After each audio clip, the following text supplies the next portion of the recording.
Marrying Her Best Friend. Book 3 in the Seymour Siblings. By Fiona Myers. Narrated by Catherine Bilson. Chapter 1. Despite the elegant ambience in the large ballroom, an unsettled feeling remained rooted inside the pit of Elizabeth Seymour's stomach. She didn't care what people thought of her, or her brothers, the Duke of Somerset, heroic and somewhat violent attempt to ensure that her reputation was left intact. But Lizzie still heard the whispers and felt the reluctance of the people around her to have any kind of interaction with her as they glanced her way with side-eyed looks.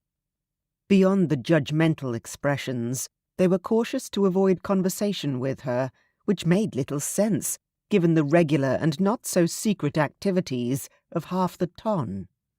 Were they perhaps under the impression that alleged promiscuity was contagious? Or perhaps the shame of being in the company of such a light-skirted woman threatened their reputations? Whatever the reason for her isolation, Lizzie lifted her chin and pointedly ignored their ambiguous stares and forced smiles. Instead, she proceeded along the length of the decadently decorated ballroom belonging to the Marquess and Marchioness of Wheeling. She had already decided she was no longer interested in trivial and mindless chatter from people who didn't make time to know her. She didn't appreciate anyone who was not sincere at this moment in time, when she needed sincerity the most. Thanks to what she had endured, she would, indeed, value a sincere strength of spirit above many other virtues for the rest of her days. Today she had received a letter from her older brother, Will. He and Emma had married suddenly while on a ship heading toward the port of Elsinore in Denmark. The romance between Will and Emma had been unbelievable at first. When they had met, they could not tolerate even being in the same room together.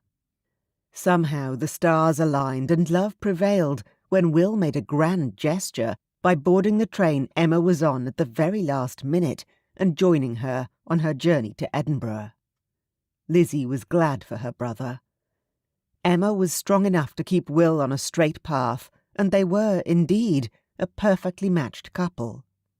Admittedly, Woodloch Manor had been quiet since her boisterous brother had departed, and while her oldest brother James and his wife Kitty prepared for the birth of their child, Lizzie had little to do but quietly wander about the estate. She had assisted Kitty with trips to town and selecting furniture for the nursery, and as much as Lizzie appreciated that the Duchess had included her in these tasks, she could not help but feel as though she was intruding. Of course, Kitty had assured her many times that this was not the case, but she still was not convinced. James's wife was most likely just being her usual polite and sweet self. Lizzie would most certainly not admit it to anyone out loud, but she was lonely without Will and Emma to distract her, and as she was the last of her siblings still unmarried, she felt as though she would have been a disappointment to her parents if they were still alive. Despite being the youngest Seymour sibling, she had always been convinced she would be the first to embrace matrimonial bliss. Never in her wildest dreams had she imagined her tight-lipped eldest brother, the Duke, and her rake of a brother, Will, would marry before she did. And both were genuine love matches at that. She was thrilled for them both that they had found such happiness, but there was a pang in her own heart, and a kernel of fear that maybe the same happy ending would not be available to her. "My lady!" A familiar male voice suddenly called out nearby, removing her from the sombre cloud of self-contemplation she had somehow fluttered her way inside. Lizzie turned to her right, and a smile formed on her lips at the sight of her dear friend, Mr. Carson Wallace. He stood there, appearing very dashing in his formal wear. She'd known Carson for a very long while, as his family resided in the estate neighbouring Woodloch Manor. They had spent many summer days in the estate gardens playing as children. Despite Carson's father not bearing a title, the Wallace family was noble in their own right. a very influential and important family whose wealth spanned as far as their influence.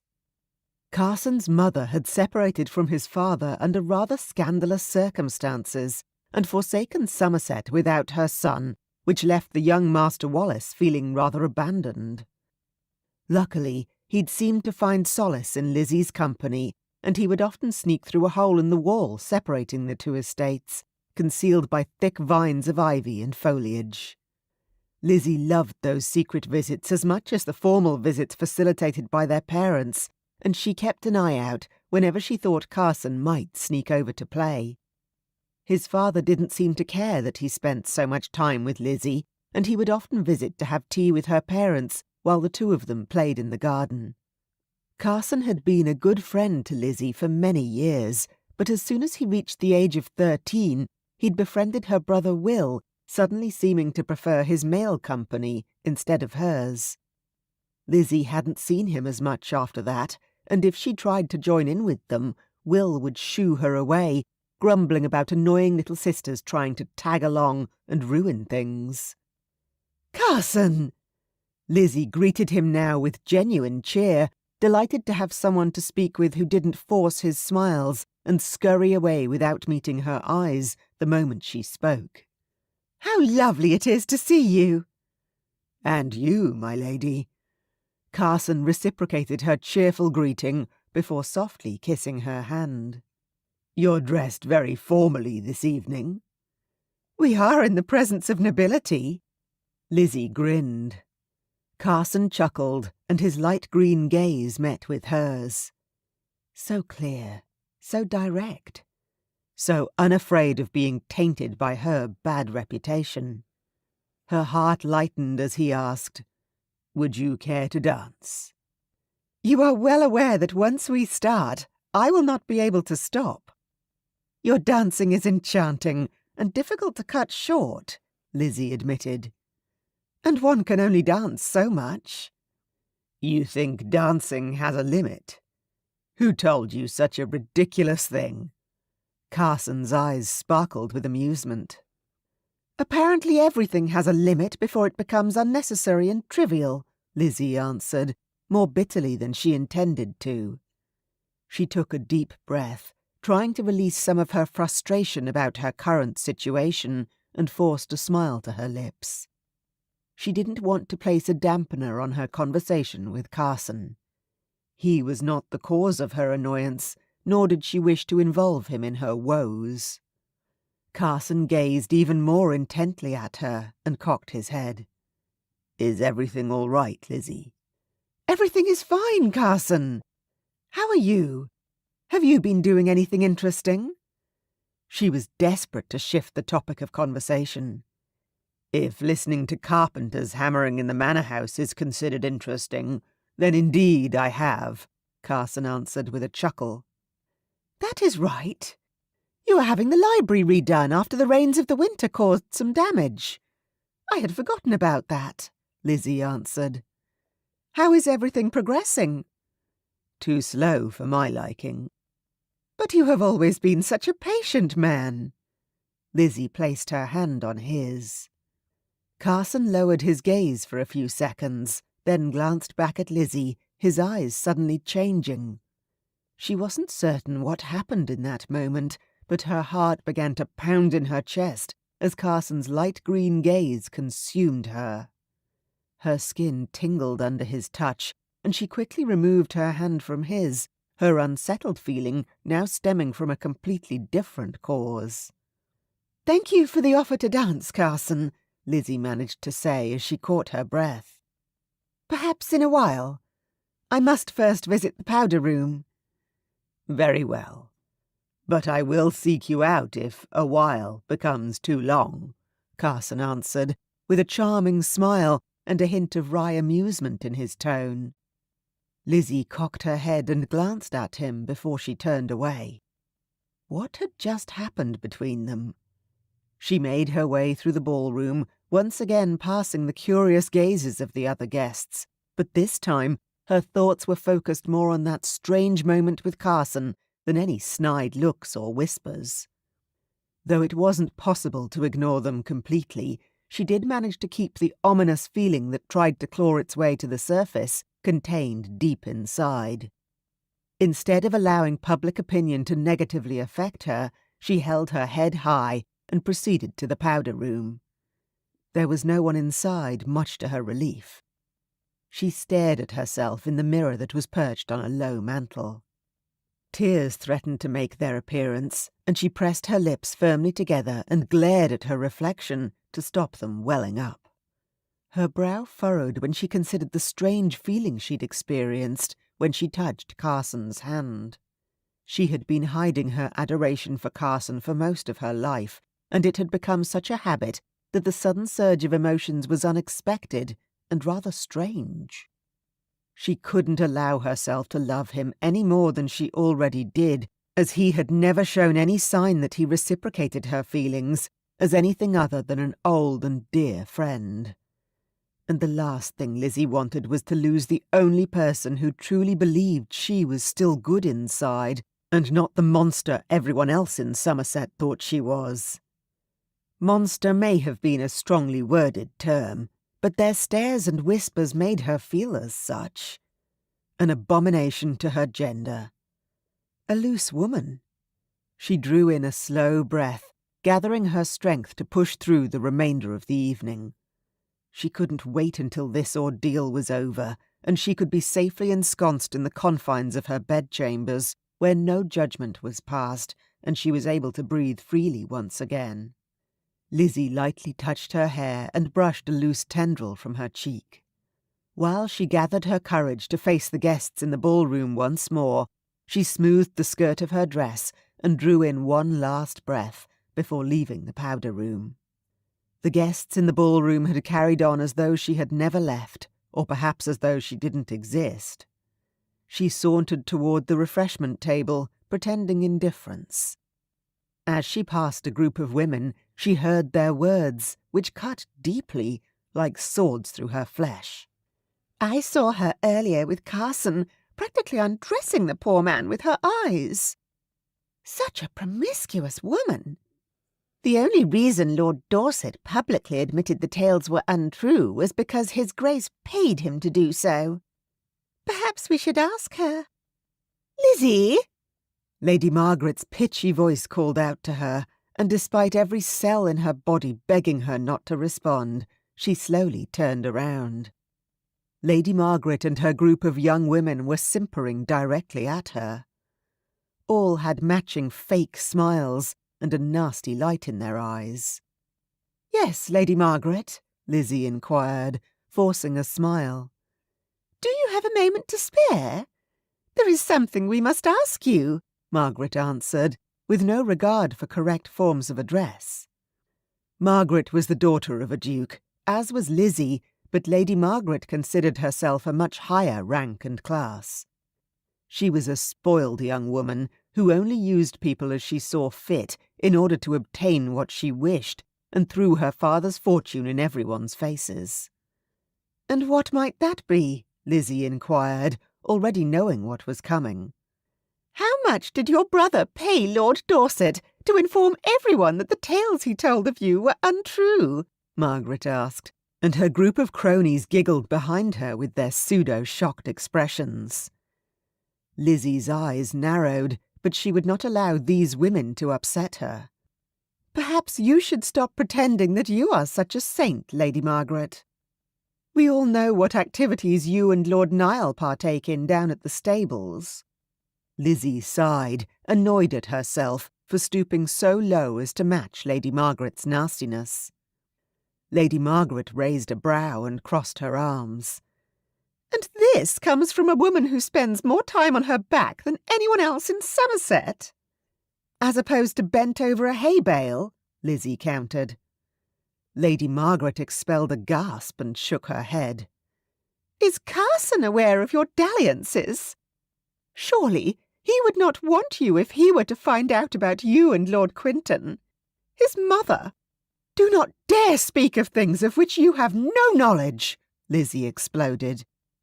"Every single tale Lord Dorset has spread of me is false. I am not a promiscuous woman, but I do not require anyone to believe me.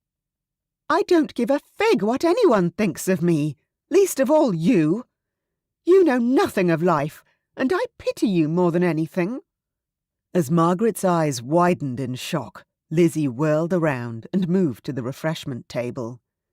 She grabbed a bottle of wine, not caring in the least how unladylike she appeared, and stomped out of the ballroom toward the terrace. She rushed down the narrow steps and disappeared into the night, still clutching the wine. Chapter 2. Carson made his way through the ballroom, leaving the whispers of the gossips behind. He had witnessed the verbal confrontation between Lizzie and Lady Margaret, along with her group of ignorant and judgmental ladies. In his opinion, that term was not even accurate. They were anything but ladies. They were cruel and unkind. He had not imagined, however, that Lizzie would ever speak such harsh truths to Lady Margaret, or anyone else for that matter. She was clearly fed up with Lady Margaret, and perhaps everything that she had been going through had finally caught up with her. He had known of the situation that involved Lizzie and Lord Dorset, but after a lengthy discussion with Will, he knew there was no truth to the rumours being spread, much to his great relief. He could not bear the thought of Lizzie being with another man, especially not one with such a devious reputation as Lord Dorset. He'd had feelings for Lizzie since he was a boy, but he had never said anything to her, as he was certain he would never measure up. She was the daughter of a duke, and despite his own family's reputation and status, he was convinced that she was much too good for him. She deserved to be courted by a man with a title, not someone like him. A nobody. It had pained him through the years as he watched her be courted by young gentlemen, but he had managed to remain silent. He'd kept his feelings to himself, and all this time he had been convinced it was better this way. But he had spent many of his nights thinking of Lizzie and imagining what his life would have been like had he possessed the courage to make his feelings known and the ability to offer her the position and title in life that she truly deserved. There had been times when he had almost spoken up. Times when he imagined declaring how he felt and discovering that title and position did not matter. However, the thought of her rejecting him was one of his worst fears. And truly, she did deserve the best.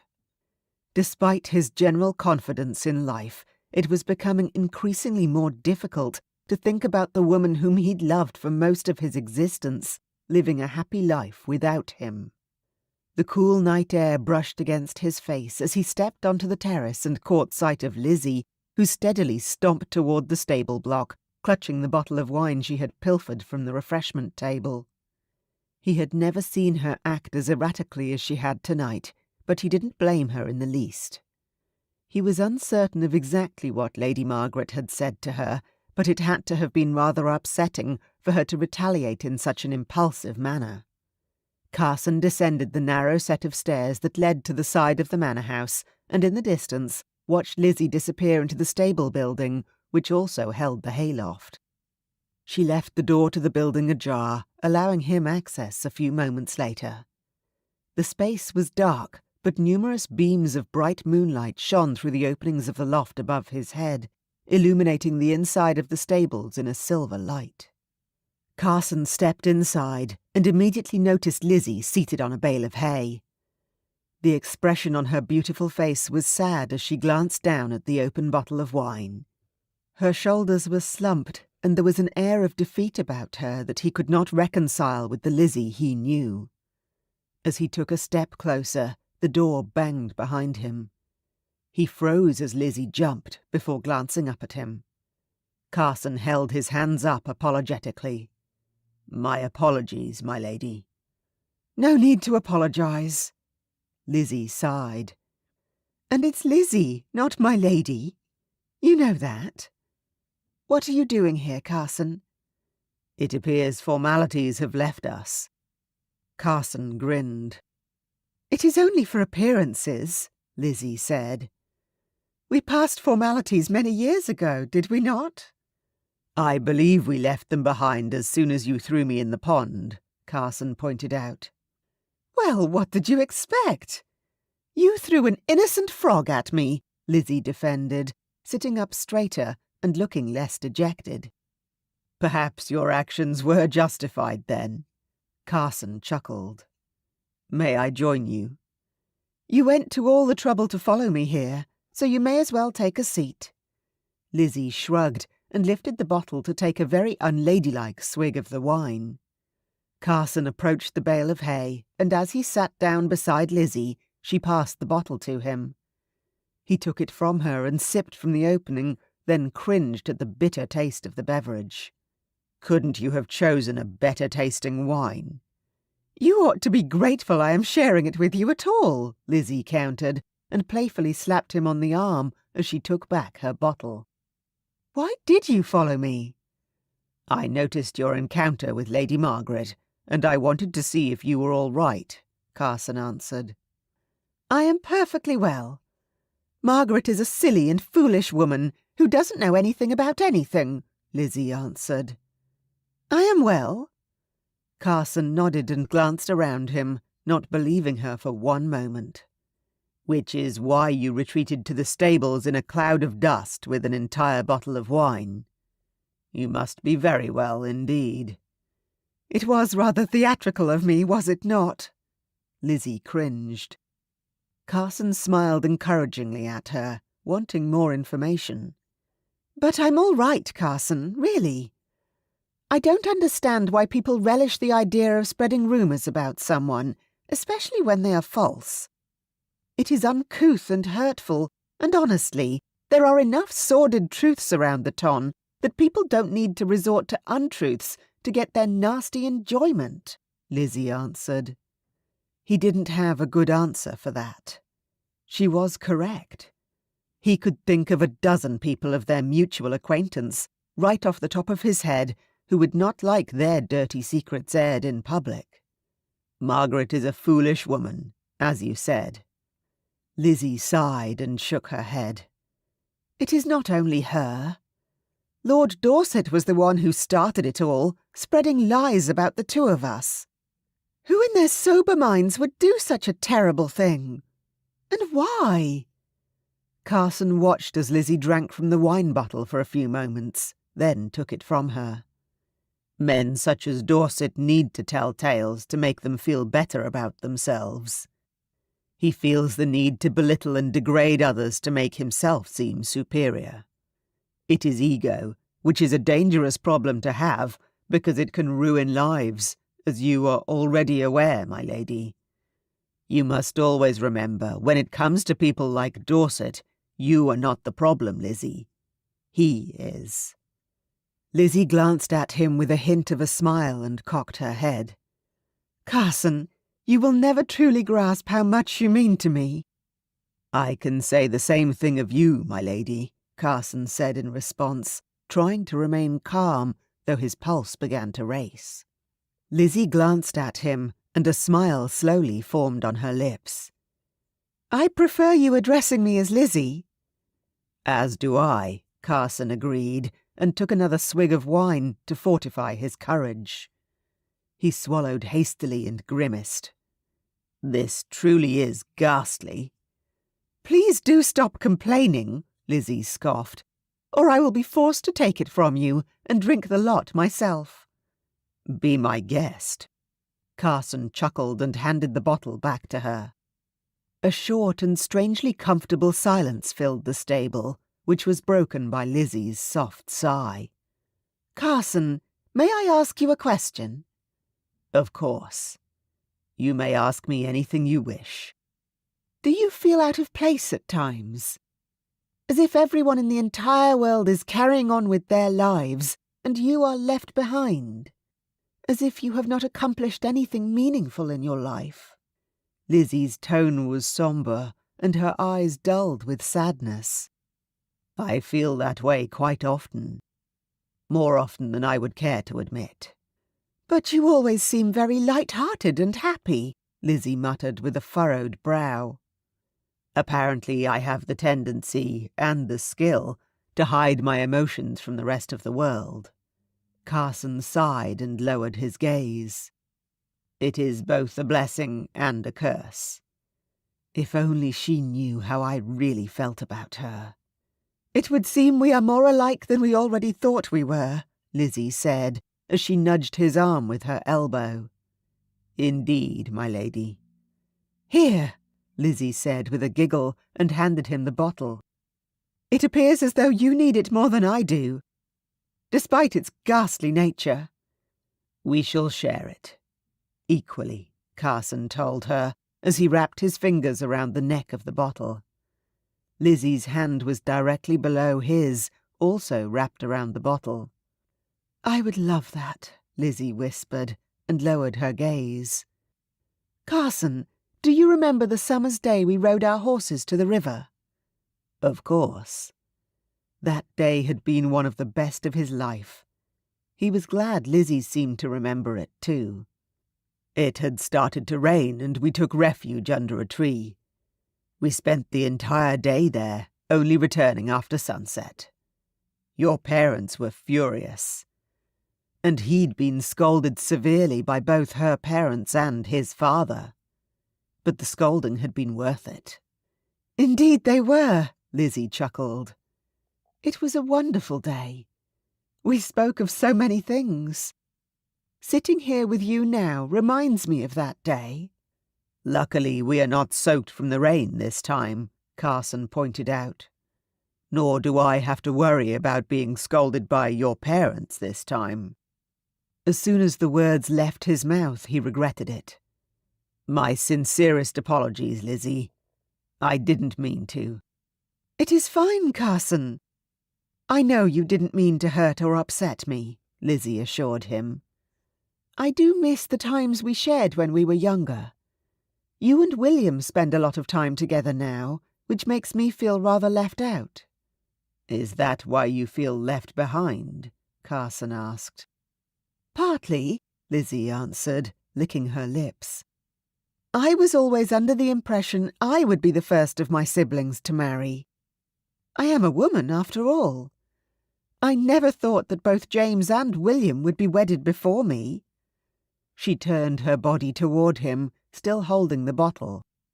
I am truly happy and delighted for them, but I cannot stop myself from feeling as though I will never find a man who gazes upon me the way James and William gaze at their wives. Carson's throat tightened, and he swallowed uncomfortably. Lizzie, you must be patient.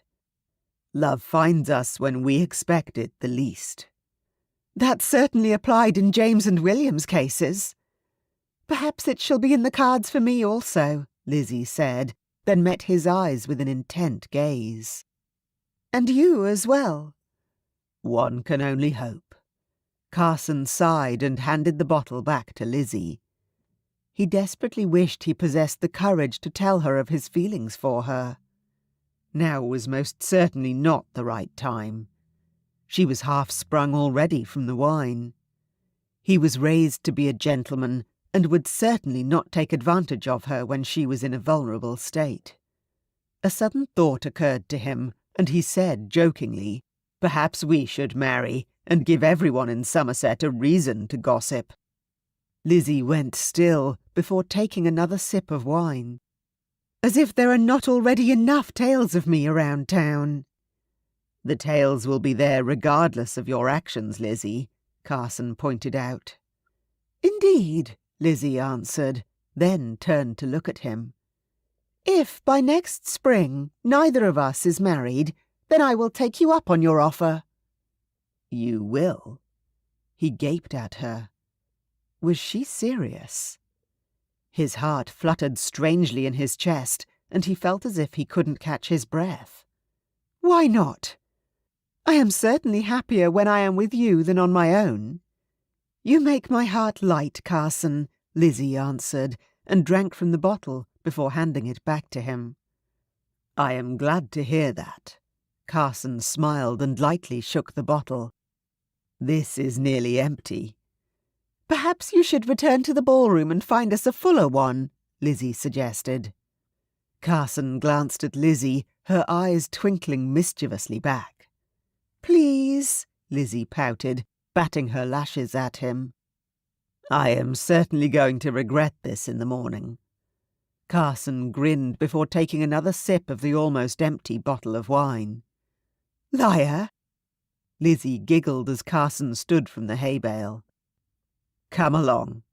Carson held out his hand to her. Her facial expression changed into one of disbelief, and he shook his head. I am most certainly not becoming a wine thief on my own. Lizzie giggled again as she stood from the hay bale and took his hand. Lead the way. Chapter 3. A thunderous pain erupted inside Lizzie's head as she opened her eyes, so she immediately shut them again. Her bedchamber was filled with sunlight. She pulled the blanket over her head with a very unladylike groan. Carson's words echoed painfully through her mind. I am certainly going to regret this in the morning. Indeed, Lizzie moaned from under the blankets. A soft knock which bolted through her skull, ripping its way through, caused her to wince, and she placed her hand against her forehead. Leave me be. My lady, it is Francis. His Grace instructed me to bring your breakfast to your bedchamber. Please, my lady, will you allow me in? Lizzie's shoulders relaxed, and she threw the blanket off her face. She slowly sat upright, her entire world spinning around her as the pulsating throb continued inside her head. Nausea swirled in her stomach, and she had to fight not to flop back onto the bed and pull the blanket back over her. My lady? Francis asked again on the other side of the door. Yes, come in, Lizzie answered in a hoarse tone. The door slowly opened and Francis entered, along with another young maidservant carrying a tray of food and tea. They quietly set it down on the table, and the young maidservant quickly exited the bedchamber, as though she knew she was not welcome inside for very long. Thank you, Francis, Lizzie muttered with gratitude as she rubbed her temples. His and her Grace had begun to worry about why you had not come out from your chambers, my lady, Francis explained, as she slowly poured the teapot's contents into the teacup. I am still alive, if that was what they were concerned about, Lizzie mumbled, and her brow furrowed. Francis? Yes, my lady. How did I get back to the estate? Lizzie asked. I cannot recall a single memory of it. I assume I returned with the Duke and the Duchess. Oh, no, my lady. His and her Grace arrived at the estate long before you did. Lizzie's brow furrowed even more, and she winced painfully. How long? What time did Shortly before sunrise? Francis straightened from her task and looked at her. There was no censure in her maidservant's gaze, only concern. Lizzie gaped at her. Sunrise? Was I? Completely and utterly, my lady, Francis answered. It is no wonder you slept until now. Lizzie cleared her throat and ran her fingers through her brown hair. What I meant to ask was I alone when I returned? No, indeed. Mr. Wallace was so kind as to ensure my lady's safe return to the estate, Francis answered simply. Is there anything else, my lady? No, thank you, Francis. Lizzie sat in silence as Francis swiftly left her chambers and closed the door behind her. The silence brought forth the nauseating feeling again in the pit of Lizzie's stomach, and she slid off the bed toward the delicious food Francis had brought in. Perhaps eating something would settle her. As she nibbled on the small bread loaves and occasionally sipped her tea, she recalled what she could of the previous night. She remembered the stables with Carson and the bottle of wine. How they'd sat and spoken of everything and anything, and shared the bottle of bitter wine between them. Although, to be fair, she had drunk the lion's share of the bottle, she remembered now. She recalled his facial expression as he took the first sip, and realized why she felt terrible this morning. Carson was right. The wine was indeed awful. It must have been that. Then Lizzie recalled how they had returned to the ballroom and taken 2 more bottles before retreating back to their shared hay bale once more. Oh dear. They had demolished not 1, but 3 bottles of wine between them. The memories spilled together in a haze, and she was even more perplexed than before. What had happened after that? Had she and Carson done anything untoward that she would hear about from people in Somerset? Was her reputation now even more tainted by her reckless and inappropriate behaviour? Lizzie stood from the chaise, swallowed another mouthful of tea, and hastily dressed herself in a white muslin day dress. After pinning her tresses up into a bun on the crown of her head, she left her bedchamber in search of the Duke. Surely he would inform her of any scandalous things she had done last evening, as he was at the ball as well. If not, she would be forced to go directly to the source, Carson. Lizzie reached the main stairwell and heard voices drifting up from downstairs. She drew in a deep breath as her hand rested on the banister, and she slowly descended the staircase. Walking along the hallway, she heard the Duke and Duchess in the parlour, and slowly entered. "Good heavens, she is alive," her brother James announced, as soon as his gaze met hers. His smile was filled with amusement. The Duchess, Kitty, however, seemed relieved rather than amused that Lizzie was awake and in a somewhat presentable state. "Barely. I feel as though I have been struck by a coach," Lizzie admitted. "That is not surprising, sister. Judging by the condition in which you arrived at the estate earlier this morning, I didn't expect anything less. It was very gentlemanly of Carson to escort you home." Lizzie nodded. "Indeed. I wish to thank him personally for ensuring that I returned home safely. Before you do so, sister, perhaps we can discuss the events of last evening," the Duchess said hastily. Lizzie froze. There was a note in Kitty's voice that sounded faintly ominous. What on earth had she done? Heat flushed her cheeks as she tried in vain to remember. "Very well," she answered, knowing there would be no point in delaying this conversation. She must have done something she certainly should not have. Something shocking or scandalous. Her thoughts trailed back to Carson. He would not have allowed her to do anything that may have tainted her reputation, surely. Carson was a kind and understanding man whom she trusted implicitly, and he was well aware of the situation with her and Lord Dorset. Certainty filled her. Carson would not have let her behaviour go too far, she was sure of it. But that did not mean she was blameless. She spoke quickly to Kitty.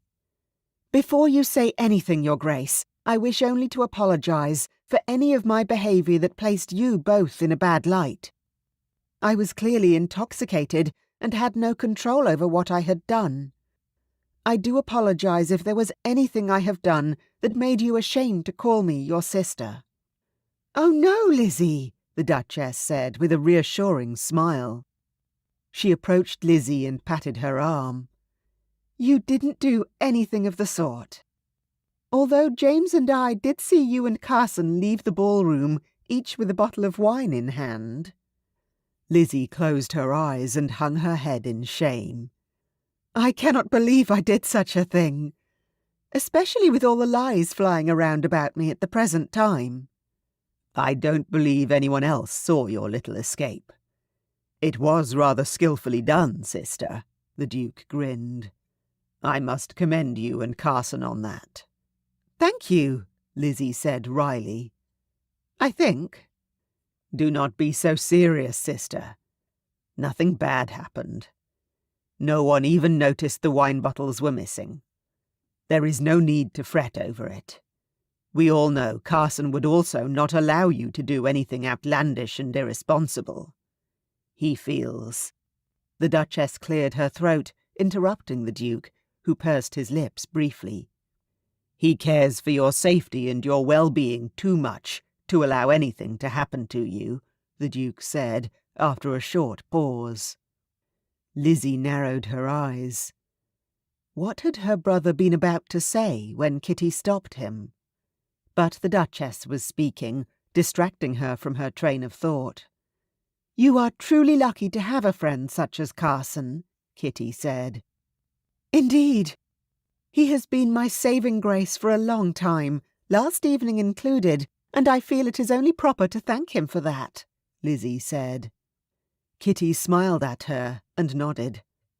"I spoke with Carson earlier last evening, before you vanished and reappeared shortly before dawn at the estate. He is a charming and wonderful young man." "Careful," the Duke warned his wife playfully. "I may start to feel envious of Carson if you continue to speak so fondly of him, my love." The Duchess rolled her eyes and chuckled at the Duke's remark. "Fear not, my dearest. You are the only man for me." Lizzie pursed her lips and raised a brow. The Duchess winked at the Duke before turning back to Lizzie. "He also spoke very fondly and kindly of you, my sister. He is a wonderful man, and I am truly grateful to have him in my life," Lizzie said with sincerity. "Even if he was the one who suggested taking the 2 bottles of wine." "I do not believe that. I am well aware of your fondness for wine," the Duke smirked. "Honestly, James, you make me sound as though I am permanently intoxicated." Lizzie groaned with exasperation. "More often than not, I would say." The Duke chuckled and glanced at the Duchess. Now, it is not proper to make fun of your sister in such a manner," the Duchess interjected. "Thank you, Your Grace," Lizzie told Kitty and glanced at her brother. "Listen to your wife. At least she does not constantly tease me." "It is my right to tease you. As your older brother, of course," the Duke proclaimed. "I am merely worried that we will not be able to marry you off because of your love of wine." "Your teasing is starting to turn rather insulting, James," Lizzie muttered, and her eyes narrowed. "I am leaving now." "Before you leave, sister," the Duke called, as Lizzie was about to turn away. "Yes?" she asked with a sigh. "We would like to share something with you," the Duchess said slowly. Lizzie noticed the expression on the Duchess's face change slightly, and her eyes instantly widened. "Is something the matter?" "No, we simply wish to discuss something with you." "Very well. Lizzie, you know that you are always welcome here at the estate, and—" Lizzie's heart skipped a beat. "Do you wish me to leave?" She stared at her brother and new sister, dumbfounded.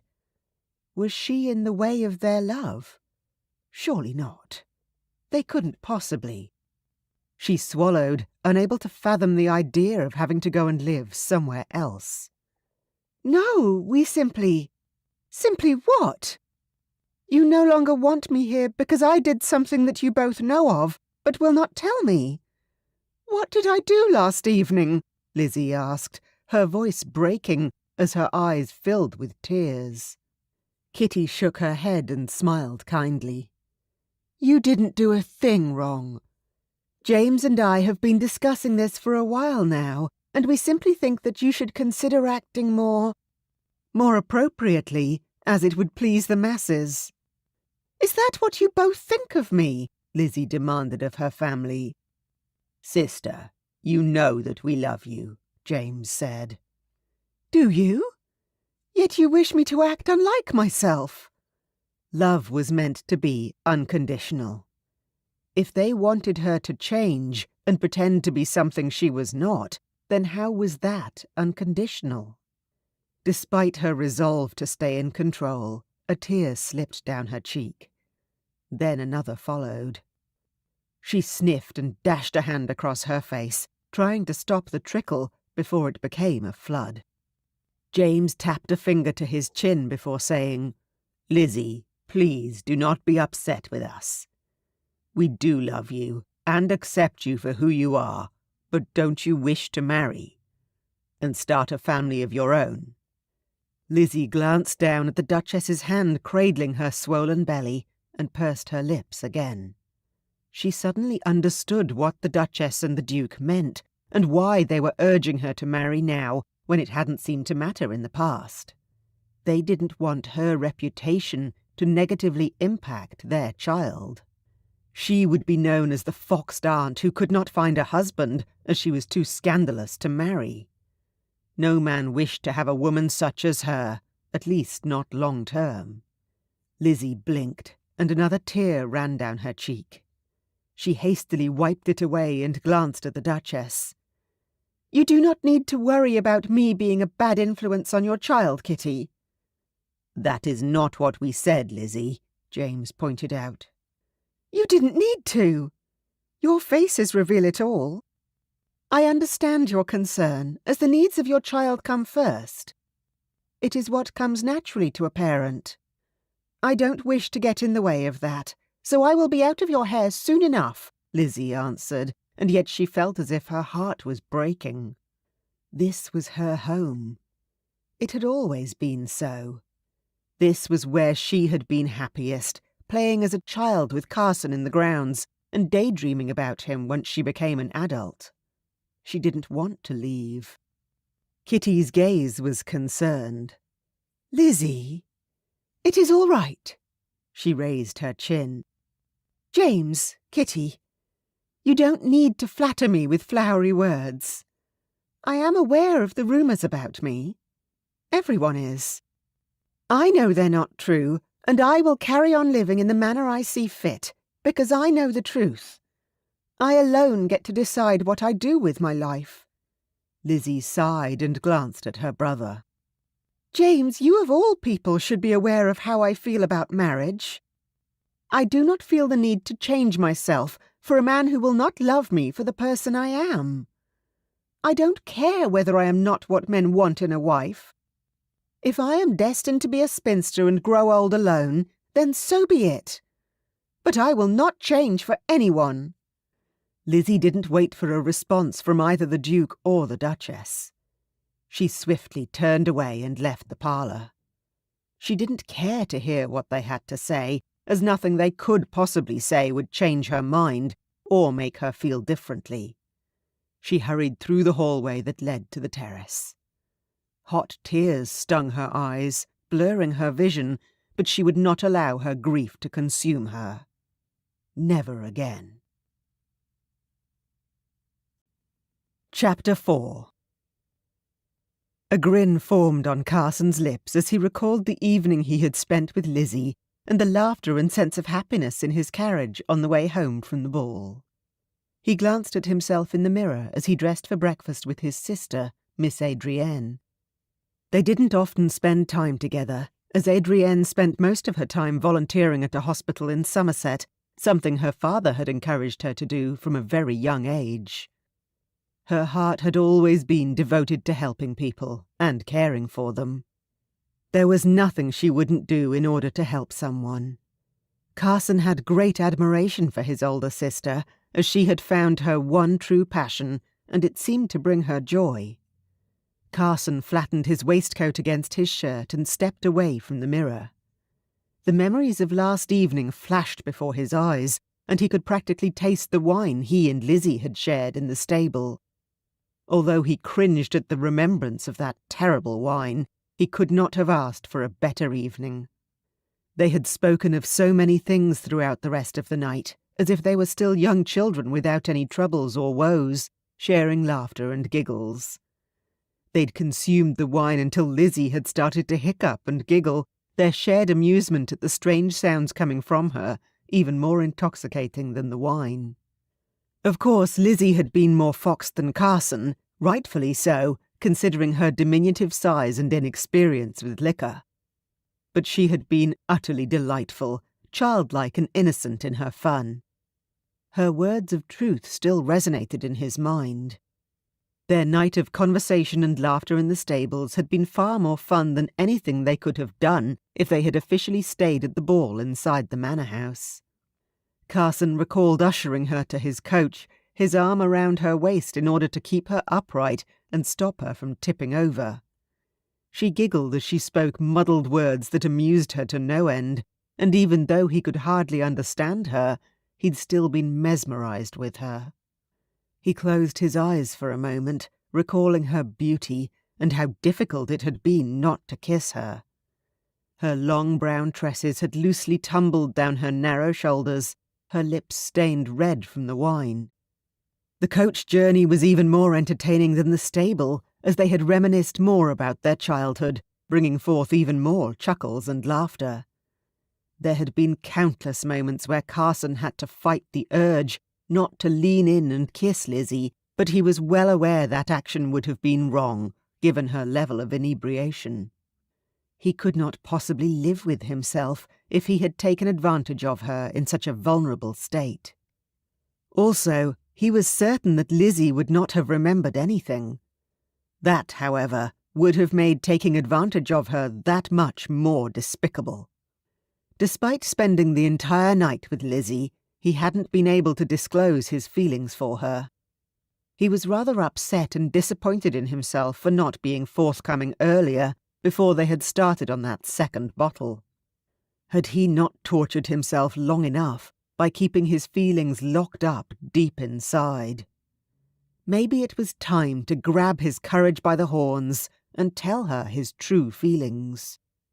Carson drew in a breath as he left his bedchamber and made his way down the large stairwell to the parlour.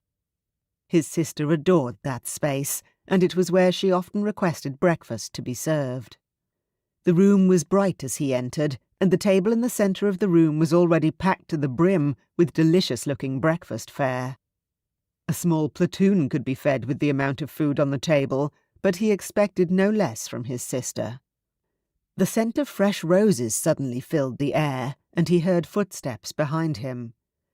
Adrienne stood in the doorway, holding a vase stuffed full with the beautiful flowers, and smiling brightly at Carson over the top of the bouquet. "Good morning, brother," she greeted cheerfully, walking past him and placing the vase on the mantel. "I do hope you're hungry." "Hungry?" Carson muttered. "With this much food, I ought to be famished." "It is not every day that I can enjoy a breakfast with my dear brother." Adrienne shrugged and glanced at him. Carson narrowed his eyes, knowing his sister well enough to see that there was a hidden agenda behind her perfectly poised smile. "What is the matter?" "Nothing is the matter." "Can I not simply enjoy a meal with you?" Adrienne asked as she sat at the table. "Now sit." Carson reluctantly sat at the table as well, his gaze lingering on his sister. What sort of scheming was on her mind? But instead of attacking the problem head-on, he decided to start with his sister's favourite topic. "Are you still enjoying yourself at the hospital, Adrienne?" As expected, Adrienne's eyes sparkled at the mention of the beloved hospital, and she nodded with great enthusiasm. "Indeed, Carson. If there is one place that brings me constant joy, it is the hospital. It is truly life-changing once a person finds their passion and a vocation for which they were meant. I simply cannot tire of expressing my love for what I do every day." Carson grinned, glad for her. He admired the passion Adrienne felt from helping people at the hospital, and wondered whether he'd ever have the opportunity to speak so passionately of something he loved. As Adrienne continued to share amusing tales of the patients she'd helped since the last time he had seen her, he quietly listened to her while his thoughts wandered. How would Lizzie be feeling this morning? Would she be dreadfully unwell? And would she recall all the details of the previous evening? Despite the night being long, he remembered every single moment of it. There was no better way to spend a tedious ball than with Lizzie, whether she was foxed on wine or not. If she was feeling under the weather, he hoped it would not be too bad for her. Hopefully she would not blame him, since she had been the one who had suggested taking 2 bottles of wine from the ballroom instead of 1. "Are you even listening to me, Carson?" Adrienne's voice echoed through the room, and Carson blinked before glancing at her with a furrowed brow. "Where did you disappear to, brother?" Adrienne demanded, after he made no attempt to respond. "My apologies, sister. I am rather distracted this morning." "I can certainly see that," she answered, and lowered her gaze. "Your excursion at Lord and Lady Wheeling's must have been, without a doubt, exhausting." Carson glared at his sister and cocked his head. "I beg your pardon."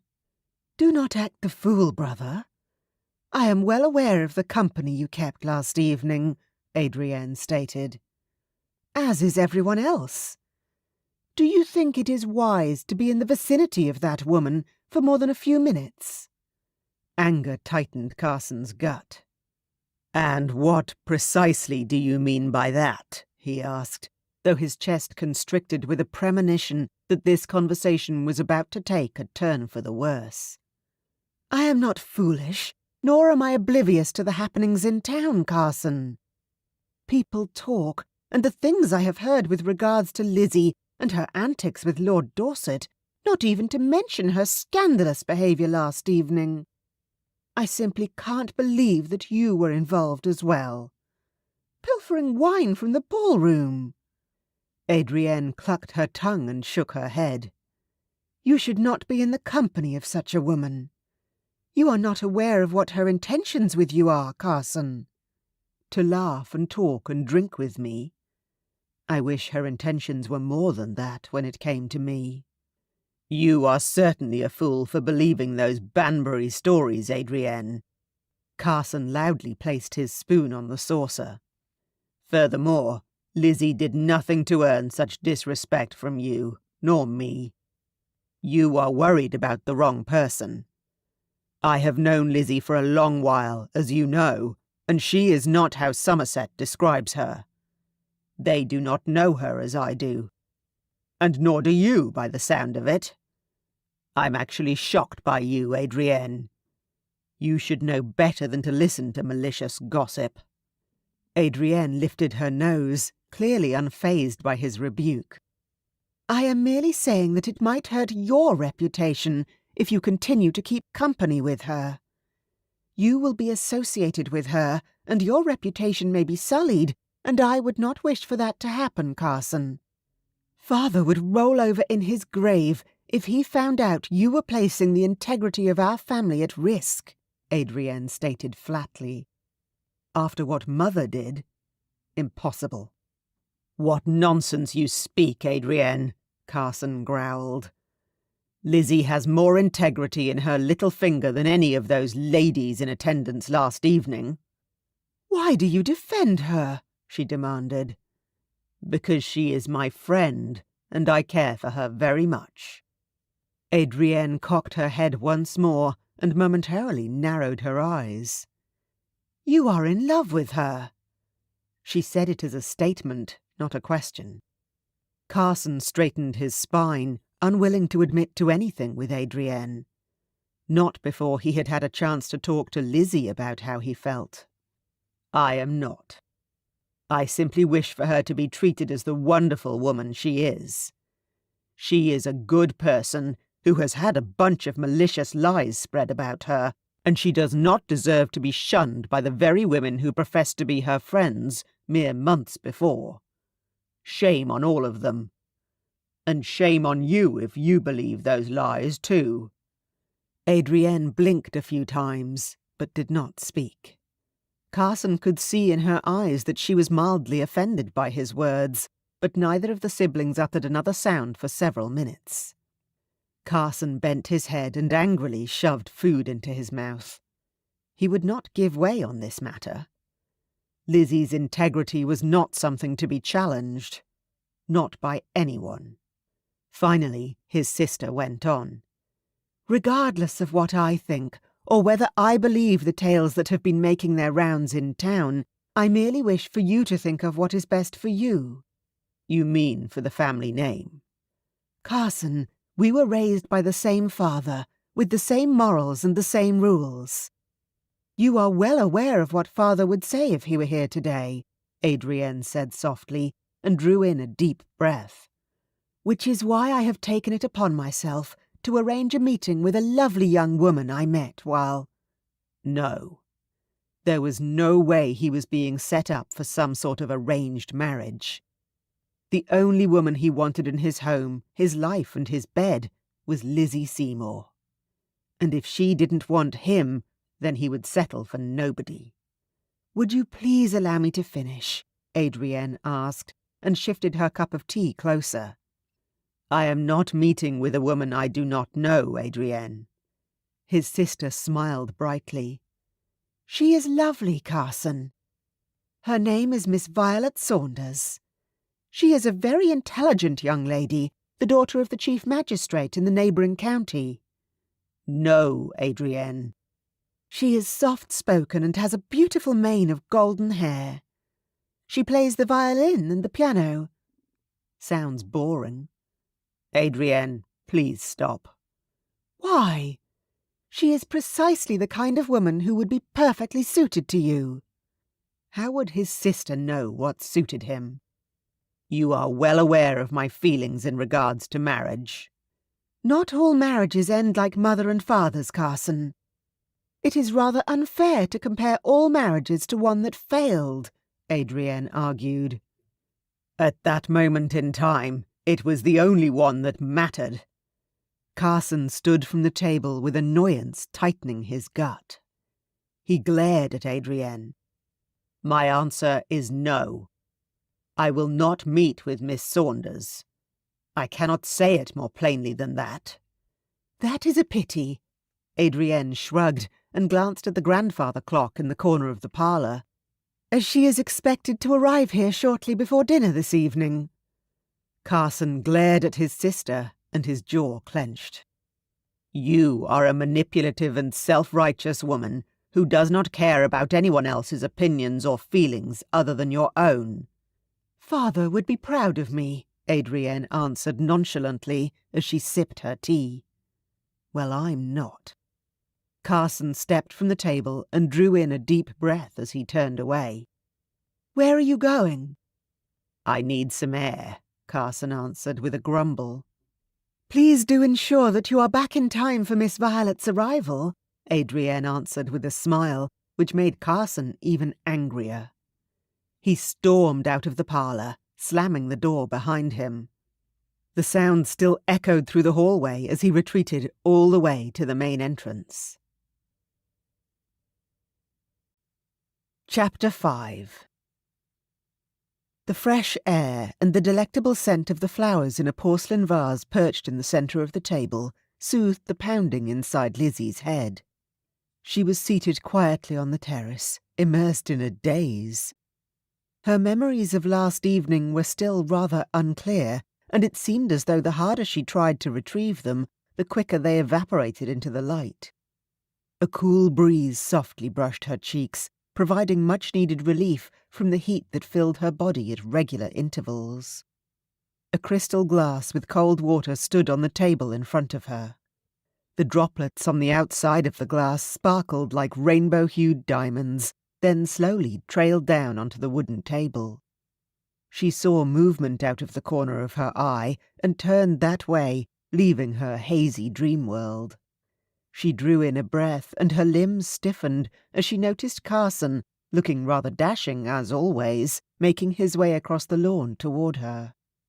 Much to her surprise, her heart pounded in her chest, and she was unable to tear her eyes away from him.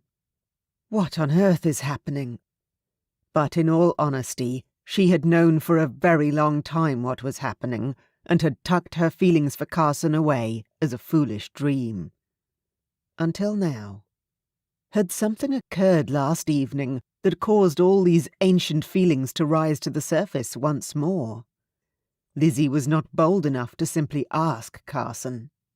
Was she? "Good morning, my lady." Carson greeted her with a charming smile, but somehow the smile didn't quite reach his eyes. "How are you feeling this morning?" "Not too well, I'm afraid. It feels as though a coach rode over my head while I was asleep." Carson nodded encouragingly and approached the table. "May I join you?" "Certainly, Mr. Wallace." Carson's brow furrowed, yet an amused grin lifted his lips. "I see we have resorted back to formalities." I wasn't certain whether it would be appropriate to address you otherwise, Lizzie answered, biting her lip. She couldn't quite meet his eyes. Did she dare ask? And why would it be inappropriate?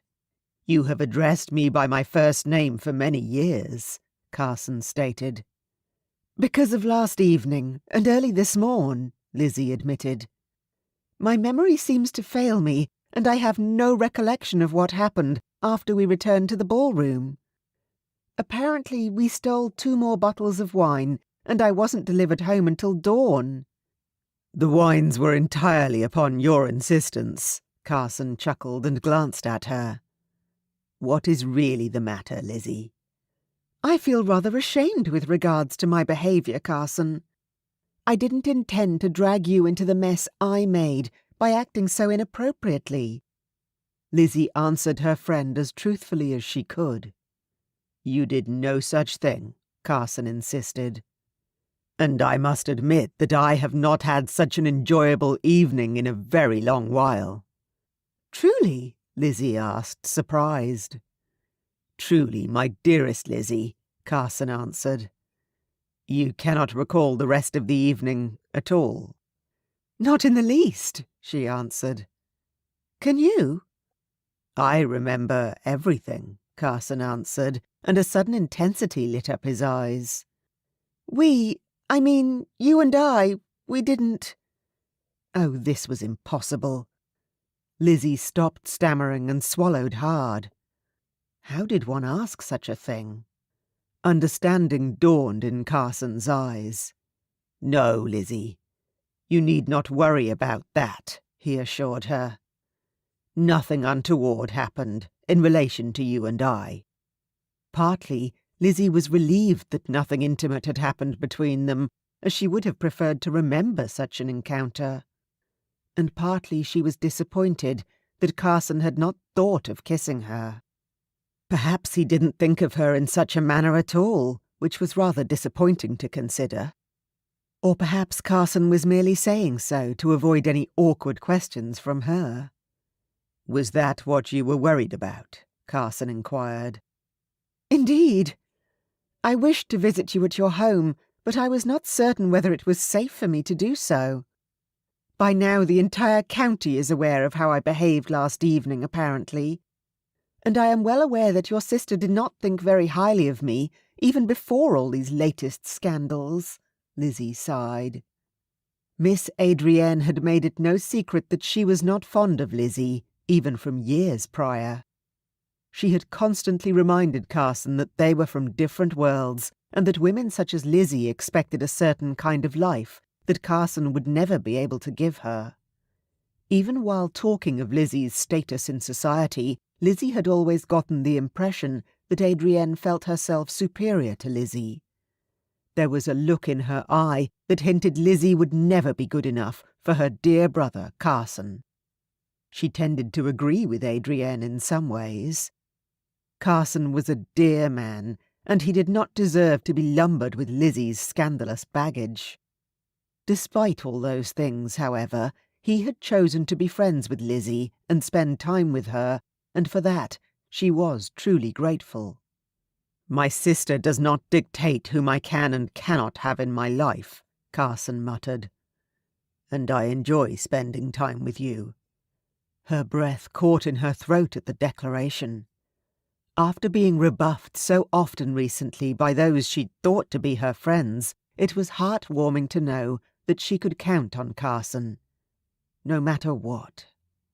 And I enjoy spending time with you as well, Carson, whether I remember it or not, Lizzie chuckled. Do you recall that we made a pact that if neither one of us are married or betrothed by next spring, we would marry each other? Carson inquired. His reminder made her blush, heat flooding her cheeks. It is one of the few things I do recall, yes, Lizzie answered sheepishly. I hope you didn't find it a tad desperate. Carson waved his hand in the air. Please, stop fretting. Nothing you do could ever make me see you in a bad light. I promise you that. Lizzie's heart began to pound in her chest once more. She truly hoped that Carson would know how deeply his words affected her.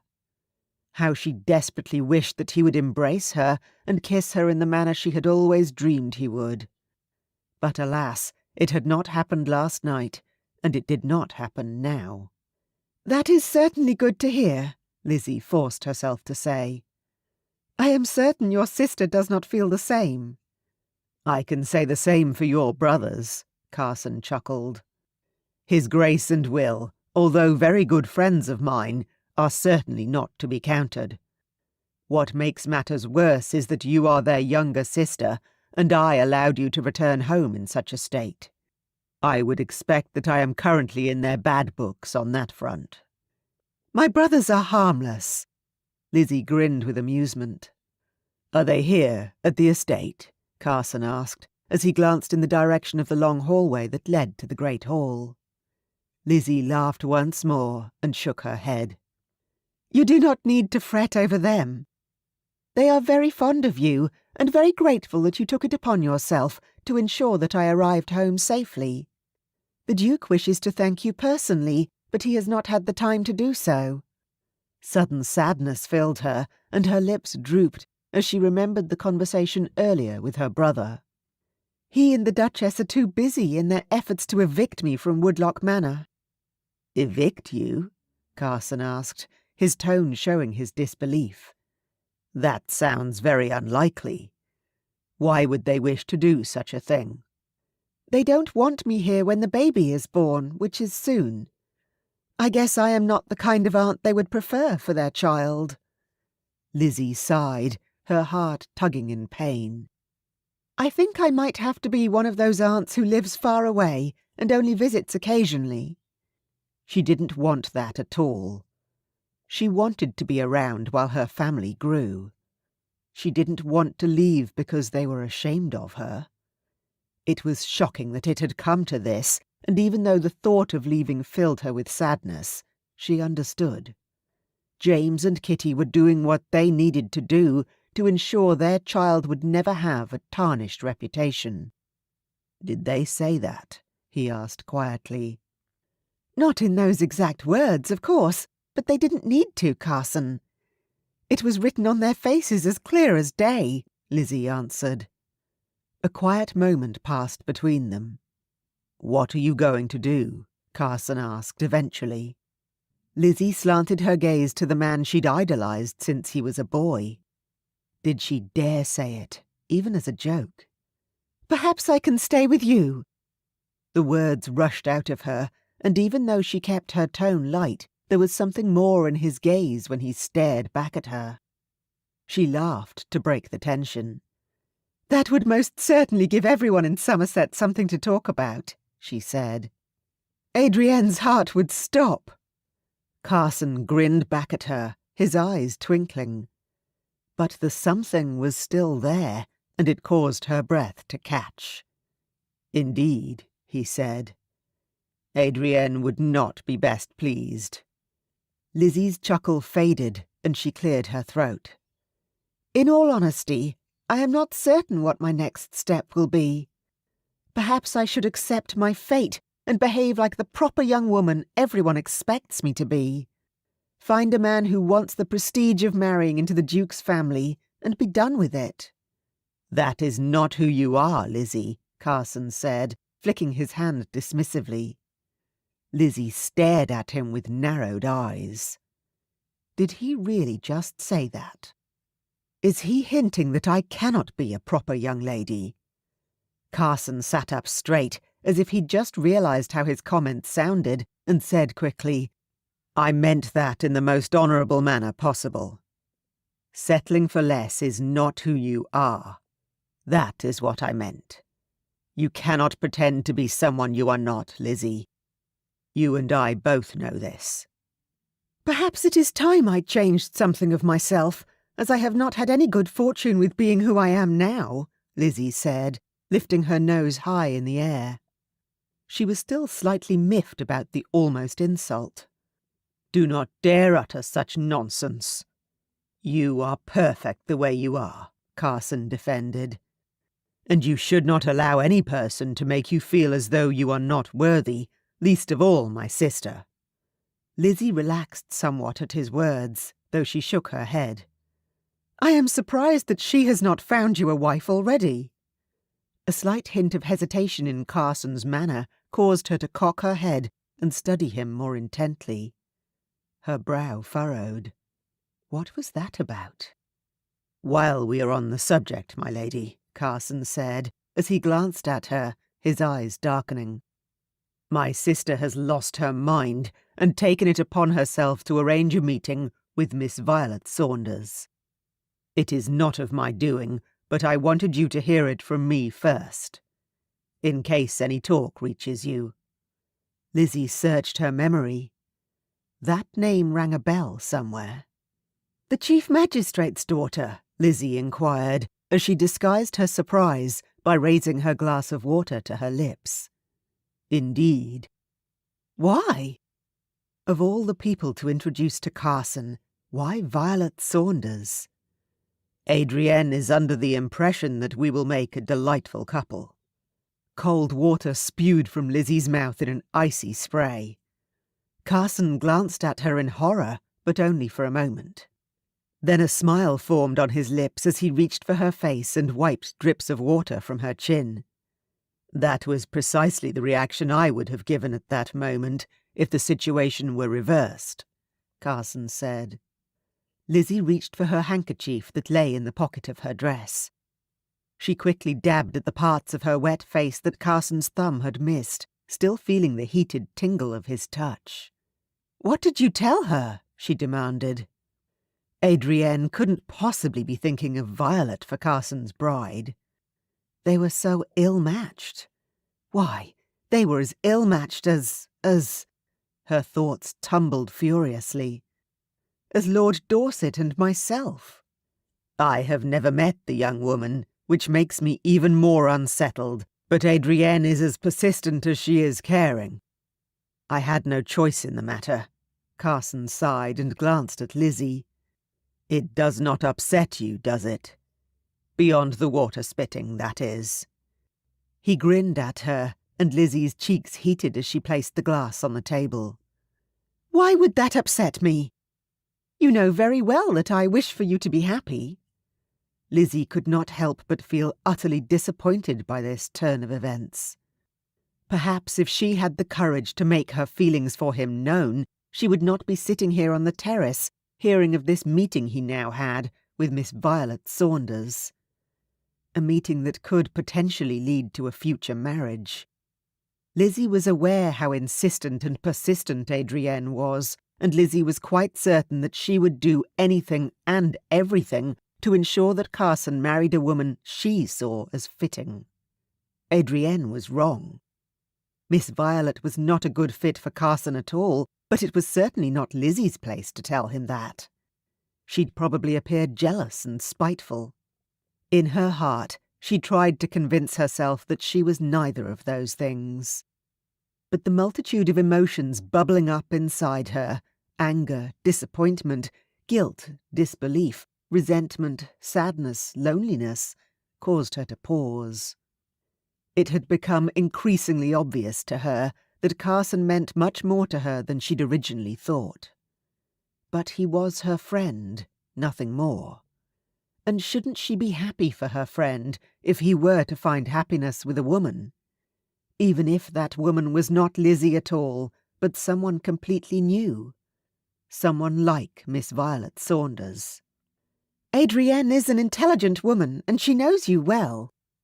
Who better to choose a wife for you than her? Lizzie eventually said, forcing a smile. You overestimate her ability to know me, Lizzie, Carson said with a shake of his head. There is only one person in the world who knows me better than I know myself, Carson said, with a tender tone in his baritone voice, and his eyes softened significantly. And that person is you. Lizzie's heart leapt, and she gripped her handkerchief in her lap tightly to stop herself from squealing or something else equally embarrassing. But it is not for me to decide whom you must marry. That choice is solely yours, is it not? Lizzie asked. "We shall see," Carson muttered. "I am, however, not optimistic with regard to the outcome of tonight's meeting. I do not believe that love and marriage can be forced. Well, of course, they can, but not usually with a happy outcome for the participants." "I agree. Marriage is simply a terrible thing. If one falls in love and finds the one person they wish to spend the rest of their life alongside, then I do not object in the least. But forcing two people who have nothing in common to marry and pretend to be a happy family for the sake of appearances is simply foolish," Lizzie confessed. Her brothers had both found love, and she was happy for them. Marriage suited such alliances. But not everyone could be that lucky. "I agree with you. It is simply a valued aspect of this world we find ourselves in," Carson mumbled. "Perhaps you and I should escape this world. Clearly there is nothing for us here," Lizzie suggested. "Next spring." Carson smiled at her, and an enormous swarm of butterflies fluttered in her stomach. The urge to kiss him came forth once more, but she fought it with every cell in her body. Now was not the time. Not when he was about to head off to meet a woman who might end up as his wife. But when would it be the right time for her and Carson? Would it ever be the right time? Chapter 6. Shadows had formed outside Carson's window as he stared out at Woodlock Manor in the distance. More specifically, the window of Lizzie's bedchamber. The flames of a lit chandelier flickered inside, and he wondered what Lizzie was doing. Whether she felt as nauseated as he by the fact that he would be meeting with Miss Saunders in a short while. He was not oblivious to the underlying emotions he'd seen in her eyes when he'd mentioned Miss Saunders and his sister's intention to marry him off to the Chief Magistrate's daughter. He knew Lizzie well enough to see that it had cut up her peace. In fact, the mere thought of this meeting had him feeling the same way. Carson was dressed in his formal dinner attire, with his hair perfectly parted to the side. Although he was not too enthusiastic about the planned evening, he'd still dressed respectfully. His father had enforced unshakable ethics and morals into him. Carson quietly left his chambers and made his way along the long hallway that led to the grand staircase. Downstairs, he could already hear Adrienne's voice speaking to their visitor, and Carson drew in a deep breath, preparing himself for the evening.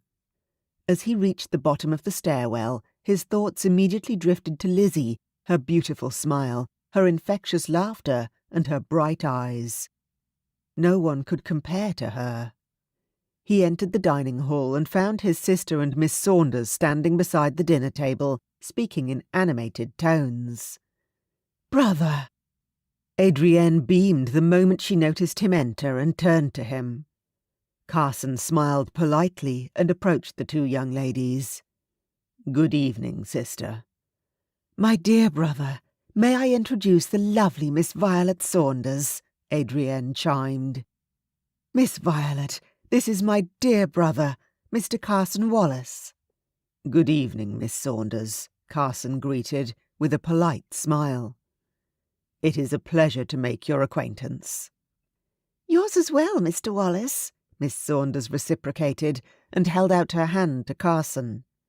As social intervention dictated, Carson took her hand, brought it to his lips, and gently kissed her skin. She didn't react in any manner and simply nodded as she withdrew her hand from his. Carson wasn't certain whether she shared his feelings of wanting to be elsewhere, or if she was as repulsed by him as she appeared to be. Perhaps she was also in love with another, and she'd been forced by her father to be here. "Miss Adrienne could not stop talking of you, Carson. I simply had to meet the man whom she made sound so intriguing," Miss Saunders said. "I can assure you my sister was exaggerating," Carson chuckled. Miss Saunders' forced laughter unsettled him, and as he glanced at a beaming Adrienne, his smile faded. Didn't his sister see her friend's facade? She was as keen for this evening as he was, which was to say, not at all. "I am rather famished," his sister said, and clasped her hands together. "Shall we head in?" They moved into the dining area and sat at the dinner table, and it was quiet for a moment, much to Carson's relief. It was only when Miss Saunders started to speak that he shifted uneasily in his chair, her voice grating on his ears. Admittedly, she was a beautiful young woman, with dark brown eyes framed with long lashes and flawless skin. Her golden hair gave her the appearance of a goddess, but there was something about Miss Saunders that didn't appeal to Carson. He was not certain what it was, but something didn't seem quite right. "Mr. Wallace, your sister tells me that you are having the library renovated," Miss Saunders voiced. "Indeed. Luckily the carpenters only work until the sun goes down. The racket can be quite distracting," Carson answered with a nod. "I can only imagine. Not to mention the dust and the mess." The visitor scowled. "Father had our entire family home restored during the summer while Mother and I visited Greece.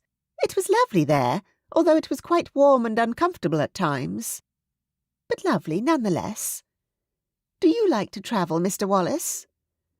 "At times, and with the right travel companion," Carson answered. "Oh, I do agree.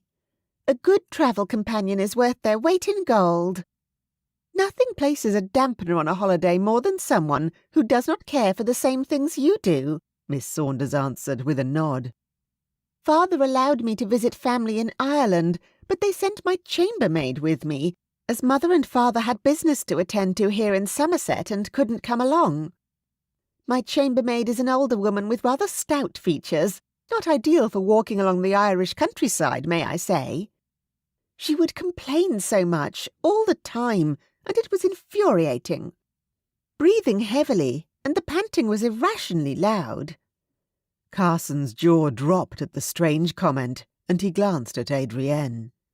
His eyes met only a blank expression that gave nothing away. He was not certain how to react to the young woman's tale, which he found rather offensive. Clearly, she had neither compassion nor empathy for the older, plumper chambermaid, who probably had no interest in walking the roads she was forced down. "Ireland is a beautiful place," he managed to say. "Oh, no. It was too cold for my liking. I could not stand to wear all those capes and coats. It is not at all flattering," Miss Saunders answered, and that was the end of that conversation. Carson sighed, and then noticed Adrienne tapping her index finger on the table. He knew that telling move, and it almost made him laugh. His sister now regretted her decision. Not only was Miss Saunders uncouth and disrespectful toward people older than her and in lower positions, she was starting to annoy both his sister and him simply by her presence.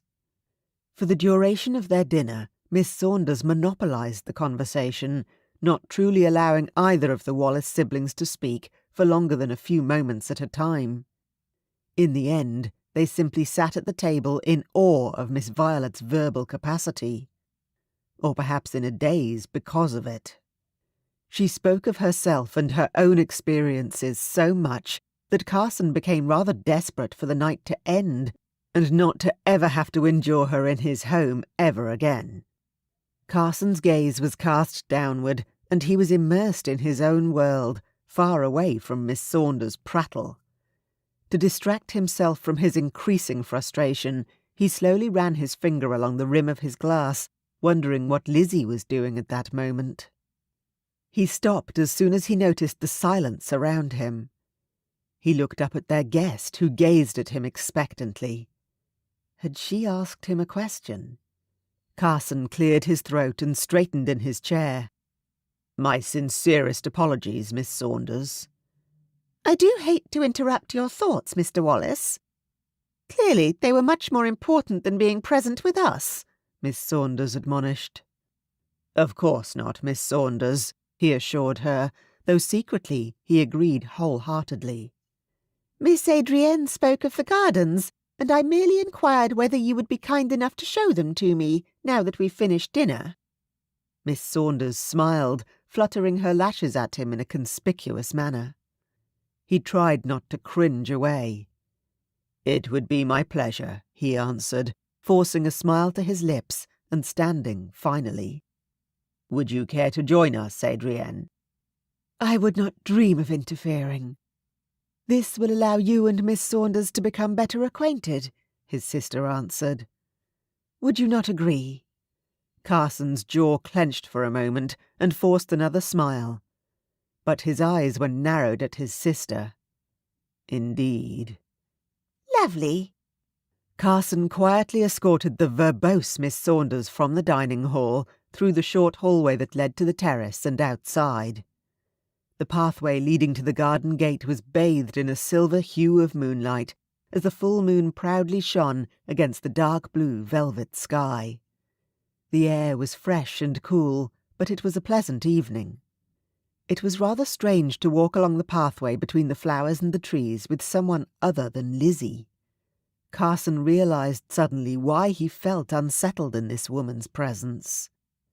It was not simply because she only spoke of herself and sounded like the most selfish person in the entire world. It was because she was not Lizzie. Miss Saunders didn't have the same bright hue of green in her eyes that Lizzie had, nor did she have a dimple in her cheek that made its appearance as soon as she smiled. Miss Saunders' laugh was forced and didn't seem genuine at all, and there was a knowing calculation in her gaze all the while. Lizzie's laughter was infectious, and he could not help but join in whenever she laughed. But most of all, Lizzie's presence completed Carson. He didn't feel alone when he was beside her. The inner loneliness, however, was evident as he strode beside Miss Saunders, who seemed to be in her own little world, which revolved entirely around herself. Not even in his darkest or most desperate moments would he ever consider courting Miss Saunders, and he would definitely never consider marrying her. Not for a moment. His sister had made a terrible error in judgment on his behalf, and he was certainly going to inform her of it as soon as Miss Saunders departed. "Mr. Wallace? Carson?" He glanced at his guest immediately, feeling most uncomfortable about the fact that she had used his first name. But he didn't wish to appear rude once more and answered, "Yes, Miss Saunders." "Violet, please." He inclined his head, but he did not use her name. "Is there something the matter? Am I boring you?" she inquired. "No, of course not. I was merely thinking of my late father. He adored these gardens and had ensured they were properly cared for. I recall those days, before my mother left, when he would come here and be lost in his own world. My mother would have to practically drag him by the collar to return to the manor house." Carson smiled sadly, the memories of his father, and mother for that matter, genuinely flooding his mind and his heart. "Father informed me of your mother and father's situation, and it was quite the scandal all those years ago. It is not common practice for a married man and wife to have their marriage nullified, as father said." Carson straightened, putting both hands behind his back. "Could we please speak of something other than my parents' failed marriage?" "Certainly. But along the topic of marriage, what is your opinion on it?" Miss Saunders inquired. Carson drew in a deep and wearisome breath and noticed the wooden bench nearby. "Perhaps we could sit." "That would be lovely," she answered. They approached the bench and sat down. "My parents' marriage affected me more than it should have, and more than I thought it would. I am rather sceptical to engage in the process of courting, betrothal, and marriage as a result." "As you think you will end up as your parents have?" she asked, raising her brows. Carson pursed his lips and leaned back against the backrest of the bench. "In a manner of speaking, I suppose. I was raised to believe that everything that happens in our lives serves a purpose and will be understood in time. But my parents' separation was one of the few things in my life that had no purpose. Our lives didn't become better after it happened. My father was miserable until the day he passed, and I am not even certain where my mother is now. If she is still, in fact, alive. My parents' marriage was the result of an agreement between their parents, and it didn't turn out well.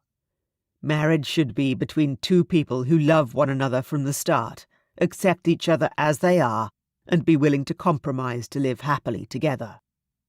Miss Saunders shook her head at him. That is a strange mindset to have in this world in which we live, Carson. Again, his name on her lips made him flinch. But it does not make it untrue, she continued. And while father will not share this opinion of yours, it is quite refreshing to have a man think with his heart rather than his brain. Carson smiled, and even though this particular young woman sat right beside him, the only person he was able to visualize at all was Lizzie. Chapter 7. Lizzie cringed as the door behind her creaked when she closed it. The cool night air was precisely what she needed to divert her thoughts away from Carson's meeting with Miss Violet Saunders. The young woman's name left a bitter taste in her mouth without even saying it out loud. Just the mere thought of another woman's beady eyes gazing at Carson caused Lizzie to become angered. Even the walls of her bedchamber had begun to close in on her, hence she had escaped to the garden for relief. If there was ever a place where Lizzie could find peace and serenity, it was in her father's garden. In fact, the grounds were a space so large and vast they spanned from Woodlock Manor onto Carson's estate.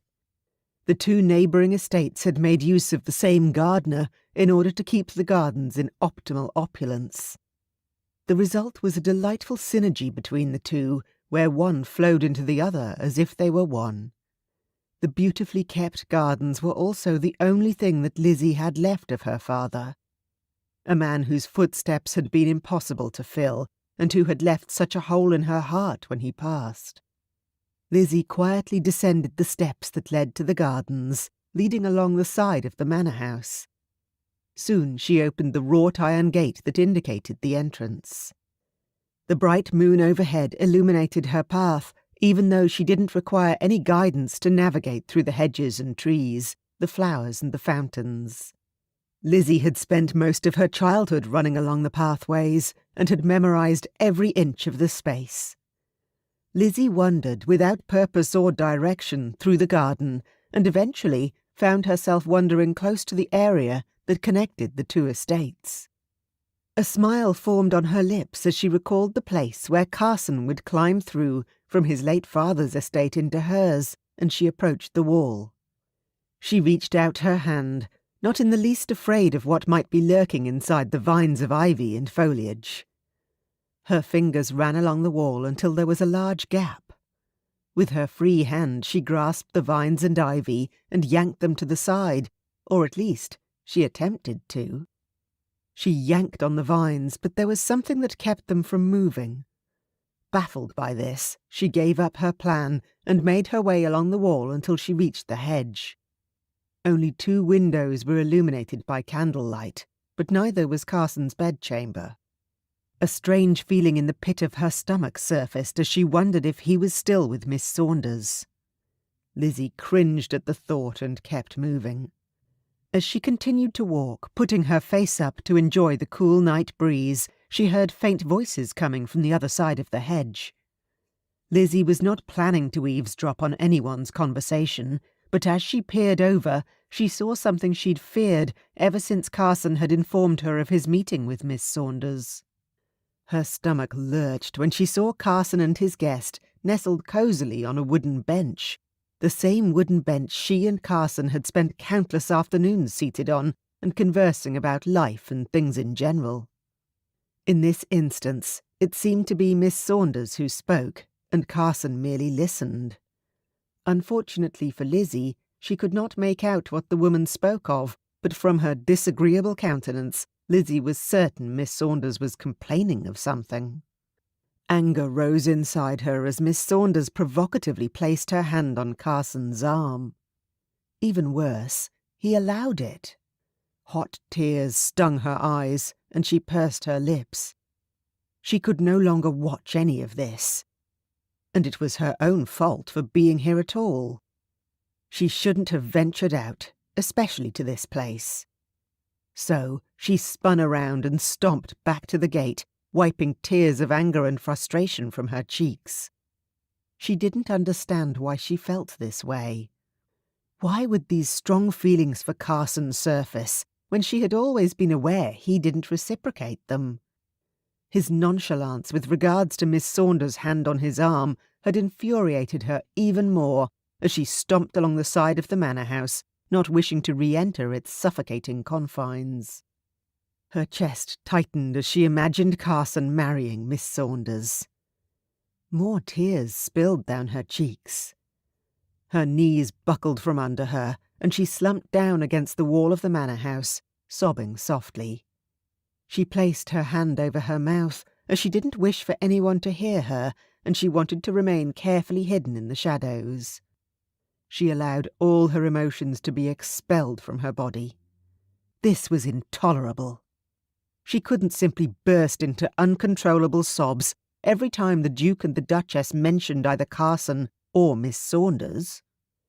Lizzie merely needed to keep herself composed, not to raise any suspicions about unrequited feelings for her neighbour and childhood friend. She drew in a few short breaths and wiped the tears from her cheeks. She hoisted herself into an upright position and proceeded to walk back to the door from which she had left. She stepped inside and made her way through the dark hallways. As she passed the Duke's study, she noticed the candle flickering inside. Lizzie stepped closer to the door and saw her brother sitting at his desk, intensely studying a book. Lizzie stood in the doorway and knocked on the door. The Duke immediately glanced up at her. "Sister." "What are you still doing up, James?" Lizzie asked, remaining in the doorway. "There are a few things that require my attention. Also, I am researching something I am not familiar with," the Duke answered. "Can I be of assistance?" Lizzie asked. "It is rather technical, and I am fairly certain it will not be of any interest to you," he answered. "Why are you still up at this hour?" "I couldn't sleep," Lizzie muttered, and leaned against the doorframe. "And it doesn't have anything to do with the fact that Carson has a lady visiting him at his home?" James asked with a knowing look. Her shoulders tightened. "Does the entire world know of this?" "Carson spoke with me earlier, before he left." Lizzie's shoulders relaxed and she cocked her head. So it wasn't necessarily public knowledge, yet, that Carson might be courting a lady. "He did?" "Indeed. He wished to apologize for returning you home in the foxed state you were in, but he assured me that nothing untoward happened. I was already aware of that, of course. Carson is a gentleman, and he wouldn't allow any harm to come to you, nor your reputation. Carson is most certainly a proper and honourable man. One of very few left in this world, in my opinion," her brother explained. A dreamy smile formed on Lizzie's lips, and she pressed her head against the doorframe. "Truer words have never been spoken." The Duke glanced at her, and his brow furrowed. "I was under the impression that you would be upset over the fact that Carson is meeting with another woman." Lizzie immediately straightened her shoulders and composed herself. "Why in heavens would I be upset over that piece of information?" she lied. "Because he is spending time with a woman who is not you," the Duke stated flatly. Lizzie giggled to hide her confusion and shook her head. "I couldn't care less about what Carson does. He is free to spend his time with whomever he pleases." Her brother glanced at her apprehensively, clearly not convinced Lizzie was being truthful. "Do not gaze upon me in such a manner. Truly, brother, I am not upset." "Perhaps not," the Duke shrugged. "Jealous, maybe?" Lizzie laughed bitterly and shook her head once again. "Jealous of Miss Saunders?" Please do not insult me any further. Lizzie, I have known you your entire life, and I am well aware of how you feel about Carson. It is only natural. I do not feel anything for Carson, other than friendship. You are mistaken. He is my friend, and I am very fond of him, but his choice in whom he wishes to marry is solely his own. Who spoke anything of marriage? The Duke taunted her. There is nothing wrong with being jealous, sister. I am not jealous, Lizzie uttered through gritted teeth. Not even slightly? You are the last Seymour sibling yet to marry, the Duke stated. I am well aware of that fact, James. You don't need to remind me every chance you get. I have accepted the fact that I will probably never marry and will die a lonely spinster. Why can you not do the same and just accept it? Lizzie exclaimed. The Duke stood from his chair and held his hands up in defence. There is no need to overreact, Lizzie. I apologise for teasing you when you are so clearly in pain. I am not in pain, Lizzie defended once more, but a tear defied her and ran down her cheek. James cocked his head. It seems as though you are. The only pain I am in is that of uncertainty. I am truly happy for you and her Grace on the impending birth of your child, and I am happy for William that he has found love with Emma, but when will I be happy? When is it my turn to find a man who makes all these terrible feelings of loneliness and anguish disappear? Lizzie hated the desperation in her voice, but she couldn't seem to control it. Her brother slowly approached her and opened his arms to her. She didn't hesitate, but instead ran into his embrace, one of the few places she still felt safe. As her eldest brother, James had always taken care of her, ensured that she was happy and safe. He'd even held her hand while she fell asleep at night when they were younger. Lizzie had relied on him for comfort in her darkest days, and he was a hero in her eyes. The Duke had defended her when rumours had spread about her and Lord Dorset, and he had vowed that he would continue to do so for the rest of his life. Her brother was the only man she could depend on, it seemed. Not even Carson fit that bill any longer. Carson now had Miss Saunders to care for and make happy. The thought immediately made more tears stream down her face, and she sobbed in her brother's arms. Much to her surprise and relief, he began to softly murmur the lullaby he had sung to her when she was afraid to go back to sleep after a nightmare. The sound both comforted her and made her sob even more.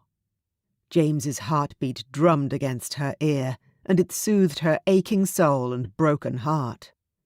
She relished this special time with her brother.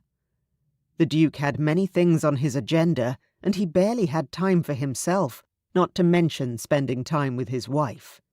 He was spread thinly across all his responsibilities. Lizzie didn't hold it against her oldest brother. She understood that with the title came the responsibilities as well, but she missed this closeness to him. She drew in a deep breath as the lullaby came to an end, and she pulled out of his embrace. "Thank you. I truly needed to hear that." "Lizzie, you are my sister, and I love you very much. I only wish for you to be happy, and if you are not, you can tell me." "I love you as well, James," Lizzie expressed sincerely, and placed her palm against his cheek. "I know you mean well, but there are some things you cannot fix." "I can attempt to." Lizzie smiled as she lowered her hand. "Always such a gallant man." The Duke shrugged nonchalantly, which made Lizzie chuckle. "Perhaps I should turn in for the night. I am exhausted." "Sleep well, sister." "You also, James." Lizzie turned, and as she walked to the door, the Duke spoke her full name. "Elizabeth?" "Yes." Lizzie glanced at him over her shoulder. "You are welcome to stay at the estate for as long as you need to," the Duke said. Lizzie lowered her gaze for a moment before glancing back at the Duke. "I would not want to impose." My child is blessed with a wonderful aunt in you. Having you here would mean the world to me, her brother said, sounding sincere. A smile formed on Lizzie's lips, and she nodded gratefully before leaving the study. The smile soon disappeared when she couldn't stop the tears of sadness from streaming down her cheeks once again. Chapter 8. Carson stared at the plate of food in front of him, and even though he was ravenous with hunger, he didn't have an appetite. After Miss Saunders had departed Ferngrove Manor, he had spent the rest of the evening evaluating his life, and he had decided on the choices he wished to make. He was in charge of his destiny, and he would not allow anyone to dictate to him which path he must take. The evening with Miss Saunders replayed in his mind, and his jaw clenched. It had been a rather painful experience for him, not to mention how much he had despised the person Miss Saunders was. She was a young woman who was clearly used to things going her way, and if they didn't, she made it known to everyone, whether they cared to listen or not. She had both bored and agitated Carson to no end. Footsteps sounded in the hallway, and the maidservant entered. "Is the food not to your liking, Mr. Wallace?" Carson cleared his throat and his shoulders eased slightly. "It is not the food, Sophie. It is delicious as always. I have merely lost my appetite." "Something serious must be wrong," Sophie expressed, and Carson simply glanced at her. Sophie had been with the Wallace family for many years, and she seemed to know Carson well, especially when he didn't eat everything on his plate. Carson, like his father, had a larger-than-usual appetite. He'd been told by Sophie before that leaving their food untouched was a clear sign for either of the men that they had much on their mind of a serious nature. "Of epic proportions, Sophie," Carson answered, and sat back for her to remove the plate from in front of him. "Please do not offend Charles and Judith. Their food is always stellar." "I will give your compliments to them and explain that you have weighty things on your mind." "I am certain they will not be offended in the least," Sophie stated. "I am available if you wish to talk about it, sir." Carson sighed heavily and ran his fingers through his hair. "I do not even know where to start, Sophie. It is much too complicated for me to even arrange my thoughts in order, let alone speak of it all." "Does it concern the young woman who visited last evening?" Sophie inquired. "If you forgive my saying so, sir, Judith thinks that woman should crawl back into the hole from which she emerged. Such a rude and uncouth young lady, with no regard for anyone but herself." Carson snorted with amusement and nodded. "Indeed." "As long as you do not think of marrying that horrendous woman. If you did so, I would be forced to leave, despite how much I adore you," Sophie pointed out. It was testament to how long she had been with the family, and how much Carson knew she cared for him, that he took no offence from her words. "I would never do such a thing to you, Sophie. I assure you of that," Carson expressed, with confident reassurance. "I will gladly choose you over her any day." "That fills me with hope, Mr. Wallace," Sophie chuckled. "I hear that Lord William is returning home to Woodloch Manor today." "Truly?" Carson asked, and Sophie nodded. "Where did you hear this?" "From Charles. He knows everything." "Clearly." Carson chuckled. "I shall certainly stroll through to Woodloch Manor to welcome him home. It has been a while since I have seen Will." "Perhaps you can reopen your secret entrance through the vines," Sophie hinted. "What do you mean, reopen?" Carson asked. His brow furrowed. As far as he was aware, the passageway through from one estate to the other should still have been open and accessible. "I overheard Miss Adrienne some time ago ordering Edward to close the hole in the wall by tying the vines to the branches of the surrounding trees," Sophie answered. "It completely blocks the passage." "You didn't know, sir?" Annoyance flared in his chest. "No, I didn't. But thank you for telling me, Carson muttered, and stood from his chair. Oh, I'm sorry, Mr. Wallace. I've upset you. I didn't mean to. Do not fret, Sophie. You are not in any sort of trouble. Neither is young Edward, he added, referring to the lad who assisted around the grounds of the estate.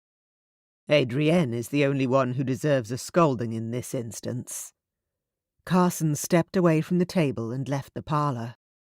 He marched through the hallway and found Adrienne in the drawing-room, piles of books stacked on the floor around her. All the books that were normally housed in the library had to be relocated to various rooms inside the manor house during the renovation, and since their father's collection was extensive, there were numerous rooms that were now filled with books. The stacks had become so commonplace through the house that Carson barely noticed their presence anymore. "Brother, I was about to come and find you." "Why did you order Edward to cover the hole in the wall between our estate and Woodlock Manor?" Carson asked, interrupting his sister and shooting her a stern look. Adrienne stared at him, her mouth dropping open slightly before she cocked her head. "I beg your pardon." "Pardon me, sister. I was not aware that I spoke unclearly," Carson retorted, and Adrienne crossed her arms. "I repeat, why did you order Edward to cover that hole in the wall?" "That whole unkempt section of garden has been an eyesore for a long while, and I merely thought that since we are in the process of renovating the library, we could close the hole in the wall as well. Perhaps clean up that area and repair it to the state it should be in. The estate must be in pristine condition at all times," she answered haughtily. "Nonsense.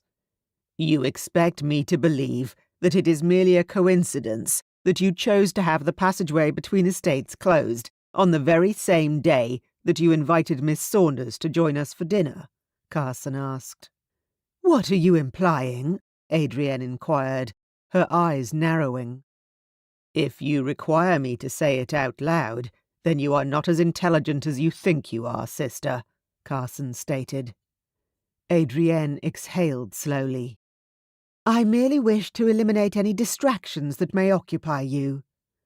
"Lizzie is not a distraction," Carson defended, cutting to the heart of it.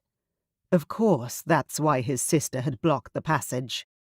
Because Adrienne wanted him to choose a partner of which she approved. And she did not approve of Lizzie. "Of course she is. She has always been a distraction for you, and she likely always will. You have spent your entire life running after her with doe eyes, doing everything for her, protecting her when she does not need it. And it is not your role to do so. The woman is scandalous and does not deserve to be in your company at all.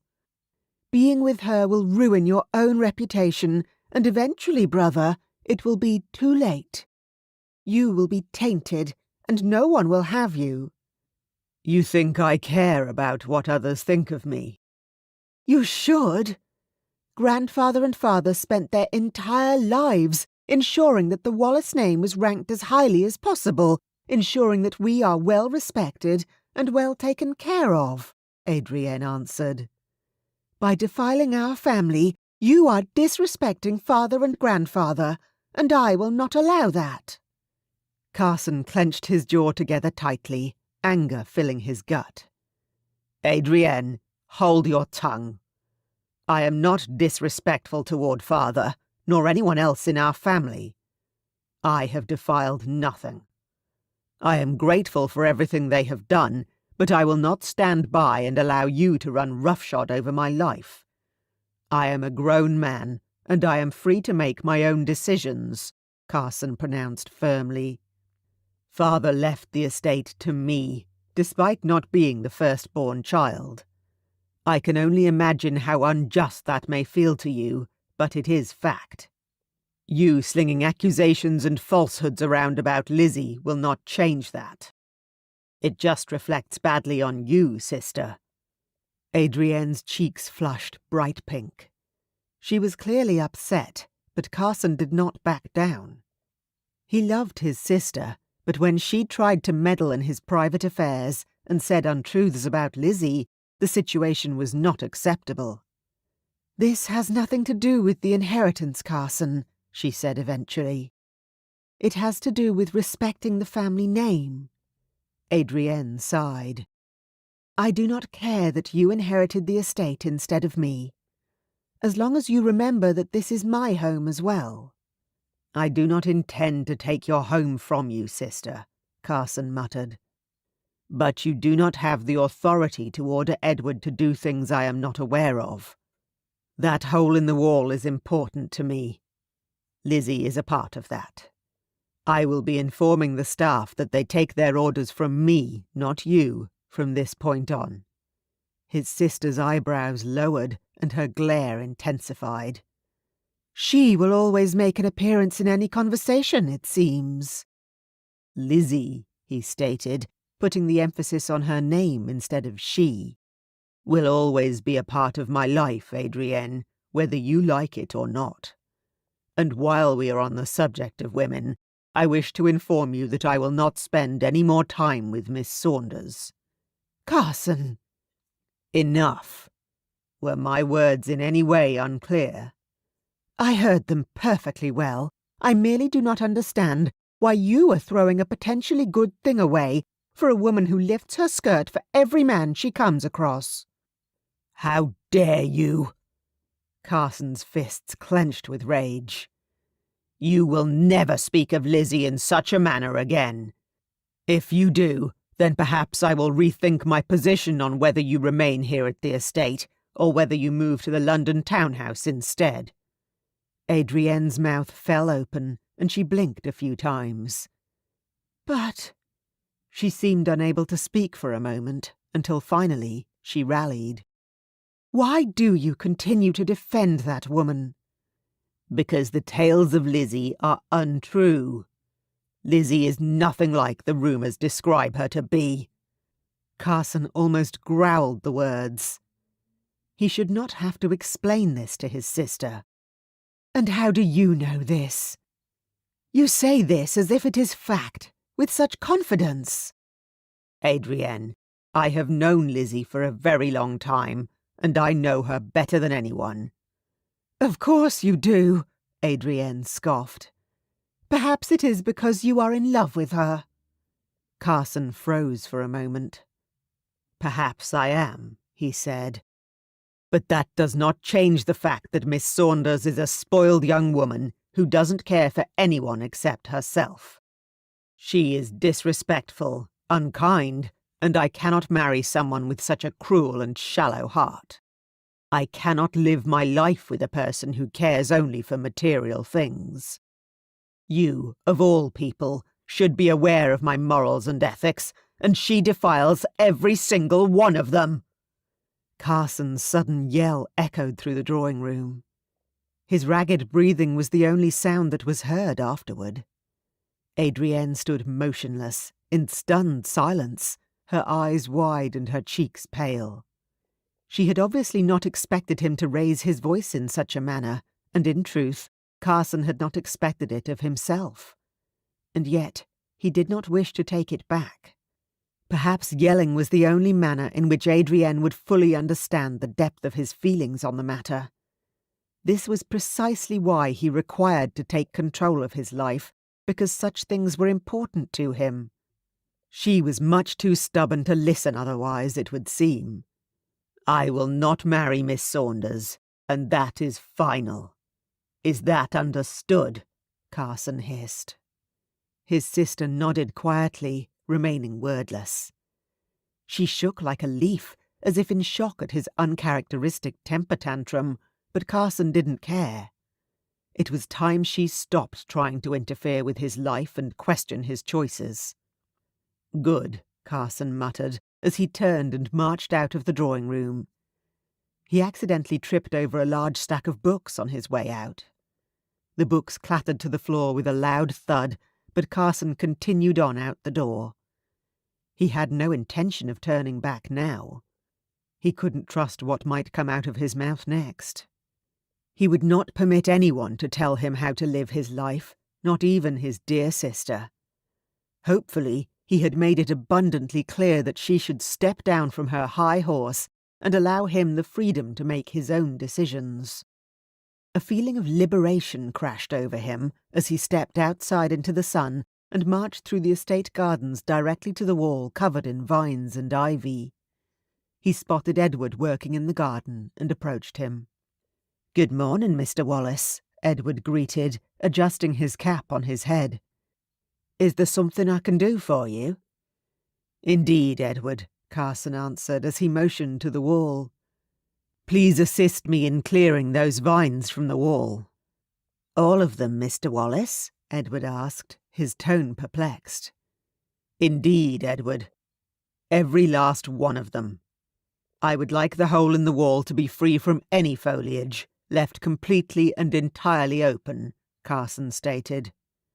Edward shifted in discomfort and glanced briefly at the manor house. "Do not fret over Miss Adrienne," Carson added. "I am the master of this estate, and you will take your orders from me. Is that clear?" "Yes, of course, sir."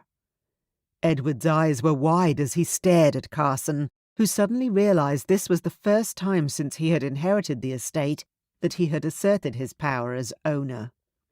It was time to stop sitting back and letting others make decisions for him. It was time to grow up at last and take control of his life. "Now," he said to Edward, giving the boy a quick grin, "will you do as I've asked? Or should I call someone else to assist?" "Of course, Mr. Wallace. Let me fetch my shears." Carson nodded and approached the wall covered in vines and ivy, a smile forming on his lips. His gaze rose to Woodlock Manor, toward Lizzie's bedchamber window, and he wondered whether she was watching. He hoped so. He and Lizzie had a lot to talk about, as soon as he had opened up the way through. Chapter 9. A thunderously dark cloud felt like it hung over Lizzie's head as she stepped out into the sunlight of a beautifully clear fall morning. The sound of carpenters hammering from Ferngrove Manor darkened her already gloomy mood. What on earth were they doing over there? How long did it take to refurbish a library? The events of last evening were still fresh in her mind and her heart, but instead of being filled to the brim with sadness, she was now filled with something less savoury. She was in a mood that seemed to embrace pettiness, and even though she didn't want to feel that way, the thought of Carson and Miss Saunders cavorting together in the gardens of Ferngrove Manor filled her with rage. Still, she stood beside James and Kitty as they patiently awaited the arrival of Lord William and Lady Emma, who had returned from their travels earlier than anticipated. Her brother Will and his new wife didn't wish to miss the birth of Kitty's child. Barely a few moments passed before Lizzie began to shift her weight, and a scowl weighed down her features. The hammering from the estate next door, as well as a strange sound that resembled a tree being chopped down with an axe, pulsated in her head and started the beginnings of a very bad headache. "What is the matter, sister?" the Duke asked, obviously noticing her pained look. "That infernal racket is cutting up my peace." "What are they doing over at Ferngrove?" Lizzie complained. "Perhaps they are preparing bedchambers for Miss Saunders," the Duke answered nonchalantly. Lizzie glared at him, her left eye twitching slightly. "That is not amusing, James." "Please do lighten up, sister. It was only a joke." Her brother chuckled, but he stopped when he noticed that she wasn't laughing, smiling, or even letting up on her scowl. "It was not a very good one, brother." "I'm sorry, Lizzie." She folded her arms across her middle and didn't answer. "What is going on with the two of you?" the Duchess asked with a furrowed brow. James opened his mouth, about to answer his wife, but Will's coach appeared at the gates of the estate at that point, and a relieved smile formed on her brother's lips. "Oh, how delightful! They are here." James stepped away from Kitty, and she raised an apprehensive brow at Lizzie. "I do hope you and your brother can be civil with one another." He informed me last evening that he had been wrong concerning your behaviour, and that you are welcome to stay with us as long as you need to. But I will not tolerate any friction between the two of you. I wish for our home to be calm. For the child." "Yes, I understand," Lizzie interjected, and turned away before Kitty could see the hurt in her expression. "You do not need to worry. Whenever I feel the need to argue with anyone, I will lock myself in my chambers until the feeling passes." "I didn't mean it in any way other than to encourage you, Lizzie," Kitty stated. "I know you didn't, and I am utterly grateful that you and my brother are allowing me to stay here as long as I need to," Lizzie said, attempting her best to not sound ungrateful. The coach came to a standstill, and the next moments happened in a blur. William and Emma climbed out of the coach, and James and Kitty stepped forward to embrace the newlywed couple. All Lizzie was able to do was stand there wordlessly. It seemed as if the world slowed down around her as Emma gushed over the Duchess's swollen belly, and James and Will immediately broke into a lively discussion of adventure and travels. As a child, she had often felt left out when the brothers got together and talked about things their little sister didn't understand. Those feelings of exclusion paled in comparison to now. Finally, it was her turn. "Sister!" Will exclaimed, approaching her with open arms. She fell into his embrace, filled with gratitude for his return. "Are you well, Lizzie?" Will inquired. "Indeed I am. It simply feels surreal to have you back home." Lizzie grinned at him. "The estate was so peaceful without you." Will's eyes sparkled with amusement, and he embraced her once more. "It is not a sin for you to simply admit that you missed me." "That is rather overreaching," Lizzie chuckled. "And I believe congratulations are in order regarding your nuptials." "Thank you, sister." Will smiled happily as Emma joined his side. "Congratulations, Emma." Lizzie studied the new bride. She looked well and happy. Clearly the state of marriage agreed with Emma. "Or may I be so bold as to address you as my sister?" "You may address me as you wish, Lizzie." Emma smiled happily and embraced Lizzie. "Though sister would be wonderful." "Then sister it is." "I wish you both all the happiness in the world," Lizzie said sincerely, tears forming in her eyes. She told herself they were happy tears. Tears of joy for everyone around her who had managed to find their forever love. But the welling emotion threatened suddenly to consume her, and she released Emma and turned away, taking a few moments to steady herself and swallow down the lump in her throat. When she had herself back under control, she spoke up. "Francis and the kitchen staff have prepared a delightful breakfast for us all on the terrace. And the weather is cooperating too. Shall we go?" "Indeed," Will nodded. "I am ravenous." "But in all fairness, you are always ravenous," James chuckled. "I cannot argue with that," Will agreed, as they made their way to the terrace. As they seated themselves at the table overlooking the gardens, Will glanced over toward Ferngrove Manor. "I wonder how Carson is doing. Perhaps we can send for him to join us. I would love to see him again after all this while." The table fell silent, and the Duke and Duchess exchanged awkward glances. Lizzie, on the other hand, pretended that she had not heard what her brother uttered, and looked down into her tea, aimlessly stirring the brew. "Did I say something wrong?" Will asked. When it became clear that no one else planned to speak, Lizzie sighed and looked up from her tea at Will. "Carson likely will be much too busy entertaining Miss Saunders to visit Woodlock Manor any longer." Her calm response surprised even herself, and she tested herself further by taking a sip of her tea, glad when her hands remained steady. "Well." Will's brows had lifted high on his forehead when she glanced up at him. "When did this happen?" He glanced at the Duke. "I was under the impression that Carson was—" He broke off, looking awkward, until James answered. "Carson only met Miss Saunders yesterday. I think Lizzie is being a tad presumptuous in her assumptions at this point," the Duke answered. "Not presumptuous, only realistic," Lizzie muttered. "He has only met with her once?" William inquired, and the Duke nodded. "That does not sound too serious." "It does not matter, as Carson made it abundantly clear that he is happy with the current situation," Lizzie said. She was not quite certain whether her words were to convince everyone at the table or herself.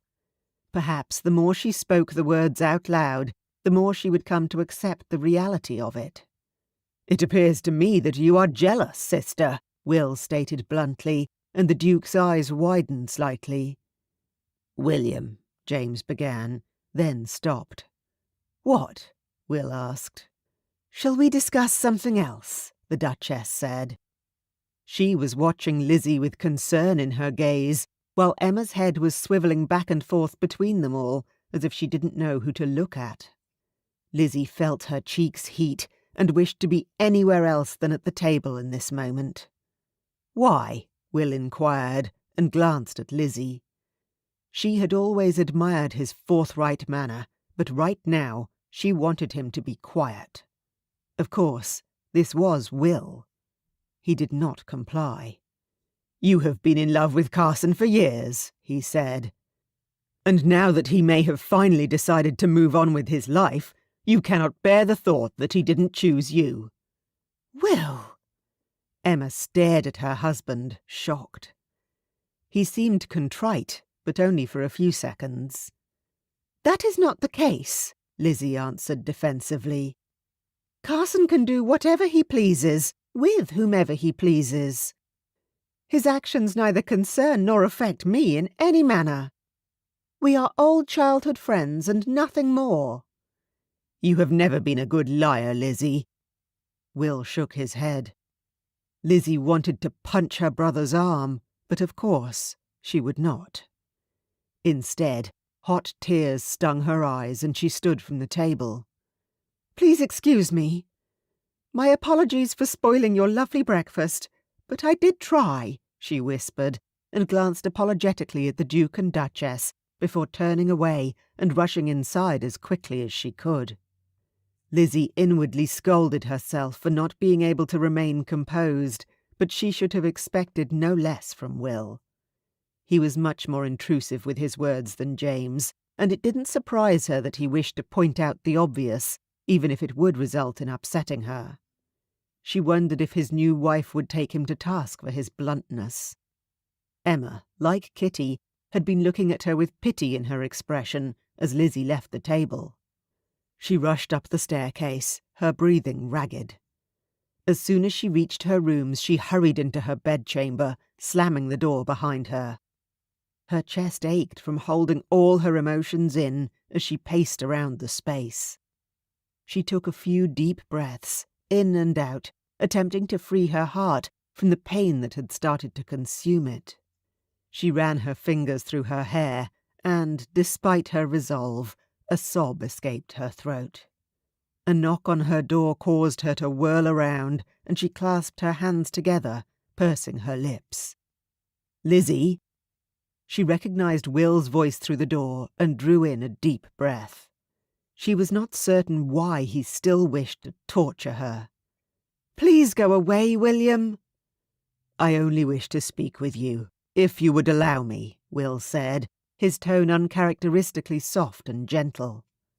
Lizzie bit her lower lip and wiped the tears from her cheeks. "Very well." The door opened slowly, and Will stepped into the bedchamber. "I must apologize for my insensitivity, sister. I was not aware that Carson courting Miss Saunders was such an unsettling and difficult thing for you. I was teasing, though as usual, my teasing went too far." He hung his head a little, looking sheepish.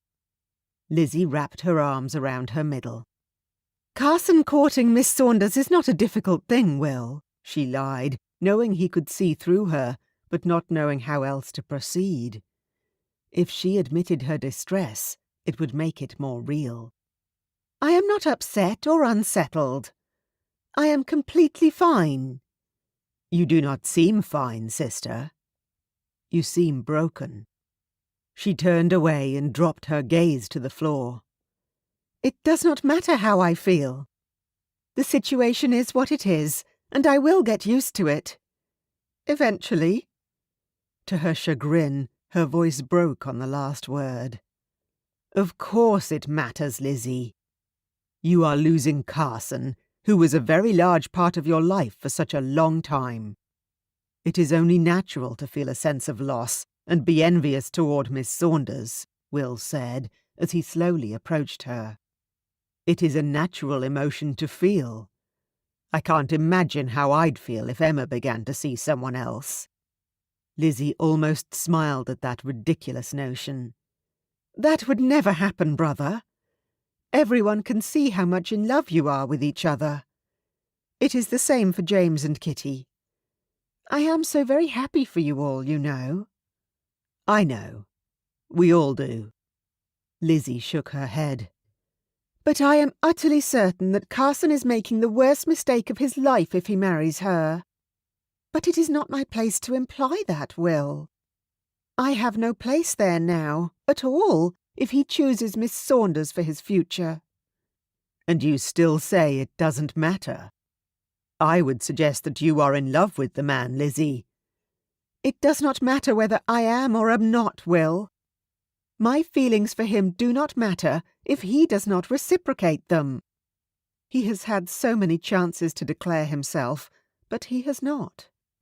Clearly he does not have those type of feelings for me, and unfortunately, I do not know what to do with mine, Lizzie admitted. I am truly sorry, sister. I had always imagined you and Carson together, or that you would find your way to one another eventually.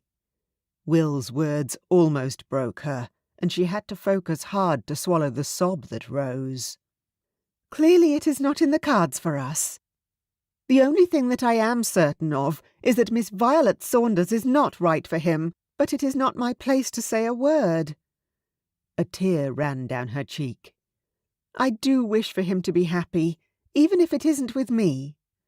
Your intent is pure, my dear sister, but sometimes you need to follow your own heart. Your own happiness is important as well. Lizzie sighed and nodded. I am aware. I simply need to find something real that makes me happy, truly happy, and not simply chase the mere idea of happiness. You will find it when you least expect it, Will said with a smile. I never imagined that I could ever be as happy as I am now, and I wish the same for you. You make that terrible cliché worth waiting for, Lizzie whispered, and wiped another tear from her cheek. Will you rejoin us for breakfast? Perhaps it would be better if I didn't. I will catch up with all of you later today. I wish to have a few moments to myself. I may even disappear into the library for a while. I require a bit of distraction, and I know you wish to see Carson. I do not want to be here and available when you do. I understand, sister. And I am truly sorry for upsetting you. I should be used to it by now, Lizzie jokingly said, before they both laughed. It is never my intention to hurt you. You should never forget that, Will stated, his eyes fixed on her. And now I have both you and Emma to pull me up when I go too far. I love you very much, Will. And I you, dear Lizzie. She smiled as Will quietly left her bedchamber, closing the door behind him. He was the most annoying brother ever, but she loved him dearly. She loved both her brothers very much. She pulled in a few breaths and slowly approached the window. She drew back the curtains and glanced down in the direction of Ferngrove Manor, despite every cell in her body advising her not to. Shock made her heart jump at the sight of Carson and Edward the gardener toiling hard and removing the vines and ivy from the wall between the estates. The hole in the wall that had been their secret passageway between Ferngrove and Woodlock for so many years was now exposed and open once more. Their secret passage was clearly no longer a secret, and for a moment a glimmer of hope flickered inside Lizzie's heart. Chapter 10. Nothing could prevent Carson from embracing his good friend Will. It had been far too long since they had spent time together in each other's company, and he'd been delighted to receive the invitation to visit. He'd missed his friend since Will had climbed aboard the train to Edinburgh to follow Lady Emma in the pursuit of his heart. He had found it admirable that Will had placed so much on the line and sacrificed as much as he had while leaving everything behind, just so that he could be beside Emma as she had journeyed to Scotland. Despite not being able to attend their wedding ceremony, as it was on a ship in the middle of the North Sea on its way to a port in Denmark, Carson was truly happy for his best friend. "Tell me all about your travels."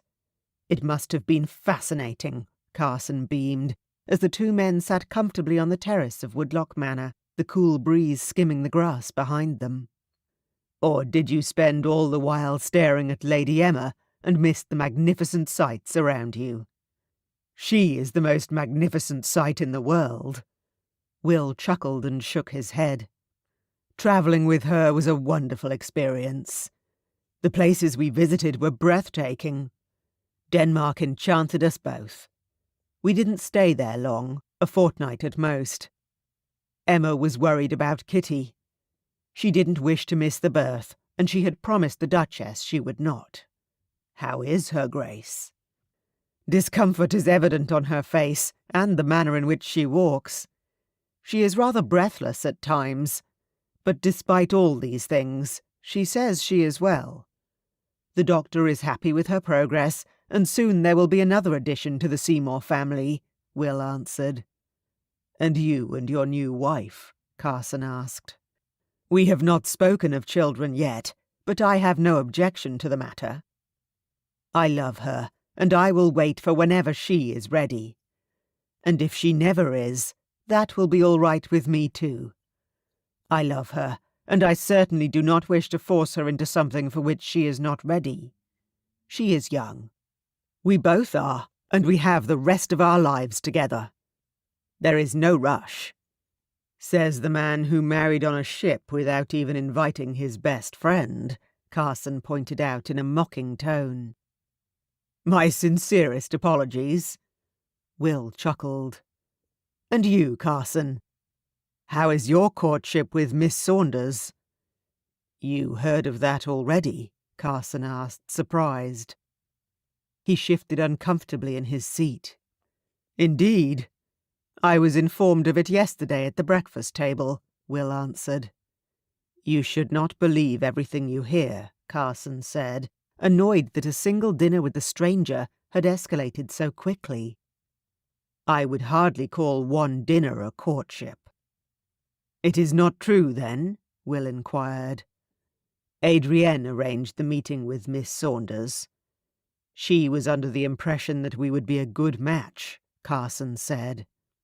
He couldn't help his brows coming down into a frown at the thought of anyone wanting him to end up with someone like Miss Violet Saunders. "Was your sister wrong?" "Indeed, yes." Carson stared out at the garden and sighed. "I do not wish to marry that woman. She infuriated me the entire dinner, talking only about herself. I cannot even begin to imagine what an entire life with her would be like." He shuddered. "So, when is the wedding?" Will grinned with amusement. "Do not speak such absurdities, even in jest, friend." Carson huffed out a breath. "I understand that Adrienne means well. She wishes for me to be happy. But she also wants to ensure that the Wallace family name doesn't get thrown to the dogs and dragged through the mud. Any more than it already has." Will chuckled. "I am serious, William," Carson choked. "She means well, but I cannot allow her to make these decisions for me. I am the man of the house, and she does not respect that." "Have you informed her of your feelings?" "Indeed." Carson nodded. "And?" Carson didn't want to offend his friend with what Adrienne thought about Lizzie, but there had always been truth between him and Will, and so he spoke candidly in response.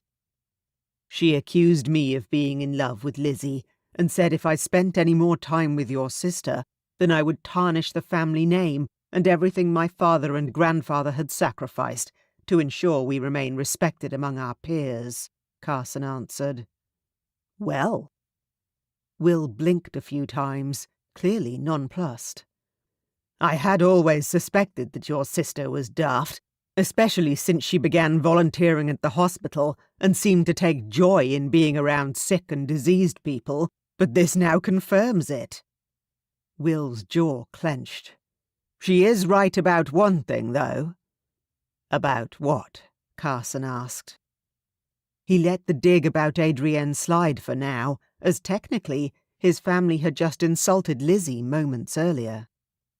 About you being in love with my sister. Carson's heart skipped a beat. Will knew. He lifted his chin, but could not deny the truth. Yes, I am. Why do you not tell her? Will asked. If you were me, would you tell her? Carson asked. I have nothing to offer her. No title. She is a duke's daughter. She will find someone far more suitable than I to marry. If it were me, then of course I would tell the lady how I felt, Will said. It sounded like a challenge thrown out between them. Now you are the one who is daft, Carson muttered. He leaned back against the backrest of the chair. Where is your sister, by the way? Usually she prances around the garden, soaking in the last bit of sunshine before the winter sets in. Will cocked his head and smirked. You are not even aware of how lovelorn you sound, are you? I am not discussing this with you any longer, Carson muttered, and stood from the table. Can you direct me to where I can find your sister, please? She's in the library, but I do not suggest that you go there today. And why not? She may hurl a book at your head. Carson gaped at his friend. And why would she do such a thing? Because she has been in a hostile and angry mood since she found out about your meeting with Miss Saunders, Will answered, in a seemingly nonchalant manner. He shrugged. Or perhaps it is something else that upset her. My sister remains a mystery. You, of all people, should be aware of this. Carson's jaw clenched. I shall not be long. If you have not returned by sunset, I will assume my sister clocked you with a book, and you are dearly departed. Carson narrowed his eyes. But rather than give Will the satisfaction of seeing him react further, he simply nodded at his friend and left the terrace. Will was well known for being a jokester, but Carson wasn't certain if he was serious with regards to Lizzie this time. He was unsure why she would be so angry, but perhaps if he asked, she would tell him. Carson stopped in front of the doors of the library and hesitated for a moment, Will's warning swirling in his head. She wouldn't really throw a book at him, surely. She had too much respect for books to do that. Still, he was not certain why, but he felt the need to practice extreme caution in this meeting. As he opened the door, the library was quiet. He slowly walked along the length of the large room. Where was Lizzie? What are you doing here? He suddenly heard her voice echo through the space and whirled around to see her straightening up from behind one of the couches. It looked as if she were picking up a book from the floor. She stood straight, facing him, and tucked the thick book in her hands in front of her bosom. I was visiting with Will, and I hoped to get the chance to speak with you for a moment, too, Carson answered, and carefully approached. She took a tiny step backward, and he stopped. Although your brother advised me not to, Carson admitted. Will said you were in a bit of a mood. Bad enough to possibly even hurl a book at my head. Oh, is that what he said? Lizzie snapped shut her mouth after those words, though her eyes flashed with some kind of emotion he couldn't read. "Indeed," Carson answered, eyeing her red cheeks and clenched hands on the book's edges. "Why are you so angry, my lady?" "I am not angered by anything, or anyone for that matter," Lizzie answered, and turned away from him. "That is a lie. I can see that you're upset." Being untruthful was unusual for Lizzie. She wore her heart on her sleeve and didn't usually hide her feelings from anyone. Especially not from him. He had known her forever, and she knew that he would pick up on it if she were lying. Which made today's situation more perplexing. "Lizzie, I am not certain exactly what is the matter, but if you can merely tell me—" "I do not see the point in doing such a thing, Mr. Wallace." "Mr. Wallace? Since when?" He ran his hands through his hair, exasperated. "Could you please refrain from this formality, Lizzie, and talk with me? You and I have always been able to speak to one another openly. Why can you not tell me what is the matter now?" "You will not understand," Lizzie stated simply. "Should you not leave that decision up to me?" Carson inquired. Lizzie shook her head. "I do not wish to speak about this any longer, and I certainly do not wish to keep you from things, or people, who are more important to you." "People? Lizzie, is this about Miss Saunders?" Carson stepped closer. Lizzie whirled to face him, her eyes flashing with something that seemed akin to hurt. "Don't utter that woman's name in my presence." "That certainly confirms my suspicions. You promised me that you were not upset with me meeting with Miss Saunders," Carson pointed out. "I am well aware of what I said, Carson, and I am not upset over that." "I wish you all the happiness in the world," Lizzie muttered. "Somehow, I suspect you do not mean that." Lizzie opened her mouth to speak, but hesitated. Carson could clearly see that whatever was weighing heavily on her mind, she didn't wish to say it. "Tell me what is in your heart, Lizzie. Please. I beg you." "I cannot, as my words would be cruel, and you do not deserve anything but kindness." "Lizzie, please." "Carson, perhaps you should leave. I do not wish to hurl a book at your head." Her smile was sad. Carson nodded slowly. Now was not the time to pursue the matter any further. Lizzie clearly was too upset. "Perhaps one day you will understand why I came here this afternoon to speak with you. It was never my intention to have a wedge placed between us by any other woman." "It is not merely any other woman. Of all the young ladies in Somerset, why did Adrienne insist on introducing you to Miss Saunders? Have you asked her this question? Of course you didn't, because you are a man. And you are kind and genuine. Men like yourself, Carson, do not think about how manipulative women can be. Women often do things and say things for a specific reason, not simply because they are emotional or in a mood." "Then what is the specific reason you are pushing me away? Are you afraid to lose me if I marry Miss Saunders?" Carson inquired. "Not in the least, Carson, as I cannot lose something I never had to begin with," Lizzie said. She turned away, and Carson admitted defeat in his mind. For today, at least. Tomorrow was a whole other story. "I could say precisely the same thing," Carson muttered, before he turned on his heel and stomped out of the library. He had never truly understood women, how their minds worked or how they were ruled by their emotions. But he thought he had understood Lizzie. Now he wasn't so sure. It was obvious to him that all women were not to be fully understood, and Lizzie was now living proof of that. She had not given him a clear answer as to why she was upset, and seemed to be trying to keep him at a distance. He could make a guess, of course, but he wasn't sure that would be good for either of them. Chapter 11. Lizzie stretched her legs beneath her as she turned the page of the book she was reading, beams of sunlight shining through her window and warming her. She was comfortably nestled on a large pillow on the floor, quietly enjoying the peace, desperate to forget about her troubles with Carson. She had not seen nor heard from him in over a week. And despite her heart being shattered into a million tiny shards on that day in the library when he had turned tail and walked out, she'd convinced herself that it was for the best.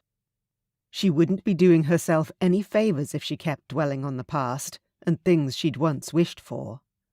It was time to put the past behind her and focus on a future without Carson.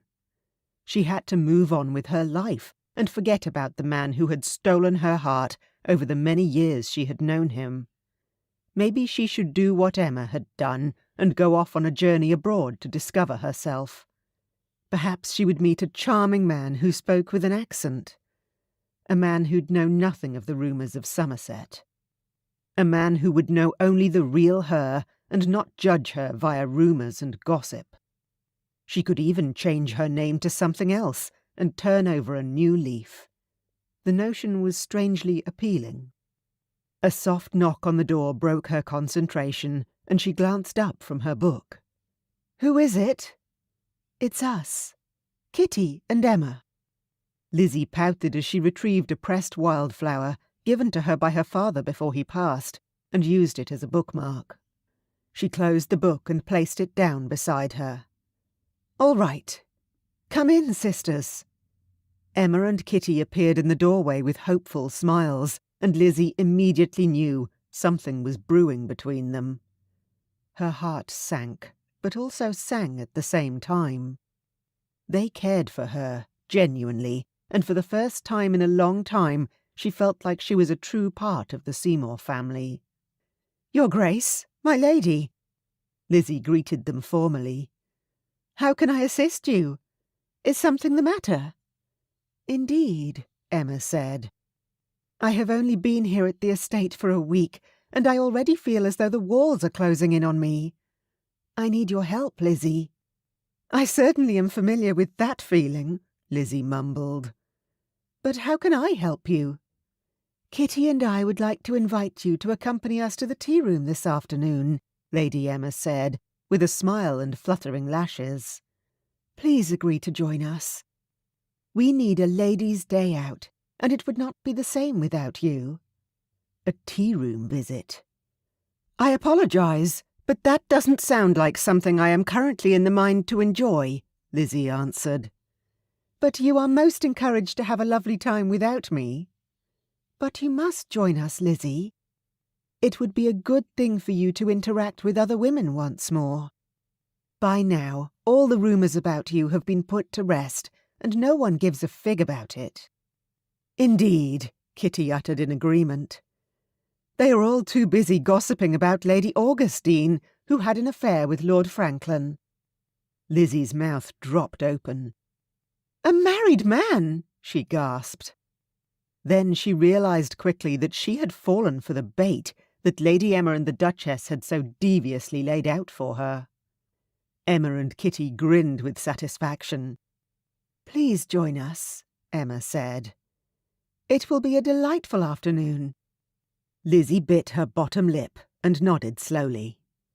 "Very well, but I do not wish to hear a single word about Carson or Miss Saunders." "Who?" Emma asked, with mock confusion.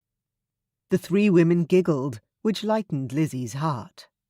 Within the hour, Lizzie, Emma and Kitty were dressed in their best day dresses and on their way into town. The coach travelled slowly along the road toward the tea-room, and a strange feeling filled the pit of Lizzie's stomach. She hadn't gone to the tea-room for a very long while, even before her intoxicated evening at Lord and Lady Wheeling's ball. Once the terrible rumours concerning her and Lord Dorset began to circulate, she had withdrawn from most social events. Unfortunately, many of her true friends had shown their colours over the past months. And although she was grateful to know the truth about them, It still hurt, nonetheless. However, she was feeling anxious about being in those same women's presence once again. She'd be forced to pretend that nothing was the matter and that she had been unaffected by what had happened. Emma and Kitty attempted to casually converse in the coach, hoping to make Lizzie feel at ease, but the atmosphere was still strained. As soon as the coach came to a halt, Lizzie's heart began to pound in her chest, her body frozen. "Are you all right, Lizzie?" Emma inquired, reaching her hand out to Lizzie. She drew in a breath and nodded. "I am perfectly fine. You need not worry about me. I can take care of myself." "I agree. We are all tougher than the world thinks we are," Kitty stated, and reached for her other hand. With her hands clasped by the two women, Lizzie's heart lightened. She might feel lonely whenever she thought of Carson, but with Emma and Kitty by her side, she would never be truly alone. They released hands after a long moment, and then the three women climbed out of the coach and made their way across the street toward the tea room. The bright green paint on the door frame and the window frames was inviting, and it still appeared to look the same as the last time Lizzie had visited. As they stepped inside, Emma placed a reassuring hand on Lizzie's arm, which Lizzie appreciated more than she was able to express in words. Who knew what she would find on the inside? Stares, whispers, or would some of the other customers simply turn away when they saw her? They entered the large room with tables scattered strategically around. Women of all ages chattered happily, sipping their tea and nibbling on cakes, fruits, and pastries. Lizzie exhaled slowly. It all looked very normal. She hadn't realized she'd been holding her breath for so long. She felt light-headed. Then the ladies in the room began to notice Lizzie's presence, and their voices did indeed lower into the whispers that she despised. The humming sound of the whispers intensified, but it had no effect on Emma or Kitty, who sauntered as if uncaring to an open table which had been reserved for them. It was certainly one of the benefits of being part of the Seymour family. Lizzie followed their lead and fixed an uncaring look on her own face. Once seated at the table, the proprietress of the tea-room, Miss Abigail Roslin, approached. "Good afternoon, Your Grace, my ladies. How are you all this wonderful afternoon?" "Simply marvellous, although the journey here has made us quite parched," the Duchess answered. "The usual?" "Yes, thank you." Miss Roslin nodded and hurried away from the table as hastily as she had approached it. "Your Grace, and my lady," Lizzie said with a smile. "I do apologise for being rather withdrawn the past week. I had a few personal issues that took my attention. I didn't mean to be rude or not spend time with you both. But I am glad you convinced me to join you today. It is quite lovely to be out and to be here with you both. Thank you." "Indeed." Kitty grinned. "They do serve the most scrumptious cakes." She placed her hand on her swollen stomach. "At least the child will be happy and well fed." Lizzie and Emma chuckled in unison at Kitty's words. Miss Roslin and a maidservant approached, then placed large plates of delicious baked treats in the centre of the table. The maidservant quietly poured the tea and once again moved away to leave the three ladies in peace. Lizzie sipped her tea and sighed softly. "That certainly is delicious. What blend is that?" "I am not certain," Emma said. "Miss Roslin creates her own special blends in a blending room behind the tea room. This particular blend is utterly delicious, and I have inquired quite a few times, but she refuses to give away her secret formula." Emma shrugged. "Rightfully so. It is her hard work and her creation." "She cannot simply give it to just anyone," Kitty said. They continued to speak of delightful things: Emma's wedding on the ship on its course to Denmark, the progress of Kitty's child's nursery, and although Lizzie only spoke sporadically, she truly enjoyed being in their company. Then the whispers started once more, and when she heard a high-pitched giggle, the hairs on the back of her neck rose. Lizzie would recognise that laugh anywhere. She drew in a deep breath and allowed her gaze to shift to her left, her eyes narrowing as she stared into the dark, beady eyes of Miss Violet Saunders. Miss Saunders glared at her before turning back to the young lady who sat beside her. Lizzie immediately heard her name being mentioned, and then titters of laughter, and her jaw clenched. "Ignore her. She is annoying and does not deserve any reaction from you," the Duchess stated. Lizzie nodded and turned away from the sight of Miss Saunders, but even for a while afterward she still heard her name whispers half directed her way. With every passing moment, Lizzie's agitation grew. "Perhaps it was not such a good idea to come here," she muttered. "Nonsense," Emma said. "She doesn't own the tea-room, or the town for that matter." "She does, however, seem to have the entire town wrapped around her finger for some inexplicable reason," Lizzie muttered. Emma scoffed, but then raised a brow as her gaze shifted to her right. "Good afternoon, Your Grace, my lady." Miss Saunders' piercing voice at their table caused Lizzie to cringe. "And the town whore?" "I beg your pardon!" Lizzie exclaimed, and stood from her chair. So too did Emma and Kitty, the latter taking longer due to her pregnant condition. "How dare you address my dear sister-in-law in such a manner?" Kitty said when she was standing. She stared at Miss Saunders with a disbelieving gaze. "I only say what everyone already knows." "You cannot be serious." Emma's cheeks were red. "I do not believe I spoke unclearly in any manner," Miss Saunders said, her nose stuck in the air. "You are rather brave to think that it is appropriate for you to come here. This is a civilized place for ladies of class." "If that's so, what are you doing here?" Lizzie snapped. Miss Saunders laughed, pretending to be amused, but her eyes flashed with hatred.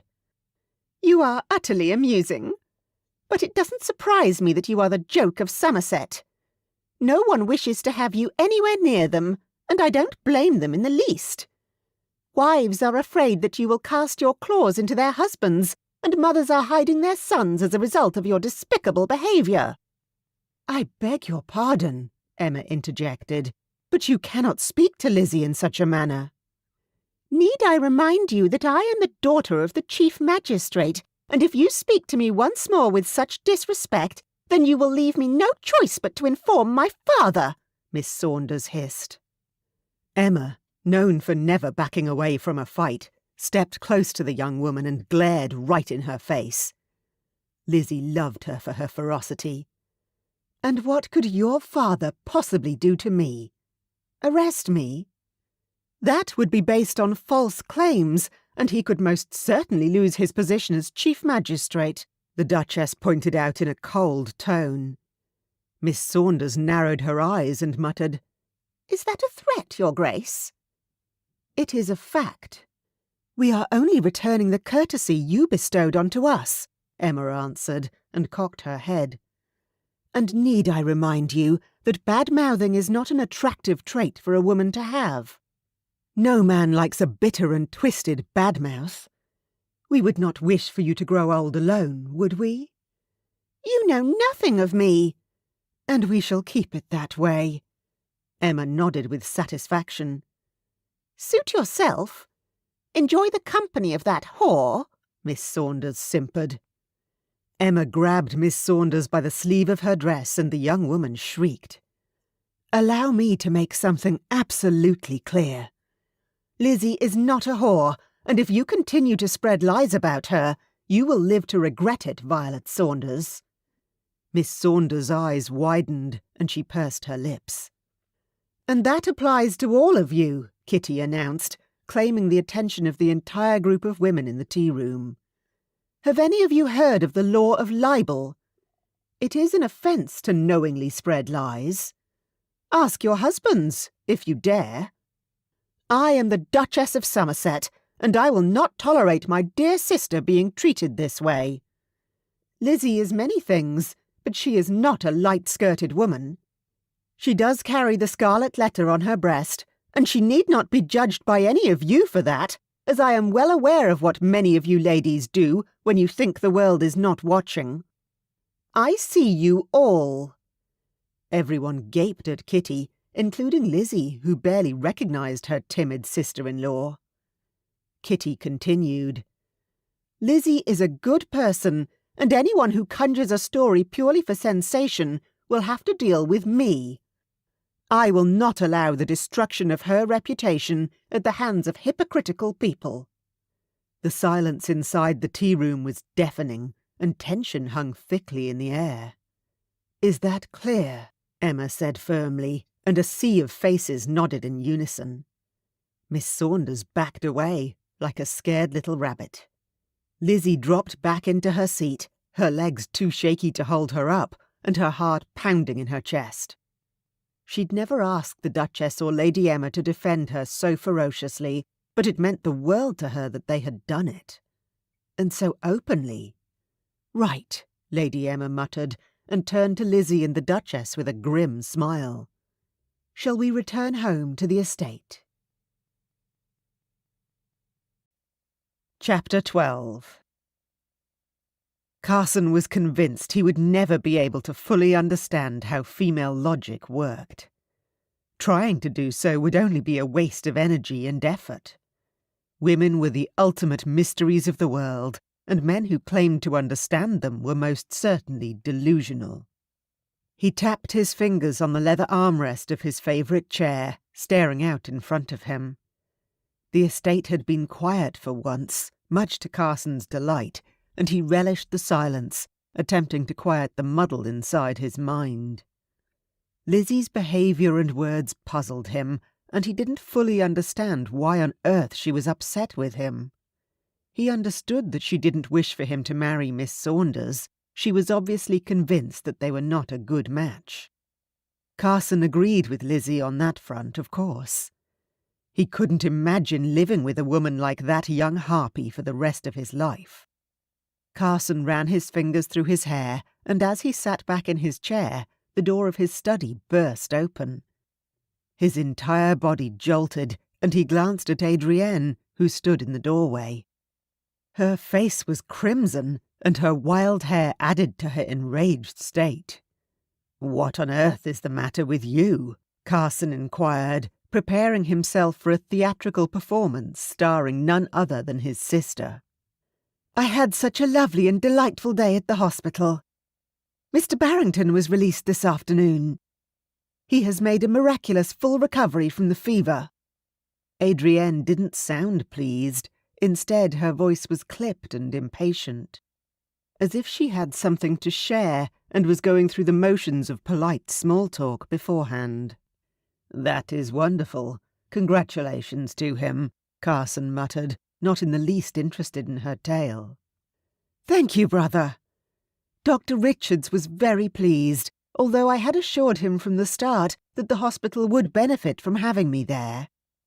Adrienne smiled, but it almost looked like a grimace. "As I left the hospital, I strolled across the road and entered the apothecary. Miss Georgia was there, and she told me of a rather dramatic event that happened in the tea-room today. I even heard it from numerous people as I made my way back to the estate. In fact, it was all anyone could talk about." "I hardly think that a piece of town gossip is something I should concern myself with," Carson scoffed. "Ah, but it involves Miss Saunders. She was verbally attacked in the most dreadful fashion by William's new wife and the Duchess of Somerset." "What?" Carson gasped. "Why?" "Some say she made a snarky remark about Elizabeth, who happened to be with them. They say dear Violet threatened Lady Emma with her father's position, and some say that she was entirely innocent in the matter," Adrienne stated. "I hardly think the latter is the case. That woman has no tact and no discretion either. She will say anything necessary to ensure that she humiliates everyone who crosses her. Did her ladyship slap her?" "I hope so," Carson said. "Slap? Adrienne's jaw dropped. Of course not. She was clearly taken aback by her brother's lack of sympathy for the treatment of Miss Saunders, and she crossed her arms. That is no manner in which to be supportive of your betrothed. I beg your pardon, Carson exclaimed, shock pulsing through his system. That woman is not my betrothed. I didn't agree to any such thing. In fact, he'd declared quite the opposite. Miss Violet is extremely excited about the upcoming nuptials. She even sent me a letter to personally thank me for introducing her to you. His sister beamed. Did you not hear me, Adrienne? I will not marry that woman. I informed you of that from the start, and nothing has changed. Carson stood from his chair. Why do you insist on this farce? Because she is a good fit for you, brother. No, because in your eyes she is a better fit than the one whom I wish to marry, Carson snarled. I cannot believe you have tried to orchestrate this without my knowledge. I did what I had to do. For our family, his sister insisted. You are utterly ridiculous, Adrienne. You relish in my pain and woe, just as Miss Saunders does for poor Lizzie. You deserve one another. Perhaps you and Miss Saunders can marry. I am certain you will be very miserable together, Carson answered, and rushed past her to the door. He had to get out into air that was fresh and clean, not tainted with his sister's ridiculous notions. I already made the announcement, Carson. Carson whirled. You did what? I didn't think you were serious when you told me that you didn't wish to marry her, she said. Why would I joke about something as serious as that? You know how I feel about arrangements and loveless marriages. It is pointless, unnecessary, and creates more heartache and unhappiness than anything else. I don't wish to be a part of something like that. Knowingly marrying someone whom you do not care for, or cannot stand for that matter, you're doomed from the start. I refuse. Mother and father didn't have an arranged marriage. Did you know that? His sister asked suddenly. Carson narrowed his eyes. She rushed on. That's right. They met, they fell hopelessly in love with one another, and they married. The entire city of Somerset was besotted with their tale of love, as they were under the impression that they fell in love after their arrangement had been made by their parents. But it was not true. They only made it seem that way to preserve the relationship between their families. That was how we attained our authority, our power and our wealth. Mother's family, Carson muttered. Indeed. Her father is the late King George of Wales, and she was a princess. Carson stood silently for a moment, allowing the revelation to fully sink in. Tears formed in his eyes. How are you aware of this, and I am not? I was not aware of it until a few years after Mother left. I came across documents in Father's study. He kept a journal and wrote in it often. He wrote about the Welsh princess who broke his heart. I also found a document that stated the same, Adrienne explained. Carson shook his head. Mother loved Father, but still she left him. How does someone fall out of love with someone whom they had married and had a family with? Did we not mean anything to her? Adrienne touched his arm gently. Carson, you must understand that Mother loved us both with her entire heart, and we meant everything to her. And you know this how? From a few letters. Then why did she leave? It doesn't make sense, Carson said, his heart tightening in his chest. Her parents wished for her to join them in Aberystwyth, as her father was terribly ill, on the brink of death. Her father had written a letter to say that since she was the only living heir to the throne, she would be required to move back to Aberystwyth. Mother and Father had a rather heated and exhausting argument, as Father didn't wish for her to leave or accept her lineage. He told her that if she left, she should not bother coming home again. She felt that she had no choice but to leave. Her father needed her there, and it was her duty, Adrienne explained. Carson's brow furrowed. And the rumours of her and Lord Fitzgerald? Rumours. That was all they were, and all they will ever be. Mother loved Father, and she loved us, but she also did what was necessary for her family and for the crown, Adrienne answered, her gaze lingering on his. Carson ran his fingers through his hair. The ambiguity was not lost on him, and he nodded. So it was not Father who sacrificed for us, but Mother. Indeed. She gave up her entire life in order for us to live a normal one. She didn't wish to disrupt us, and when she was needed in Aberystwyth, she gave up everything she loved, including Father and us. She did love us, Carson. A tear ran down Carson's cheek, and he lowered his gaze. Adrienne placed her hand against his chest. My dearest brother, I understand that Miss Saunders is not the woman with whom you wish to spend the rest of your life, but please remember what Mother did for us. Carson glanced at his sister and nodded slowly. You should perhaps speak to Lizzie. We would certainly not wish for her to ruin your prospects, Adrienne said softly. What do you mean by that? Carson asked, and stepped away from his sister. She was also at the tea-room, apparently bad-mouthing Miss Saunders as well. At least she didn't threaten dear Violet, like her sisters-in-law, or so I heard. Miss Adrienne shrugged. Carson narrowed his eyes and his jaw clenched. I am certain she didn't. She would never. Adrienne rolled her eyes. Oh, please. Do not be so naive. It would not be the first time she displayed erratic and inappropriate behaviour. Adrienne, you don't know what you speak of, Carson muttered. A sudden revelation washed over him. Of course. What? It is not important. Carson fobbed her off, not willing to share what had just occurred to him. Did Miss Saunders harm Lizzie in any way? You care more for Lizzie's safety than your betrothed. She is not my betrothed except in your mind.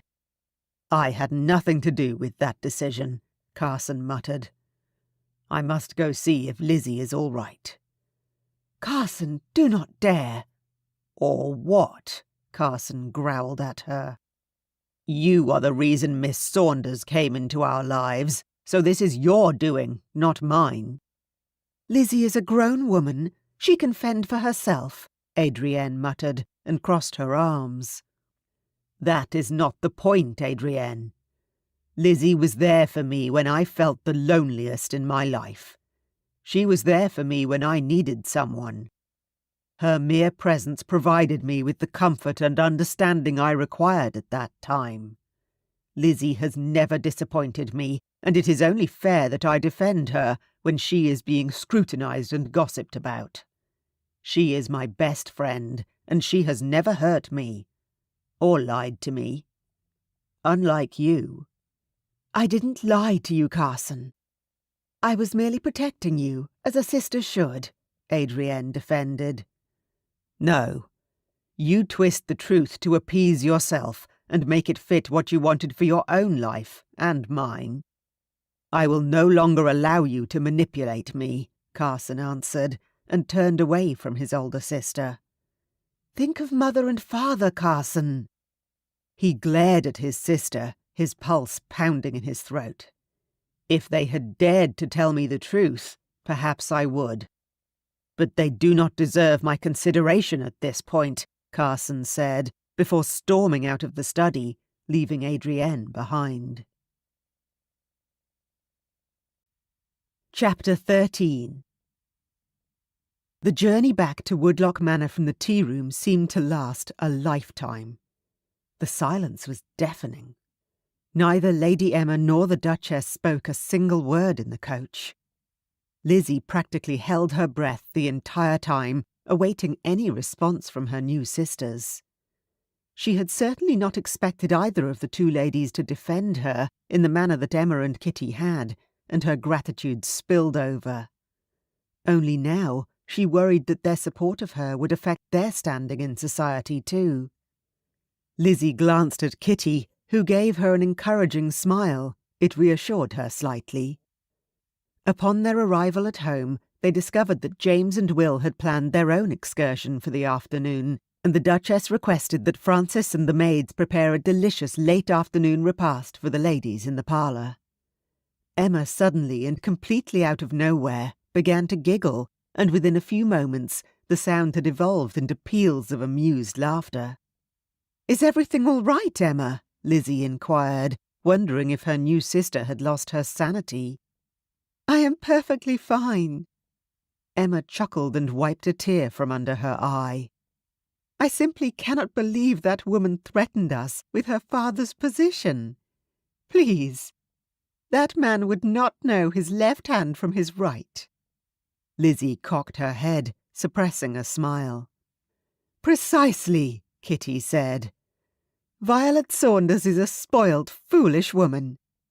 She is oblivious to the ways of the world, and is under the impression that her father's stature and position in the courts is a valid reason to treat people in any manner in which she wishes. But as soon as she is treated similarly in return, then it is an atrocity." Emma laughed and turned to Lizzie. "You should certainly not fret over her. She is as insignificant as a waft of grass blowing in the wind. Wafts of grass disperse seeds into the air, allowing for—" Lizzie trailed off as she studied Kitty and Emma's kind expressions. She cleared her throat and nodded. "I apologize. I understand what you meant, and I cannot tell you how grateful I am for your support today, sisters. I am lucky to have you both in my life." "As we are to have you, my dear Lizzie," Emma said. "Are you really fine, though, Lizzie?" Kitty inquired. "This cannot be easy for you at all. You and Carson have always been so very close." "We were close," Lizzie corrected. A silence fell over the parlour. Lizzie released a sigh. "My brothers are convinced that I am jealous of Miss Saunders because she is being courted by Carson." "Are you?" the Duchess asked. "It is not a simple yes or no answer," Lizzie admitted. "I want Carson to be happy, of course, as he deserves a wonderful life, but not with her. She is not the right woman for him. He merits someone so much nicer than that. I wish he would realize she is an unkind woman who will not love him in the manner in which he deserves." "That certainly is not jealousy, Lizzie. It sounds more as though you are wanting the best for Carson, and perhaps in mourning for the relationship you had with him, and that will inevitably change moving forward," the Duchess pointed out. "It feels that way, although I am not certain why," Lizzie admitted. "I have spent countless hours attempting to determine why I feel so melancholy. It feels as though I have lost the only person who understands me better than I understand myself. He had the ability to see through my forced smiles and my pretend indifference. He noticed the smallest indicators if ever I was not happy. He could dry my tears before they even welled in my eyes." As if to emphasize her point, a stray tear ran down her cheek. She didn't attempt to wipe it away. "You love him. Truly love him." Kitty's words were tender, and Lizzie nodded slowly. "Very much so," Lizzie whispered. "But it is too late now. He is betrothed to Miss Saunders." "It is not too late, Lizzie," Emma assured her. "Perhaps you should speak with Carson and tell him of your feelings for him." "I cannot do that. I would seem petty and desperate, and if he has already made his decision, then it would be cruel to do such a thing to him. I've had many opportunities to make my feelings known to him, but I didn't follow through. I've recited the words in my mind so many times I've lost count. I know precisely what I would say, but now I can never say them to his face. I am a coward, on the verge of losing the only man I've ever loved, but I have left things too late. All is not lost, Lizzie, Emma said again. I am afraid it is. He came to speak with me last week, and I almost hurled a book at him. He left in quite a temper. If it's any consolation, Lizzie, I basically did the same to Will, Emma pointed out. And we certainly are aware of what happened after that, the Duchess retorted. Lizzie rolled her shoulders to release tension. Please, I still cannot enter the study without an awkward feeling in my stomach. The Duchess chuckled and placed her hand over her swollen belly. I know about awkward feelings in the stomach. Are you all right? Emma and Lizzie inquired, almost at the same time. I am perfectly fine. The child simply lies in a very uncomfortable position. For me, not for him, the Duchess assured them both. Him? Emma smiled. You believe it's a boy? Fantastic. Another Seymour man to deal with, Lizzie muttered, but she grinned at Kitty. The Duchess chuckled and shook her head. Perhaps. I am not quite certain yet. It does feel right to refer to the child as a boy, but I cannot say for sure. As long as he or she is of sound health, I don't mind. Have you thought of names? Lizzie asked, thankful that the conversation had taken a turn and removed her from the centre pedestal. James and I have discussed it at length, but we have not come to any decision yet. But I promise, you two will be the first to know, granted you keep the news to yourself, Kitty said. Of course, Emma said. Lizzie agreed. As long as you do not name the baby Elizabeth.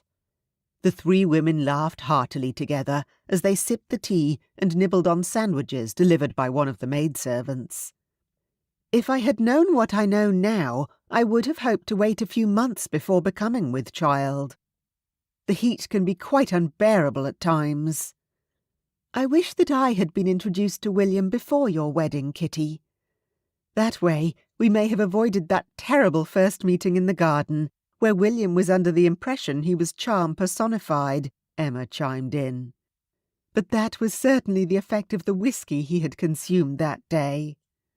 Believe it or not, he was even more obnoxious when he was sober, especially before you met him. You would not have liked him one bit, Lizzie stated. As opposed to the first time I met him, Emma chuckled, and Kitty and Lizzie joined in her laughter. Lizzie, what about you? Emma inquired. What about me? Lizzie asked. If you were given the chance to go back in time and change one thing in your life, what would it be? That is an easy question, Lizzie answered, and drew in a sad breath. It would be the day before I first met Carson in the garden. He had snuck through the hole in the wall, exploring. Why the day before? Kitty asked. To ask Edward to close the hole, so Carson could not climb through. Emma and Kitty both gasped, and Lizzie suddenly felt guilty for saying such a thing out loud. She lowered her gaze. Emma reached out and placed her hand over Lizzie's, softly whispering, I am truly sorry for your sadness, Lizzie. It is my own fault. I didn't possess the courage to inform Carson of my feelings. I was terrified of being rejected, of ruining our perfect friendship. But now, because of my cowardice, even our friendship is over. The last words I said to him were to leave my sight. Because at that moment I thought it was what I wanted, what he deserved. He doesn't deserve someone like me, but he certainly doesn't deserve someone like Miss Saunders either. She will break him and make him bitter and resentful. He deserves better. You are a wonderful young woman, Lizzie, despite what you believe to be true, the Duchess answered. But merely weeks ago, you wished me to leave the estate because I was seen as a bad influence, Lizzie uttered. Is that true? Emma sat up straight and turned to her friend. It was, but Lizzie has changed. She's kept her promise to me, and I have noticed the difference. James has noticed too, though he was not the one who decided to ask you to stay. It was I. I want you here, Lizzie. I want both of you. Because I must admit, I am terrified of having this child, and you both are the only reason I appear as calm as I do. Oh, Kitty, Lizzie whispered. I had no idea. You don't have to be scared. We are here, Emma said. We won't allow anything bad to happen to you or the child, Lizzie promised, with an encouraging smile. Thank you. I am truly grateful for you both. The Duchess smiled tremulously and glanced at Lizzie. And I am deeply sorry that I made you feel anything but welcome in your own home. There is no need to apologize, Your Grace, Lizzie said. Admittedly, I was not the best guest in the world before, and my behaviour was clearly not what it should have been. We adore you just the way you are, the Duchess stated with a smile. The mere fact that you are acknowledging your wrongdoings and striving to better yourself is wonderful and admirable. Thank you, Lizzie smiled. The light-hearted atmosphere in the parlour was truly delightful from that moment onward, and it allowed Lizzie to feel at ease and forget about her woes. And about Carson, even if only for a short while. Chapter 14. The moment Carson's coach came to a standstill, he jumped out and stepped onto the dusty cobblestone path that led to the lavish townhouse across the street. He straightened his shoulders as he climbed the wooden steps leading to the front door. He banged the copper knocker loudly and with force against the door and waited for a few moments. When the door opened, a young maidservant greeted him with a polite smile. "Good afternoon, sir." "Good afternoon," he reciprocated with a nod. "Is Miss Saunders home? I wish to speak to her. Tell her Mr. Wallace is here." "Certainly, Mr. Wallace. I shall escort you to the parlour while I inform Miss Violet of your arrival." He followed her into the parlour, then waited while the young maidservant left to fetch her mistress. Carson ran his fingers through his hair and drew in a deep breath before slowly exhaling. Footsteps sounded in the hallway, and as he turned, Miss Saunders appeared in the doorway. "Carson," she smiled happily. "How good of you to come to visit me. I am terribly sorry that you must see me in such a state, but I was not aware you would be calling." Carson glanced at her, knowing well enough that she always wore the best dresses, and she would not dream of being anything less than perfectly turned out at any time. False modesty was not attractive in his view. As she approached, she reached out her hand to touch him. He stepped back, his jaw clenched. "Is something the matter?" she asked with a furrowed brow. "Indeed, yes. There is something I wish to speak with you about." "Is everything all right? You seem upset." "I am upset," Carson answered. "I had an interesting conversation with my sister, and it disturbed me very much." "What did she say?" Miss Saunders inquired. "She told me of an incident that occurred at the tea-room." Miss Saunders' eyebrows fluttered upwards and her eyes widened. "What incident might that be?" "The incident where you threatened Lady Emma and her Grace and bad-mouthed Lady Elizabeth Seymour," Carson answered, and crossed his arms. "What do you have to say about that?" "It's not true. Why on earth would I ever threaten anyone?" Miss Saunders pouted innocently, fluttering her lashes at Carson. "I do not believe you," Carson stated. She narrowed her eyes and stepped back. "I would not lie to you, Carson." "Then you are accusing everyone else who was in the tea-room to be liars?" Carson asked. "I didn't say that," she contended. Those Seymour women despise me for some inexplicable reason, and they are targeting me. They have probably enlisted others to support their lies." Carson rolled his eyes. "Such nonsense you speak. Everything that comes out of your mouth is nonsense." Miss Saunders gasped and pressed her hand theatrically against her bosom. "How dare you speak to me in such a manner?" "And how dare you threaten the wives of the Seymour brothers? Are you not aware of the difference in your stations? Your father may be chief magistrate, but her Grace is the wife of the Duke of Somerset. Still, she does not lord her position over others, and nor do Lady Emma or Lady Elizabeth. Your father's position does not make you better than anyone else.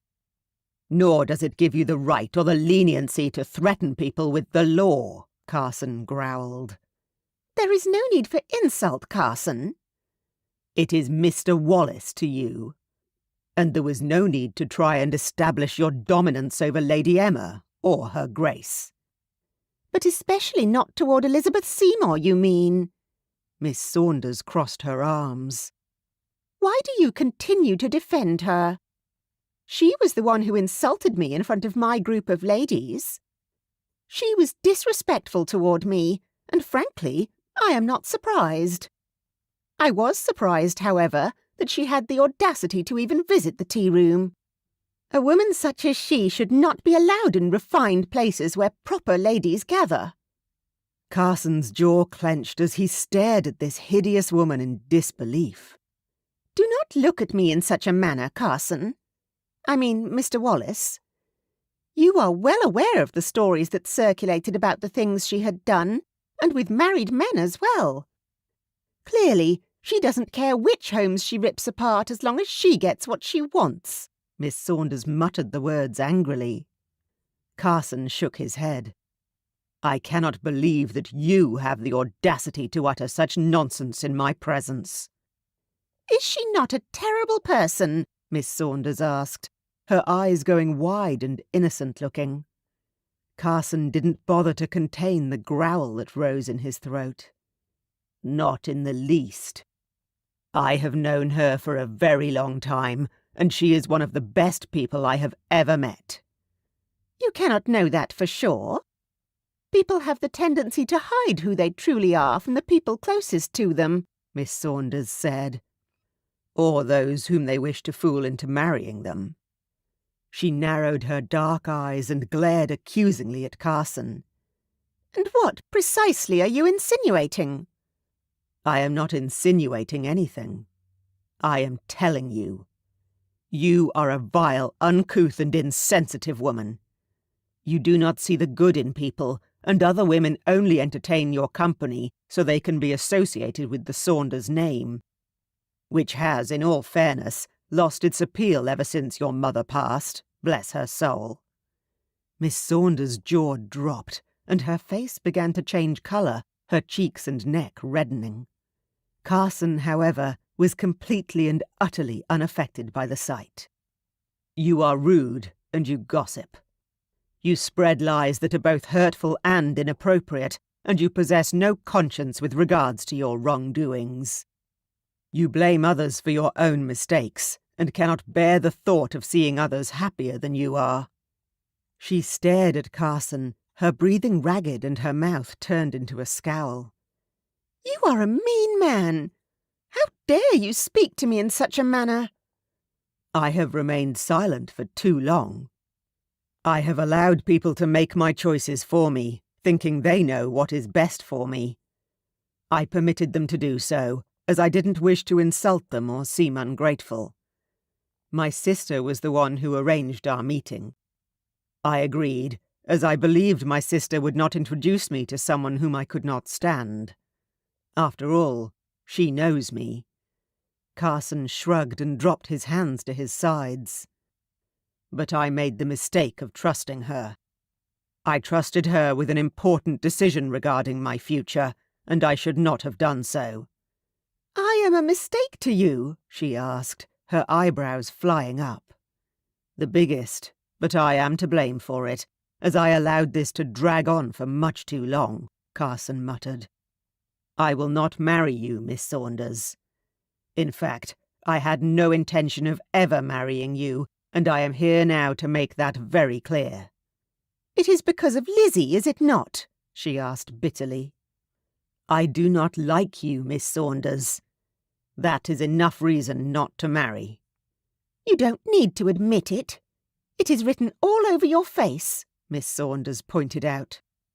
"You wish to hear an honest word come from my mouth, yet you stand there and not only lie to me, but lie to yourself as well. You are in love with that woman, Lizzie, a whore, and you—" "You will not use that derogatory term in my presence," Carson warned, raising his hand in the air. "You do not have the right to justify yourself by diminishing Lizzie." "Leave," Miss Saunders whispered, her face becoming pale instead of red.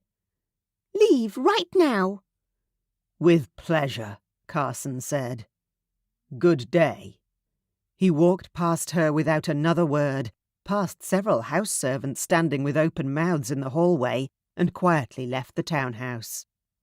There was a happy feeling inside his heart, a feeling he had not experienced in a very long time. Time to put things right. Chapter 15. Emma and Lizzie sat on either side of the chess table in the drawing-room, quietly playing a casual game. Lizzie cocked her head as she watched Emma shift her rook forward, pursing her lips as she did so. "I cannot believe it took us so long to play a game of chess together," Emma expressed, and glanced at Lizzie. "You are much more skilled than I initially imagined," Lizzie admitted. "I will graciously accept that compliment." Emma grinned. "William taught me one evening while we spent a rainy night in the hull of the ship on our way to Denmark. It was a terrifying storm, and William tried to distract me. I was growing rather hysterical, I have to admit." "I can only imagine," Lizzie answered. "But Will always had a gift of making one feel at ease in even the worst situation. James as well. That is why I love them, despite their annoying traits." Emma smiled, and, as she was about to respond, the door opened. Will appeared in the doorway. "Good afternoon, William. Are your ears burning? We were just talking about you," Lizzie greeted him. "All good things, I assume." Will approached the two women and bent down to kiss his wife. "My love."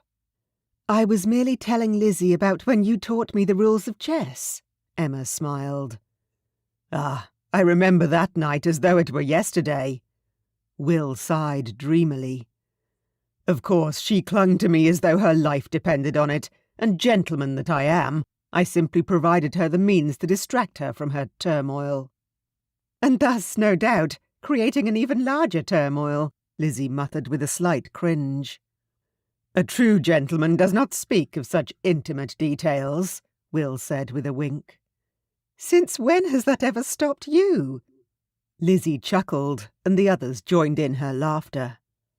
"Luckily, I am in too happy a mood to take any offence," Will grinned. "Why are you in such a happy mood, my love?" Emma inquired. "I heard some delightful news that is sure to place a smile on your faces," Will answered. He pointed at Lizzie. "What could you possibly have to tell me, William?" Lizzie inquired, with a furrowed brow.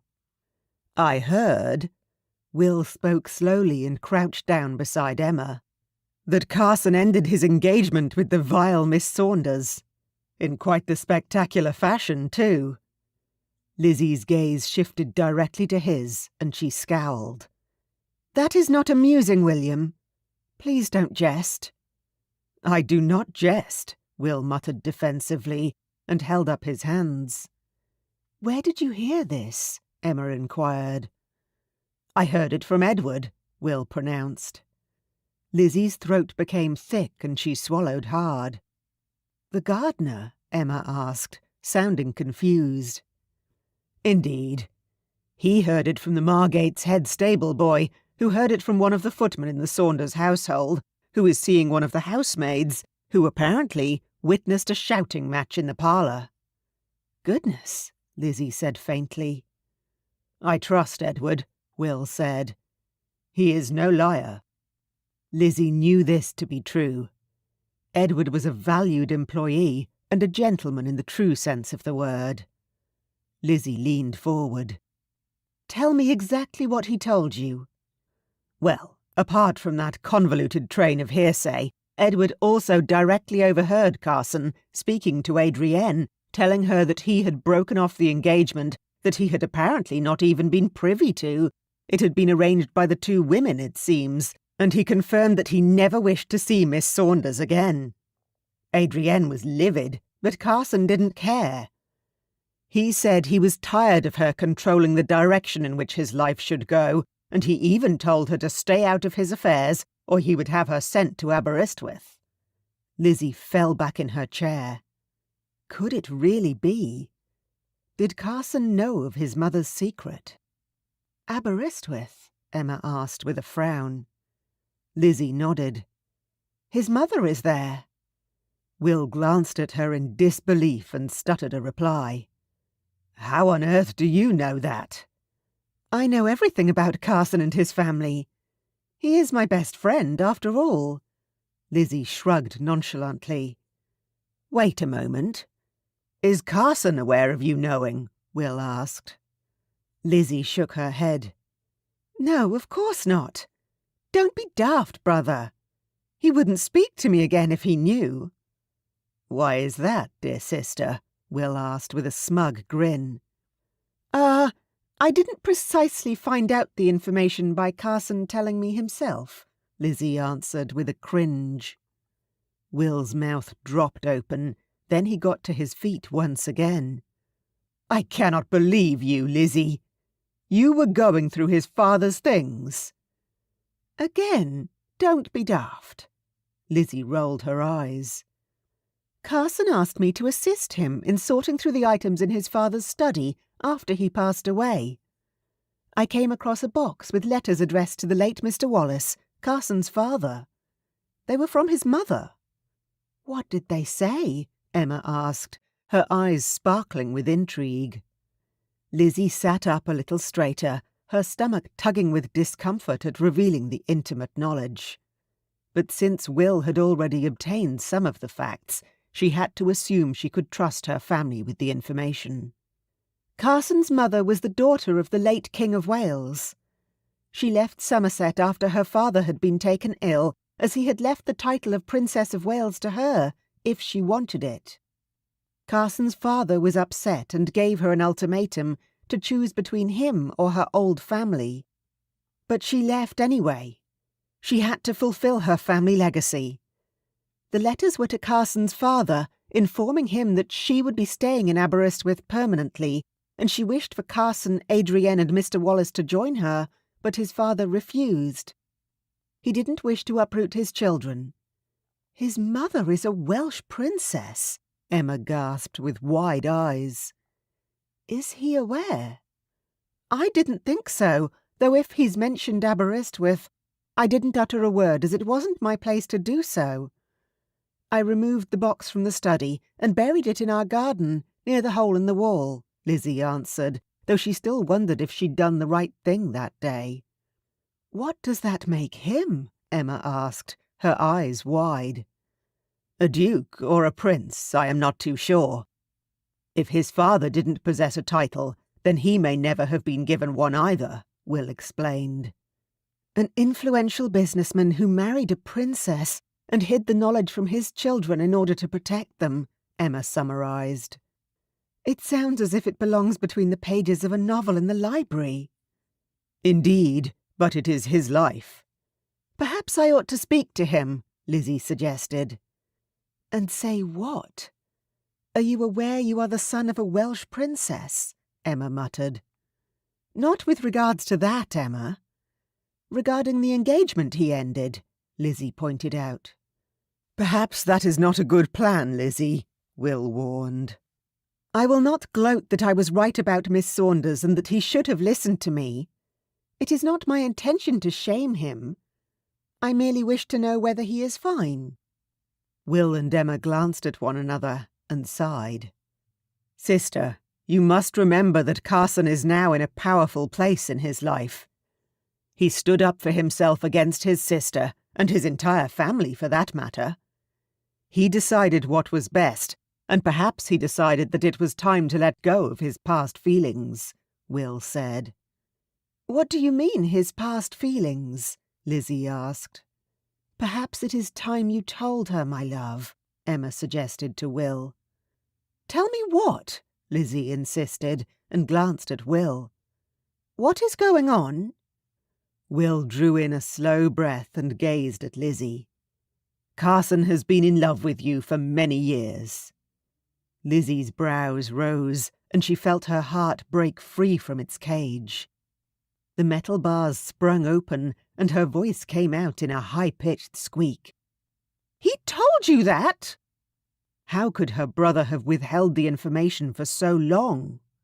He didn't admit it, but he didn't deny it either. It was clear in the way he gazed upon you when you weren't aware of it. He simply didn't possess the courage to make his feelings for you known. He didn't consider himself worthy of you, as you are the daughter of a duke, and he was a simple man without a title, Will explained. But it doesn't matter to me if he was born with or without a title, wealth, or any of those superficial and material things. He has always been enough for me, perfect the way he is. And that hasn't changed, Lizzie breathed, her pulse fluttering in her throat. I cannot believe I have been so blind. He did have the ability to hide it very well, Will stated. But I have known him for as long as you have, and he spoke of you constantly. Lizzie's eyes filled with tears, and a smile formed on her lips. She stood from the chair and drew in an unsteady breath. Perhaps it is time for me to finally be honest with Carson, and with myself. Lizzie rushed to the wall in their garden as thick clouds formed overhead, but smiled happily as she climbed through the hole. Not even the dark skies or an impending storm could deter her from her mission. The vines and ivy had been entirely cleared, which made it easier to climb through. So she made her way across the lawn and stepped onto the cobblestone path. Her heart pounded in her chest, but there was a peaceful feeling inside her as well. She finally had the courage to tell Carson that she had loved him for such a long time, and those feelings had become truly uncontrollable and undeniable. She repeated the words in her head, as she had done for years, attempting to find the perfect moment to say them to Carson. She stopped suddenly, realizing that there was no such thing as a perfect moment to do something. She had wasted so many years waiting for the perfect moment that she had almost lost Carson entirely. A bolt of lightning illuminated the skies momentarily as she quietly opened the door and stepped inside Ferngrove Manor. All was quiet, and she decided that even if Carson was not there, she would certainly wait for him. As she was halfway down the hallway, she heard noises coming from the study, and she hastily walked down the hallway. As she reached the door of the study, loosening her shawl, feeling rather anxious, she stopped abruptly as she saw Miss Adrienne standing beside the bookshelves. Her heart sank, but she kept her composure. "Miss Adrienne," Lizzie greeted. "Lizzie," Miss Adrienne answered stiffly. "What are you doing here?" "I came to speak with Carson. Is he here?" "No, he is not." "And I suggest that you leave before he returns," Miss Adrienne answered, with a malicious tone. "Why is that?" Lizzie asked, as she placed her shawl over the backrest of Carson's favourite leather chair. She wasn't leaving just because Adrienne told her to. "He does not wish to see you or have you visit the estate ever again. You have ruined his life more than once, and neither he nor I will allow you to do it again," Miss Adrienne spat at her. Lizzie narrowed her eyes at the older woman. "What do you mean? I only wish the best for him." "So you say, my lady," Miss Adrienne uttered, and stepped away from the bookshelves. "I have seen my brother heartbroken over you too many times, seeing you being courted by other men, throwing it in his face. The affair with Lord Dorset was the final nail in the coffin for him. He tried to remain stoic and keep to himself, but you insisted upon seeing him, calling upon him for assistance, using him as you saw fit, only to benefit yourself. Even when he was betrothed to Miss Saunders, you sought out a way to alienate their relationship, knowing that you had the power to influence him without his knowledge. "No, that was not my intention," Lizzie defended, and placed her hand against her chest. "I care very much for your brother, Miss Adrienne, and I would never intentionally hurt him, or cause him any pain. If you truly cared for him, you would leave him be. He deserves better," Miss Adrienne stated firmly. A tear ran down Lizzie's cheek, and she lowered her gaze. She turned away, but Adrienne hadn't finished. "You are ruining him, Lizzie, and any chance of him finding happiness. You have him in a stranglehold, and you do it so eloquently that he does not even realize it. He will do anything to please you, to ensure your safety and happiness, even if it is at the risk of his own." "I didn't realize that was what I was doing," Lizzie answered sadly, as she turned back around, another tear running down her cheek. "Love can make us do foolish and selfish things, my lady," Miss Adrienne muttered, and slowly approached her. "But it is sometimes necessary for us to rectify those mistakes, even if it means letting that person go." Lizzie nodded slowly. "Would you please tell Carson that I am deeply sorry?" "I will do that," Miss Adrienne nodded. Lizzie turned away and rushed back down the hallway. She opened the door and gasped as the rain poured heavily outside. She didn't care. She needed to get away from the horrible words and the guilt that now clawed at her. Was she really the woman that Adrienne painted? Had she poisoned Carson's love for her and used it to hold him prisoner? She rushed outside, and the rain drenched her instantly, soaking her dress and making the cold material cling to her skin. Her tears mixed with the rain, and as she staggered through the garden, she didn't know where her tears ended and the rain began. Chapter 16. The rain poured heavily, rattling the window of the library where Carson stood quietly. There had been significant progress with the renovations, but they were not yet done. However, the fresh smell of new wood was delightful. He looked forward to seeing the completed product and knew that his father would be proud of him for restoring it to the best of his ability. His thoughts journeyed to his mother, who was now in Aberystwyth, and he wondered how she was. Was she happy? Had she remarried and had a family? Carson also wondered whether she thought of him and Adrienne at all. He had considered writing her a lengthy and emotional letter, explaining how he had not been aware of the situation and that he didn't despise her for abandoning them. He'd been told the wrong story. He had tried writing that very letter, but he had not found the words to start. How would he address her? Mother? Her Royal Highness the Princess of Wales? Or had she become Queen? Carson was perplexed and filled with confusion. As the rain quieted down, he heard voices down the hallway, but he couldn't distinguish who they belonged to.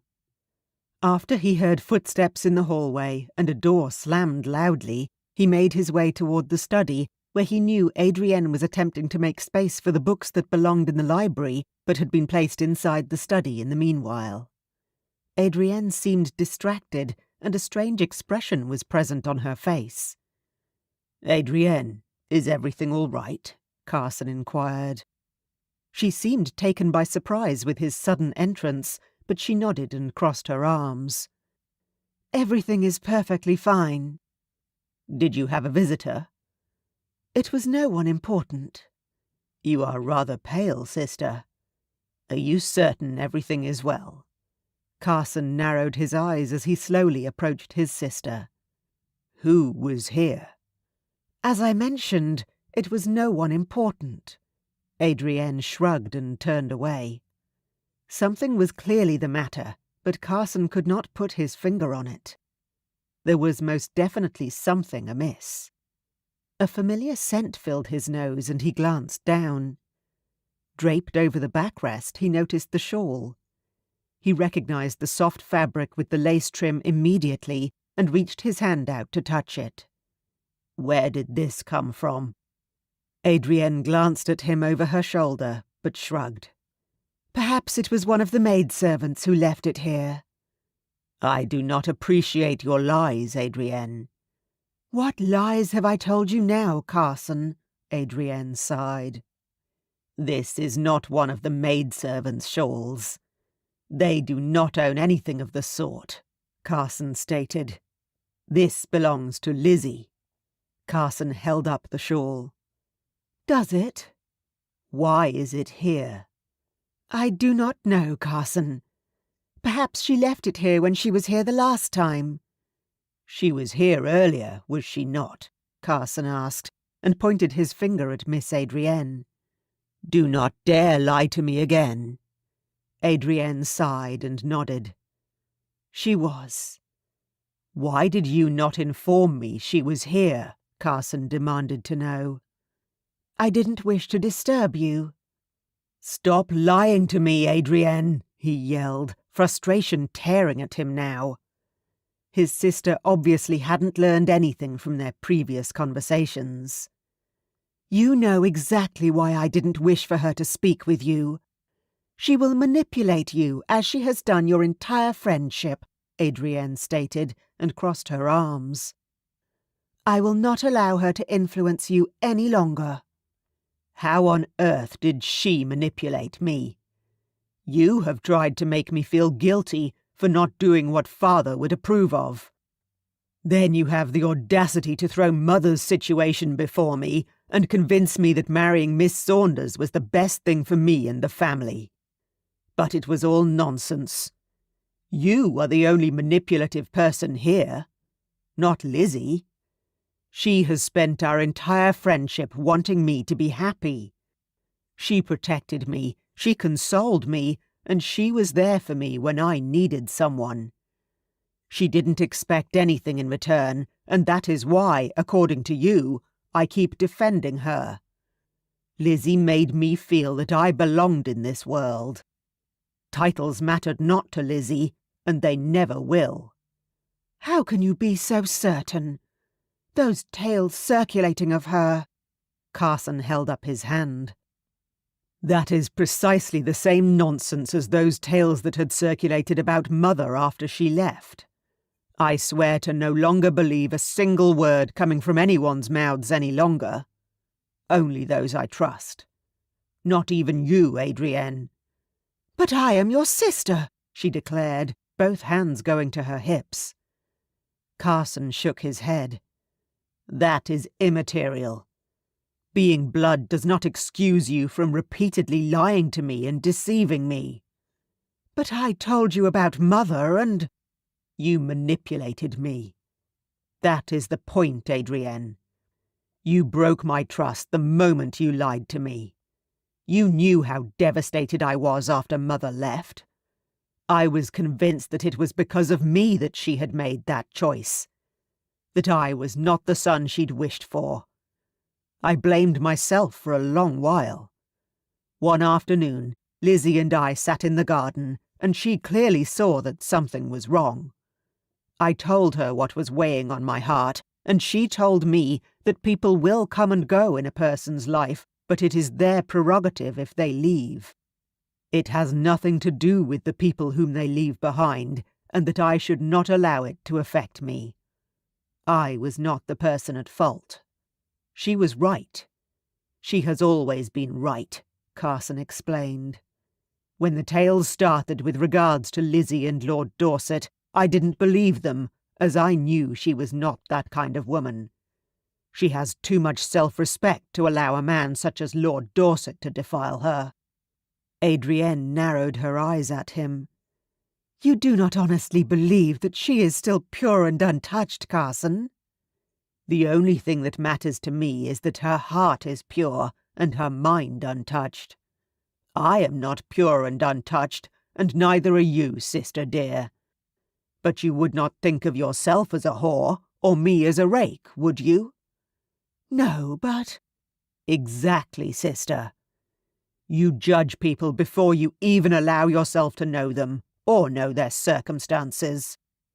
You have never truly liked Lizzie. Why is that? Carson asked. Adrienne hesitated for a moment and drew in a breath.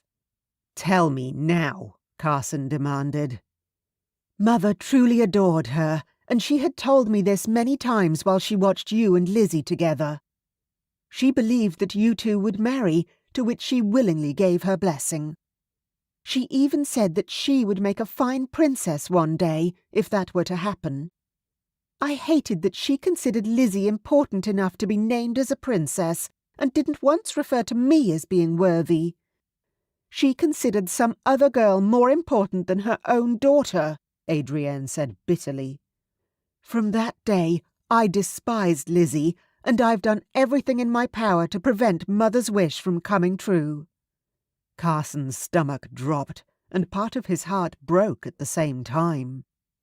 All this time, he had thought his sister knew best. Had his best interests at heart. How wrong could a person be? You are a vile and despicable woman, Carson hissed. Mother was certainly right. You do not deserve the title of princess. Adrienne's eyes filled with tears and she lowered her gaze. I am sorry, Carson. I don't believe you, and I don't wish to hear your apologies, Adrienne. You made me lose the one person who meant the absolute world to me. The one person whom I would do anything for. You are in love with her? Yes, I am, Carson answered with confidence. I am in love with Lizzie, and nothing on this earth can change my feelings for her. Of course, I would not expect you to understand how it feels to truly love someone. The only person you have ever truly loved was yourself. Adrienne bit her quivering bottom lip. Your words hurt me, Carson. Good. They were meant to, Carson retorted, and whirled around, hastily leaving the study.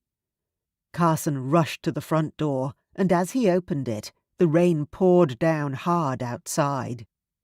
His eye caught movement to his left, and he noticed Lizzie in the far distance, making her way back toward Woodlock Manor. Lizzie, he called out, running after her, but the heavy rain drowned out his voice. Carson continued to run after her, his hair sticking to his face. When he reached the hole in the wall, he climbed through it easily. Thank goodness he and Edward had cleared the ivy and vines away. It was much easier to get through now. As he stepped onto the grass lawn of Woodlock Manor, he saw Lizzie had changed directions and was now running toward the stables. Lizzie, he called out again, and continued to run. He followed her and rushed inside the stables. A shiver ran down his spine. He was completely drenched. Lizzie, he called out to her, gently this time. After a few moments of silence, Lizzie appeared from the shadows, also drenched to the bone. Her eyes were red, and her breathing was ragged. "What are you doing here?" Lizzie whispered. "I came to speak to you." "Why?" "To ask me to stay away from you and never to set foot at Ferngrove Manor again," Lizzie answered, her voice breaking from the sadness obvious in her tone. "Why would I wish for you to stay away from me?" Carson asked. Lizzie wiped her cheek with her sleeve, although it didn't dry her skin in the least, and shrugged her shoulders. "Adrienne informed me that was what you wanted." "Please, Lizzie, you must not believe a single word my sister said," Carson said. He approached Lizzie. "I cannot imagine wanting you to never come near me. You are much too important to me." She lifted her head and met his gaze directly. "I am?" "Of course," Carson answered, and took both her hands in his. You are the most important person to me in the entire world." Lizzie coughed softly, clearing her throat. "But I constantly hurt you by being selfish." "Is that another one of Adrienne's attempts to make you feel as though you are the one at fault?" Carson asked. Lizzie shook her head. "I do not understand." Carson sighed. "My sister was jealous that my mother considered you more of a daughter to her than Adrienne. This is why she has been treating you in the manner she has this entire time." "Really?" Lizzie whispered. "I am truly sorry for my sister's behaviour. I cannot begin to describe the sorrow it has caused my heart," Carson said. Lizzie smiled as she slid her hands out of Carson's and placed one hand against his chest, and the other she pressed lightly against his cheek. "You do not need to apologize for the wrongdoings and jealousy of your sister, Carson. You are not your sister. You have always treated me with respect and cared for me when I had no one else. You stood by me during the darkest times of my life, and you defended me without fail." "It was the least I could do, and I would gladly do it all again for you." Carson gazed down into her light eyes, his heart pounding, his body filling with desire. A desire he could no longer contain. And he had no reason any longer to even try. Chapter 17. A lump formed in Lizzie's throat as she stared up at Carson. He was so close to her. She ran her fingers through his damp, tousled hair, her heart skipping a beat. Carson brought his own hands up and cradled her face, the touch chilly but so welcome. "You are beautiful, Lizzie, and I do apologize for waiting so long." "Waiting so long for what?" Lizzie breathed. "To do this," Carson whispered in return. He leaned in close, and their lips met in a tender and loving moment, his hand still cradling her face. After a short while, Lizzie turned to Carson and whispered, "You are right." Carson's brow furrowed and he glanced at her. "Regarding what?" "I do belong to you.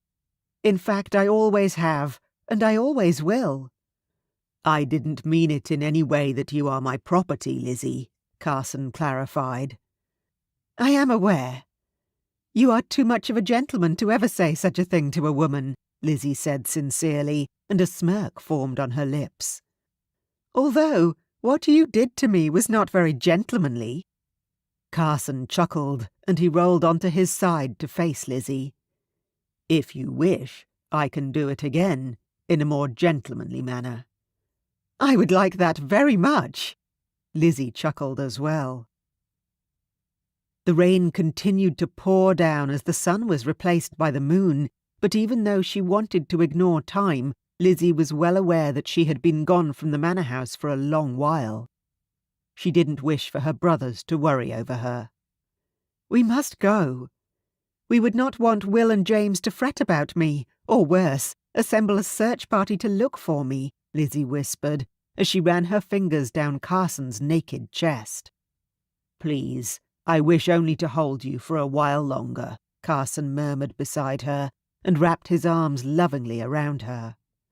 A warm and welcoming feeling exploded in her heart as she melted into Carson, drifting off into a deep and peaceful slumber, having everything she had ever wanted in her arms. Chapter 18. Carson was awoken by the sound of violent coughing, and he opened his eyes.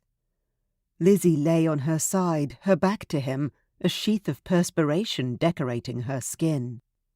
"Lizzie, are you all right?" he whispered, as he turned her to face him. The moment he touched her skin, he realized there was something very wrong.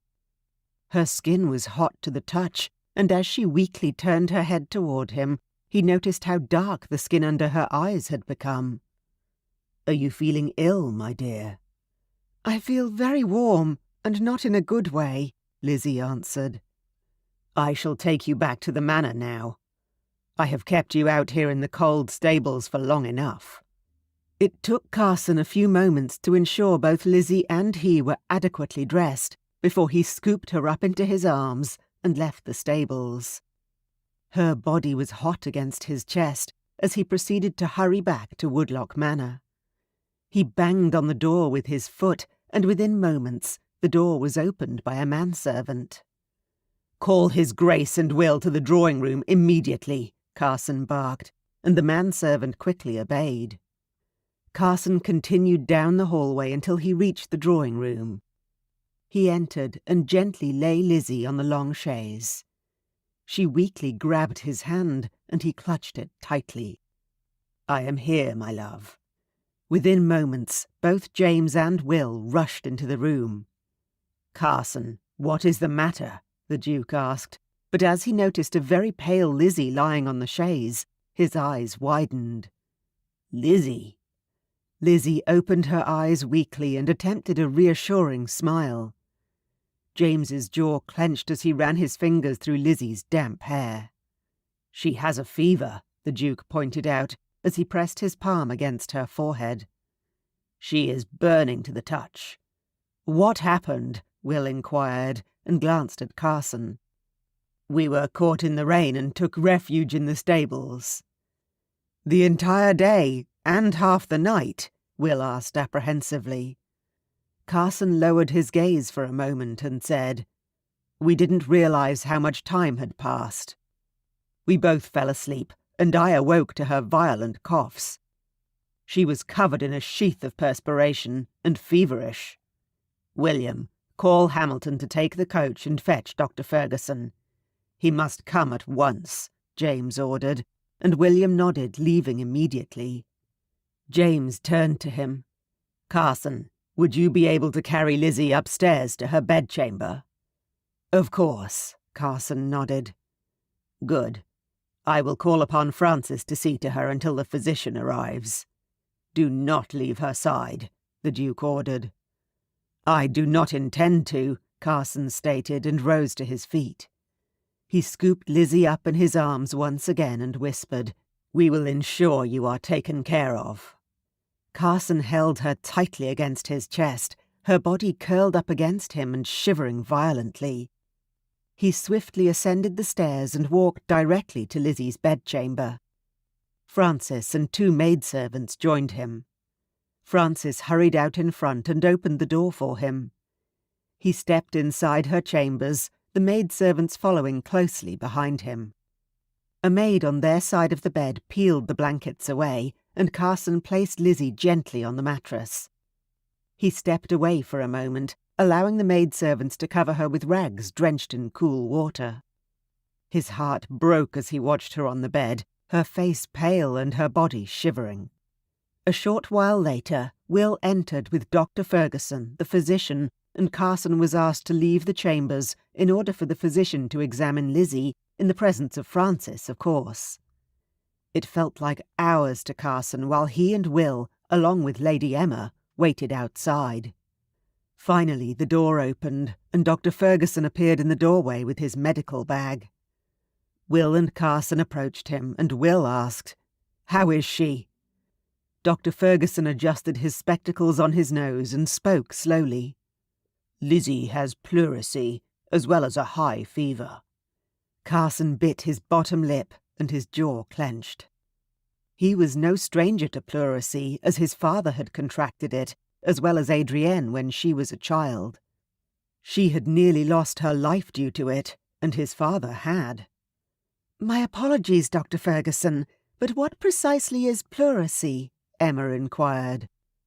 "It is a swelling of the lungs that causes coughing and shortness of breath. I have seen many patients with this condition. It seems as though Lizzie contracted the illness due to elongated exposure to the elements, especially the rain." "And the mortality rate of this?" Emma inquired. Dr. Ferguson hesitated and glanced at Emma, which caused an unsettling feeling in the pit of Carson's stomach. He knew only too well that it was high. "She requires rest. The cold rags on her arms and chest do help with the fever. I have instructed Frances to give Lizzie milkweed every few hours, as it eases her breathing difficulties, the pain in her chest, and it will lessen the inflammation." The doctor turned to Will. "I am not certain whether my lord is open to leeches, as they would also help to cleanse the blood." As Carson was about to respond, Will interjected by shaking his head. "No leeches. She becomes easily lightheaded, and it will only put extra risk on her life. It happened when she was younger, and we will not take that chance." The doctor nodded. "Very well. I will return in a day or two to examine her once more, to see if there is any improvement." "And if there is not?" Carson insisted. "You can call upon me any time," Mr. Ferguson informed them, and quietly left. Carson ran his fingers through his hair in frustration and felt Will's hand on his shoulder, offering him some comfort. "My sister is strong, Carson," Will uttered.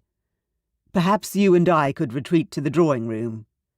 Carson's brow furrowed, and he glanced at the closed door for a moment. "I promised her that I would not leave her side. She requires rest, and Frances is with her. Frances has looked after Lizzie many times in the past, and we trust her implicitly." Carson nodded and followed Will to the upstairs drawing-room. James was already there, pacing to and fro. "Lizzie has contracted pleurisy and a high fever. She has to take milkweed, which will ease her breathing and her pain, and the wet rags against her skin will certainly help with the fever," Will informed. "She requires rest, and Dr. Ferguson will examine her again in a few days." The Duke nodded quietly and pursed his lips. "This is all my fault," Carson admitted. "I was the one who kept her in the stables longer. Her illness would have been entirely avoided had I not been selfish and wished to keep her there." "You are not at fault, Carson," Will defended. "No, he is right.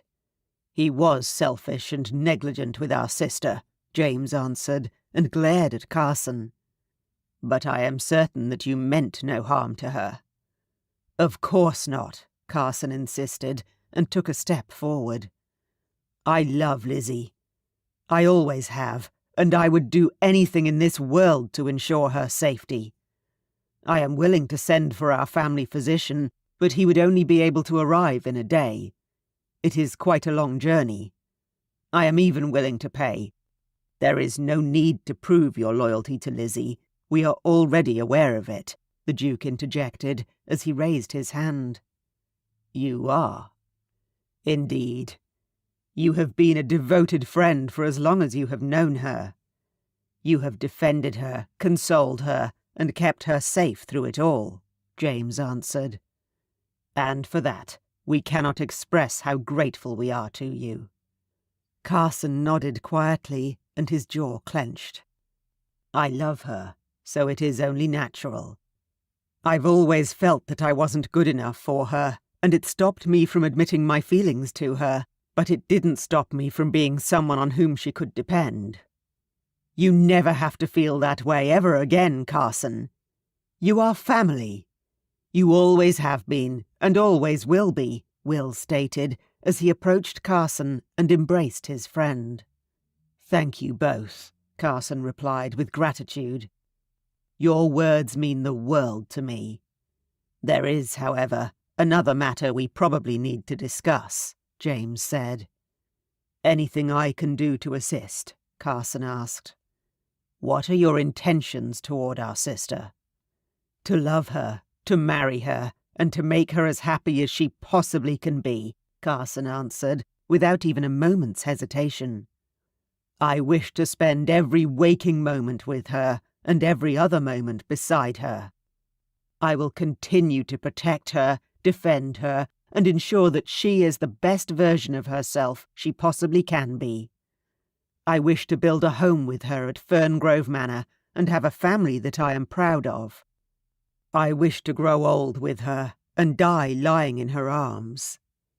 Will and James exchanged satisfied glances, and the Duke uttered, "Spoken like a true royal." Carson frowned and glanced at Will. How long have you known? A few years, but it doesn't change a thing, let me assure you. You will always remain the man you are, Will said with a shrug. At least you will to me. Does Lizzie know? Carson asked. Perhaps you can speak to her when she is better, but I can already assure you it won't matter to her, Will answered, then said with a smirk. Although I never imagined that one day she would outrank us. Ranks and titles don't mean a thing if you don't behave accordingly, and you, Carson, deserve to carry that title with pride, James said warmly. And it would give me tremendous pride to have you as part of our family. Officially, of course. Carson smiled gratefully and lowered his gaze. Thank you, but it is I who am honoured to have you both think so highly of me.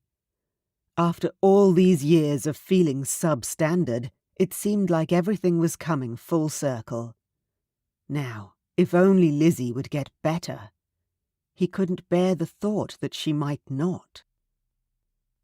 A few nights later, Carson finally felt her stir. His entire world seemed to stop spinning as her hand moved from under his and he glanced at her face. My dearest Lizzie, can you hear me? He whispered. Carson, she mumbled and tiredly opened her eyes. Carson shifted closer to her and a relieved smile formed on his lips. I am here. It is cold in here, she mumbled. Can you light the hearth? Perhaps I can offer a better solution, he suggested. Carson slowly climbed in beside her in bed and held her close to him, as he had in the stables. Only this time he was very careful how he was holding her. Her skin still burned under his touch, despite her words insisting she was cold. Her scalp was damp, causing small tendrils of her hair to stick against her hairline. Her cheeks were still pale as he kissed her forehead and rested his head against the pillow. This is my fault. I should have taken you home when you told me to. I only wished to have you to myself for a while longer. If something were to happen to you, it would be the end of me, he whispered, but Lizzie didn't respond. Carson glanced down and noticed she had fallen asleep once more, as she had been doing for a few days now. She slipped in and out of consciousness often, and when she did respond, her words were slurred and incoherent at times. Carson feared for the worst as her body became limp, but her laboured breathing indicated that she was still alive. And so did, of course, her heart beating steadily in her chest. It may not be spring yet, my lady, but I will gladly marry you, Carson whispered as he stroked her hand. All I ask of you is to get better.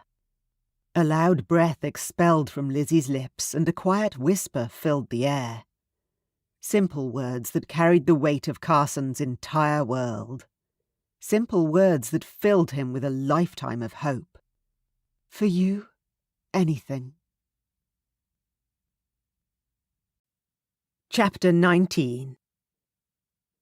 After nearly a fortnight of being bedridden, her maidservants entering with cold rags to place upon her body, and many nightmares that plagued her fragile mind, Lizzie's fever started to subside. Episodes of delirium had occurred quite often, and she only wished for it to end. Luckily, it did. Lizzie opened her eyes, uncertain of which day it was, and glanced at the beams of sunlight that broke through the small gaps in the two curtains. Her head still ached, and she recalled numerous instances where Emma and William had visited her, as well as James. She had not recalled seeing Kitty, but if she had not visited, Lizzie would certainly not hold it against her. The Duchess was heavy with child, and she didn't wish to spread her illness to the Duchess and cause any harm to the unborn child. She also recalled Carson being there most times, and that he had held onto her hand, speaking in a low voice. His words had soothed her mind and soul, and in a manner it had helped her through the worst of her illness. Lizzie turned her head, and a smile formed on her lips as she noticed Carson sitting beside her bed, peacefully asleep in the chair, his hand still over hers. She moved her hand slowly away, and his gripped hers tightly. "Carson," she whispered in a hoarse voice, her chest aching slightly from all the coughing. Her throat felt raw, so she swallowed hard and spoke once more. "Carson?" Carson's eyes opened, and as soon as their gazes met, he straightened up and leaned closer to her. "Good morning," she whispered, but her brow furrowed immediately after. "It is morning, is it not?" "It is," Carson answered with a smile. "How are you feeling?" "As though I have slept for a lifetime," Lizzie answered. "Has anything exciting happened?" Carson chuckled and kissed the top of her hand. "Nothing at all." A short silence filled the bedchamber, and Carson's expression turned rather grim. "What is the matter?" Lizzie asked. "I am truly sorry that I didn't listen to you, my lady." "What do you speak of?" Lizzie asked, and shifted closer toward Carson. "You told me that it was time to go before your brothers became worried, but I wanted you to stay with me longer. Because of that, I caused your illness," Carson explained. "Don't be absurd. It was not your fault. Rain is not ideal for me to frolic around in even at the best of times. I have a weakness in my chest, caused by illnesses as a child." "But I should have been aware of that." Carson sighed. "Look at me," Lizzie said, with a hint of firmness in her tone, and Carson complied. "It is not your fault, and please do not blame yourself for this. You have done so much for me, and I do not possess the words to express how grateful I am for you." The corners of Carson's lips finally lifted. "I love you very much, Lizzie." "And I love you, Carson. You are the only person whom I wish to have by my bedside, watching over me," Lizzie said, with the utmost sincerity. "I would prefer to not see you in such an ill manner," Carson said with a smile. "But there is no other place I would rather be." Lizzie squeezed his hand. "There is something I wish to show you if you would accompany me." "Accompany you? To where?" "To the garden. There is something I wish to show you," Lizzie muttered and sat upright. "No, I cannot allow you to do that. You must rest." "Have I not rested enough?" Lizzie protested. "I have been in this bed for—" "Over a fortnight," Carson completed her sentence. "Over a fortnight? Good gracious! It is most certainly time for me to breathe some fresh air," Lizzie exclaimed. "My lady, you cannot." Lizzie threw the blanket off herself and glanced at Carson. "I feel fine, truly. But if it will make you feel any better, I shall wear a coat and a hood." "If your brothers were to find out that I allowed this to happen—" "I will place all the responsibility upon myself. They are aware of how stubborn I am, and they will not give it a moment's thought that you had anything to do with it," Lizzie said. Carson exhaled slowly and nodded. "Very well." Within a few minutes, Lizzie was wrapped in a thick coat and made her way through the halls beside Carson, who seemed to watch her every move, her every breath, to ensure that she was not putting her health in jeopardy. "Please stop fretting so much, Carson." "I told you, I am fine," Lizzie whispered as she lightly squeezed his hand. They made their way down the stairwell and reached the terrace. There was not a soul in sight, which pleased Lizzie, as she knew that if either of her brothers knew what she had planned, they would certainly send her back to bed. "Lizzie, I truly do not understand why you wish to go to the garden at this particular moment," Carson pointed out. "You will understand soon," Lizzie assured him, and pointed to the spade resting against the wall. "Bring the spade along." "The spade?" Carson inquired with a frown. She simply kept walking, and Carson grabbed the implement, following closely behind her. Lizzie walked slowly to ensure that she didn't tire herself out. She came to a stop a short distance from the hole in the wall and glanced at Carson.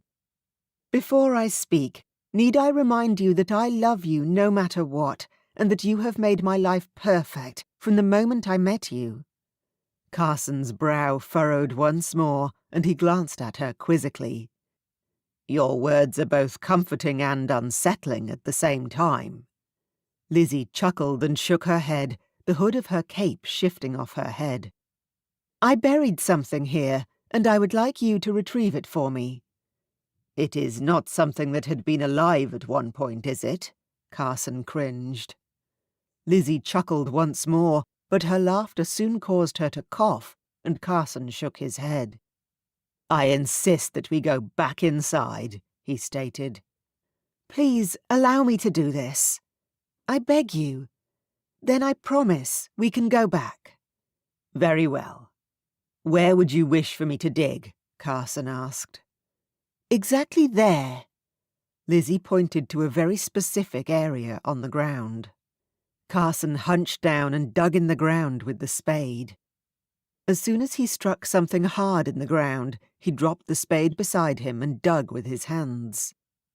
Lizzie knelt beside him and watched as he retrieved one of her favourite wooden boxes, flowers intricately engraved on the sides, from the loose soil.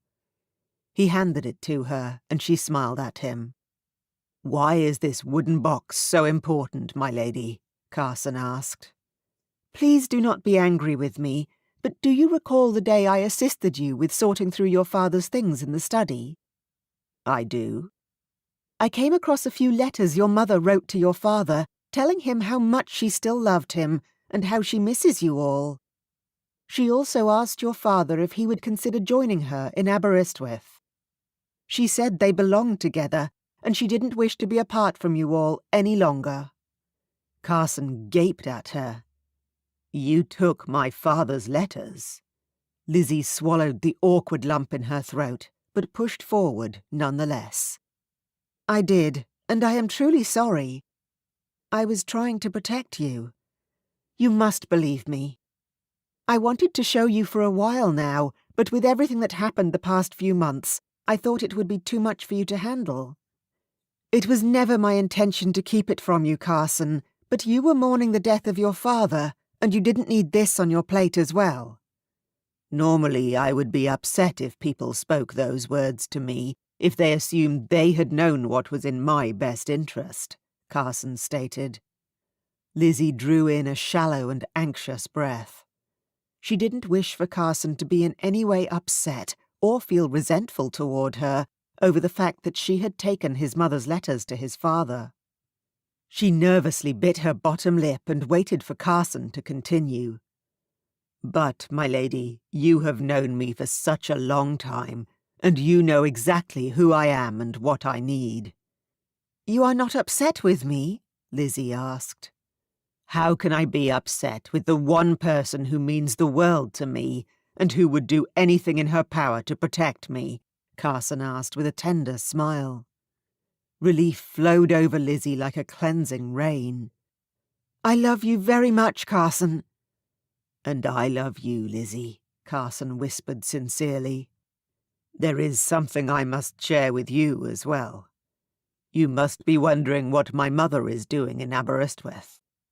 Lizzie inhaled sharply and told the truth. "No, I already know."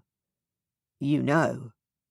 "Everything?" Carson asked, his eyebrows flying up on his forehead. She nodded. "I do, and I have known for a while." "And you didn't say anything?" Lizzie shrugged. "It didn't matter to me. I fell in love with your heart, your mind, and the person you are, not because you are the son of a princess." "I love you because of who you are in here," Lizzie declared, and placed her hand against his heart. "I have fallen in love with you so deeply, so intensely, and so perfectly. I simply wished we had realized this sooner." "I must admit that I have loved you since the very first time I saw you." Lizzie couldn't help but smile at that. "You were 5 years old, Carson." Carson grinned.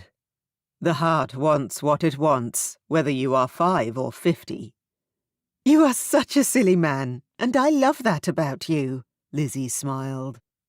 Why did you wait so long to tell me of your feelings?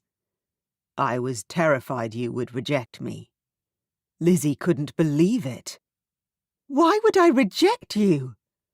I thought you deserved better than me, Carson admitted. The only problem was that the love I had for you burned through even the rainiest night, even though I tried to extinguish it many times. I simply thought that you would never love a simple man such as I. Simple? She'd never thought of him that way. There is no one better for me than you, Carson. That I know now.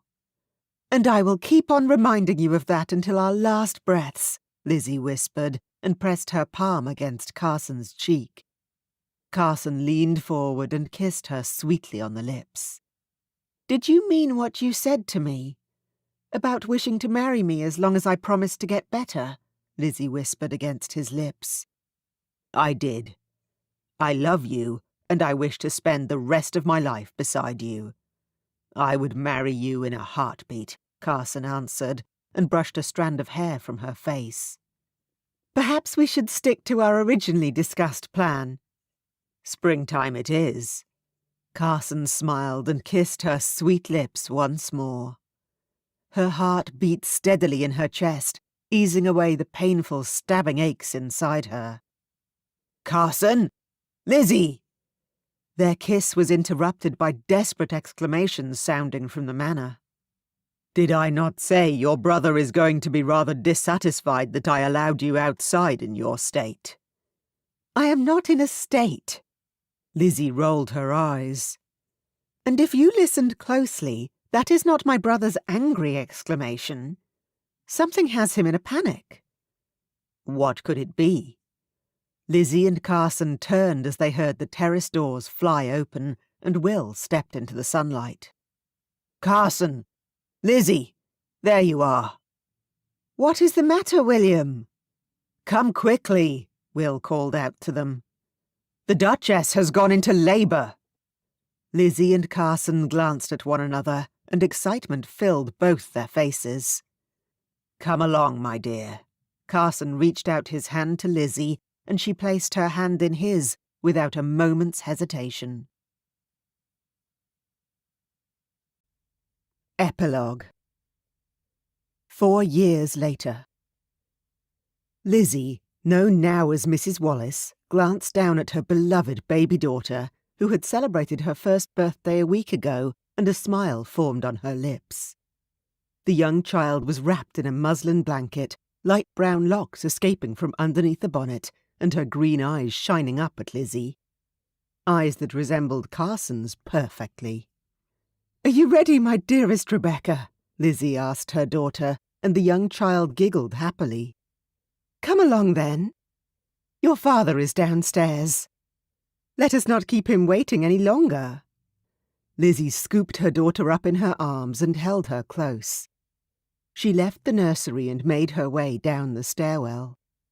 The bouquets of roses in the vases that were strategically placed around the foot of the stairwell filled the manor with a decadent and welcoming aroma that Lizzie adored. For the past 4 years, she had been the happiest she'd ever been in her entire life. She had married Carson in the spring, as they had agreed on that night in the stable at Lord and Lady Wheeling's estate.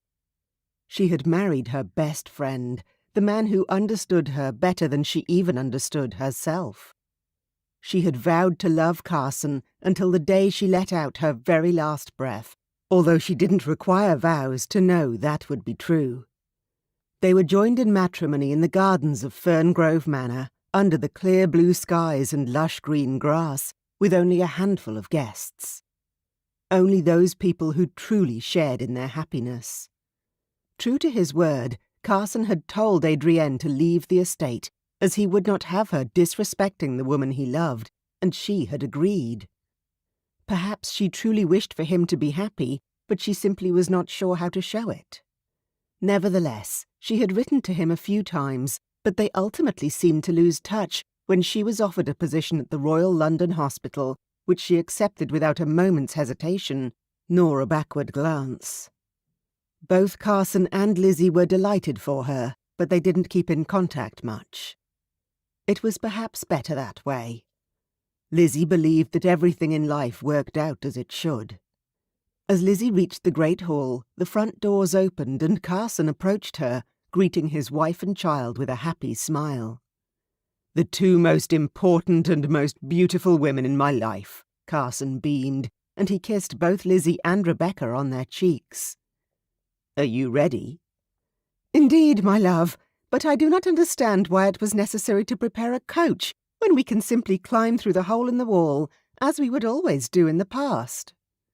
"Why must your mother always question everything I do, my dear Rebecca?" Carson asked his daughter, and the young child tapped her small hands against Carson's face. "You will not question everything I do one day, will you?" Lizzie scoffed with amusement and shook her head. "Of course she will. She is a woman, after all." "Indeed. Clearly, I am outnumbered." Carson chuckled. Carson and Lizzie climbed into the coach. They had barely settled in their seats when the coach began to move. "I cannot believe that Emmett is 4 years old already. Time has certainly flown by," Lizzie said, as she glanced at Carson with Rebecca on his lap. "I cannot believe that it has been 4 years since the day you made me dig up that old box with letters from my mother." "It feels like just the other day, to be truthful." "Indeed," Carson said quietly, and smiled at her. "And from that day on, it has been the best 4 years of my entire life." "Mine as well, my love," Lizzie replied with a smile. The coach came to a stop in front of the entrance to Woodlock Manor, and Carson was the first to climb out, with little Rebecca in his arms. Of course, Emma was the first to take Rebecca from him, and she cuddled her niece lovingly. Shortly after Emmett was born, Emma had received news from the physician that she would not be able to bear children.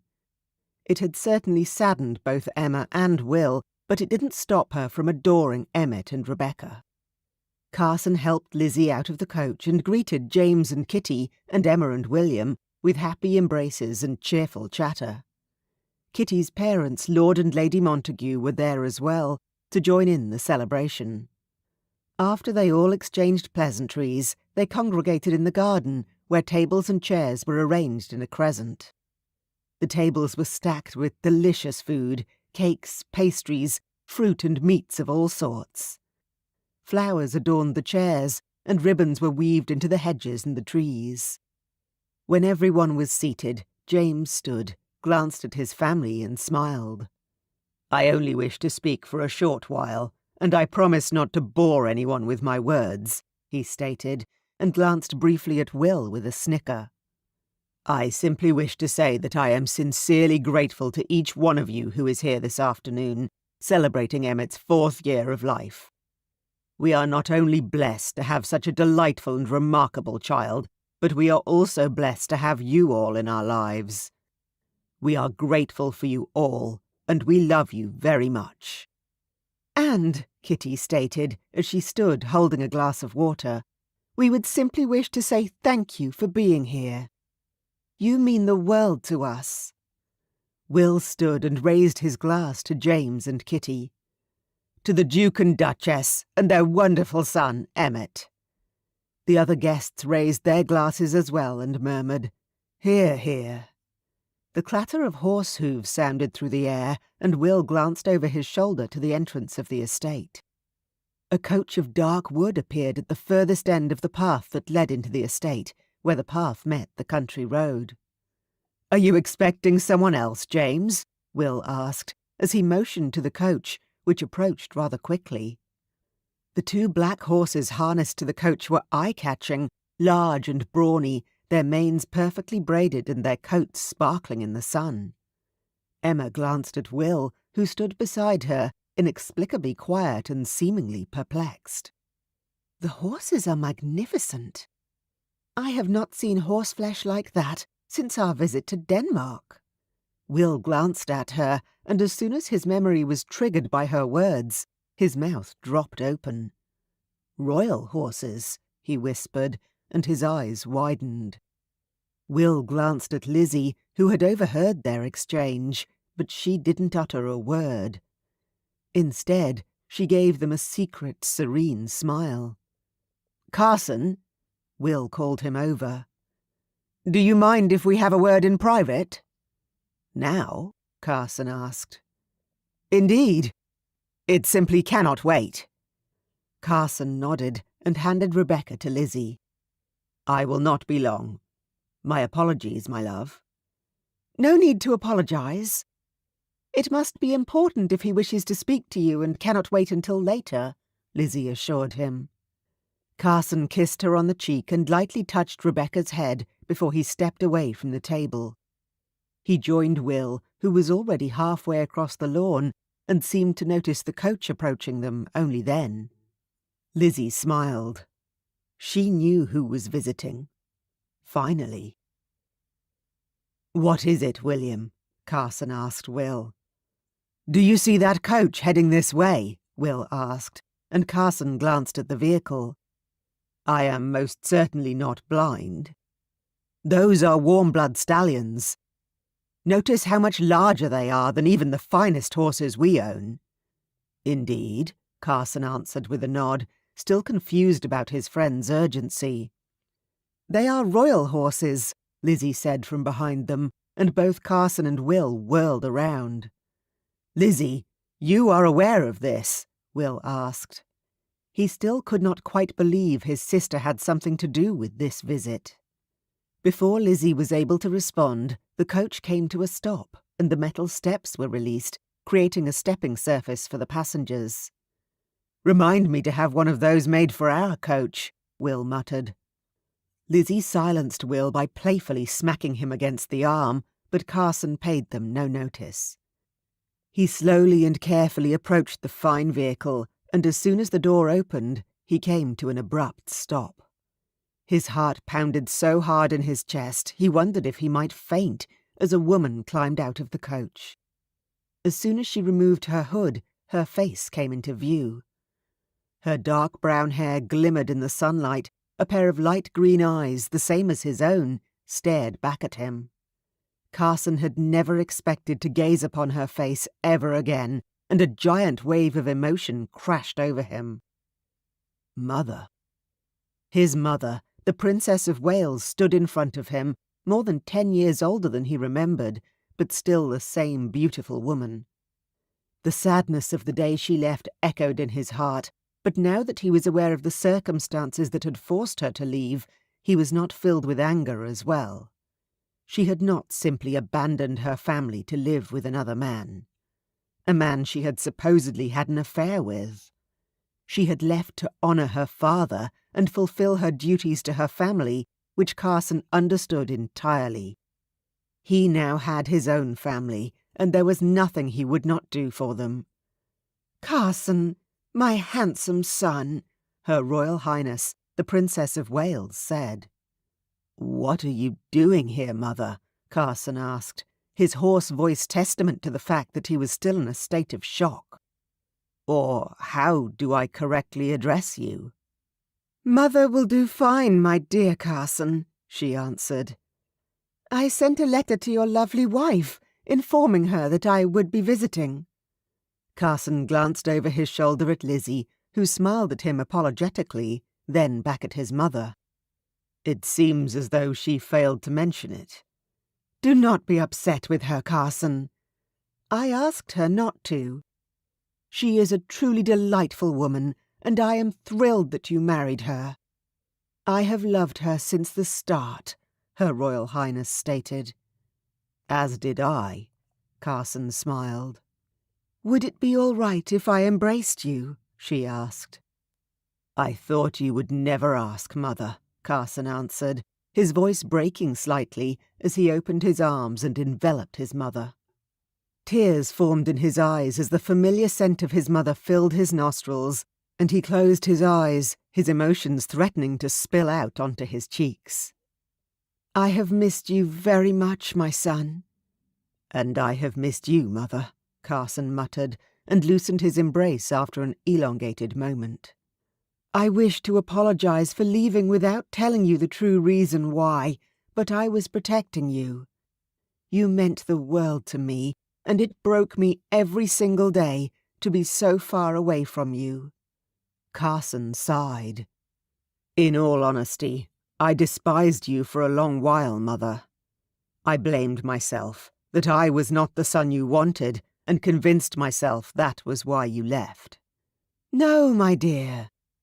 That was not the case. Not at all." "I am aware of everything now. Lizzie informed me of the letters you wrote Father. He had kept them until the day he died, which meant he never truly stopped loving you," Carson said. "And I never stopped loving him, Carson. So much so that I never remarried. I could not betray your father like that." "He would have appreciated that," Carson said softly. Carson lowered his gaze and suddenly felt Lizzie's hand on his shoulder. He glanced at her and smiled. "I believe you have already met my mother." "Indeed I have," Lizzie smiled happily. "Many years ago, but we have been corresponding with letters for a few months. And do not dare be dissatisfied with Lizzie. I asked her not to tell you. I wished for it to be a surprise," Her Royal Highness announced. "I am not upset, though I am certainly surprised," Carson said. "Would you care to join us? I am certain everyone would delight in your presence after all these years." "Only if it will not inconvenience any of you." "Of course not," Carson answered.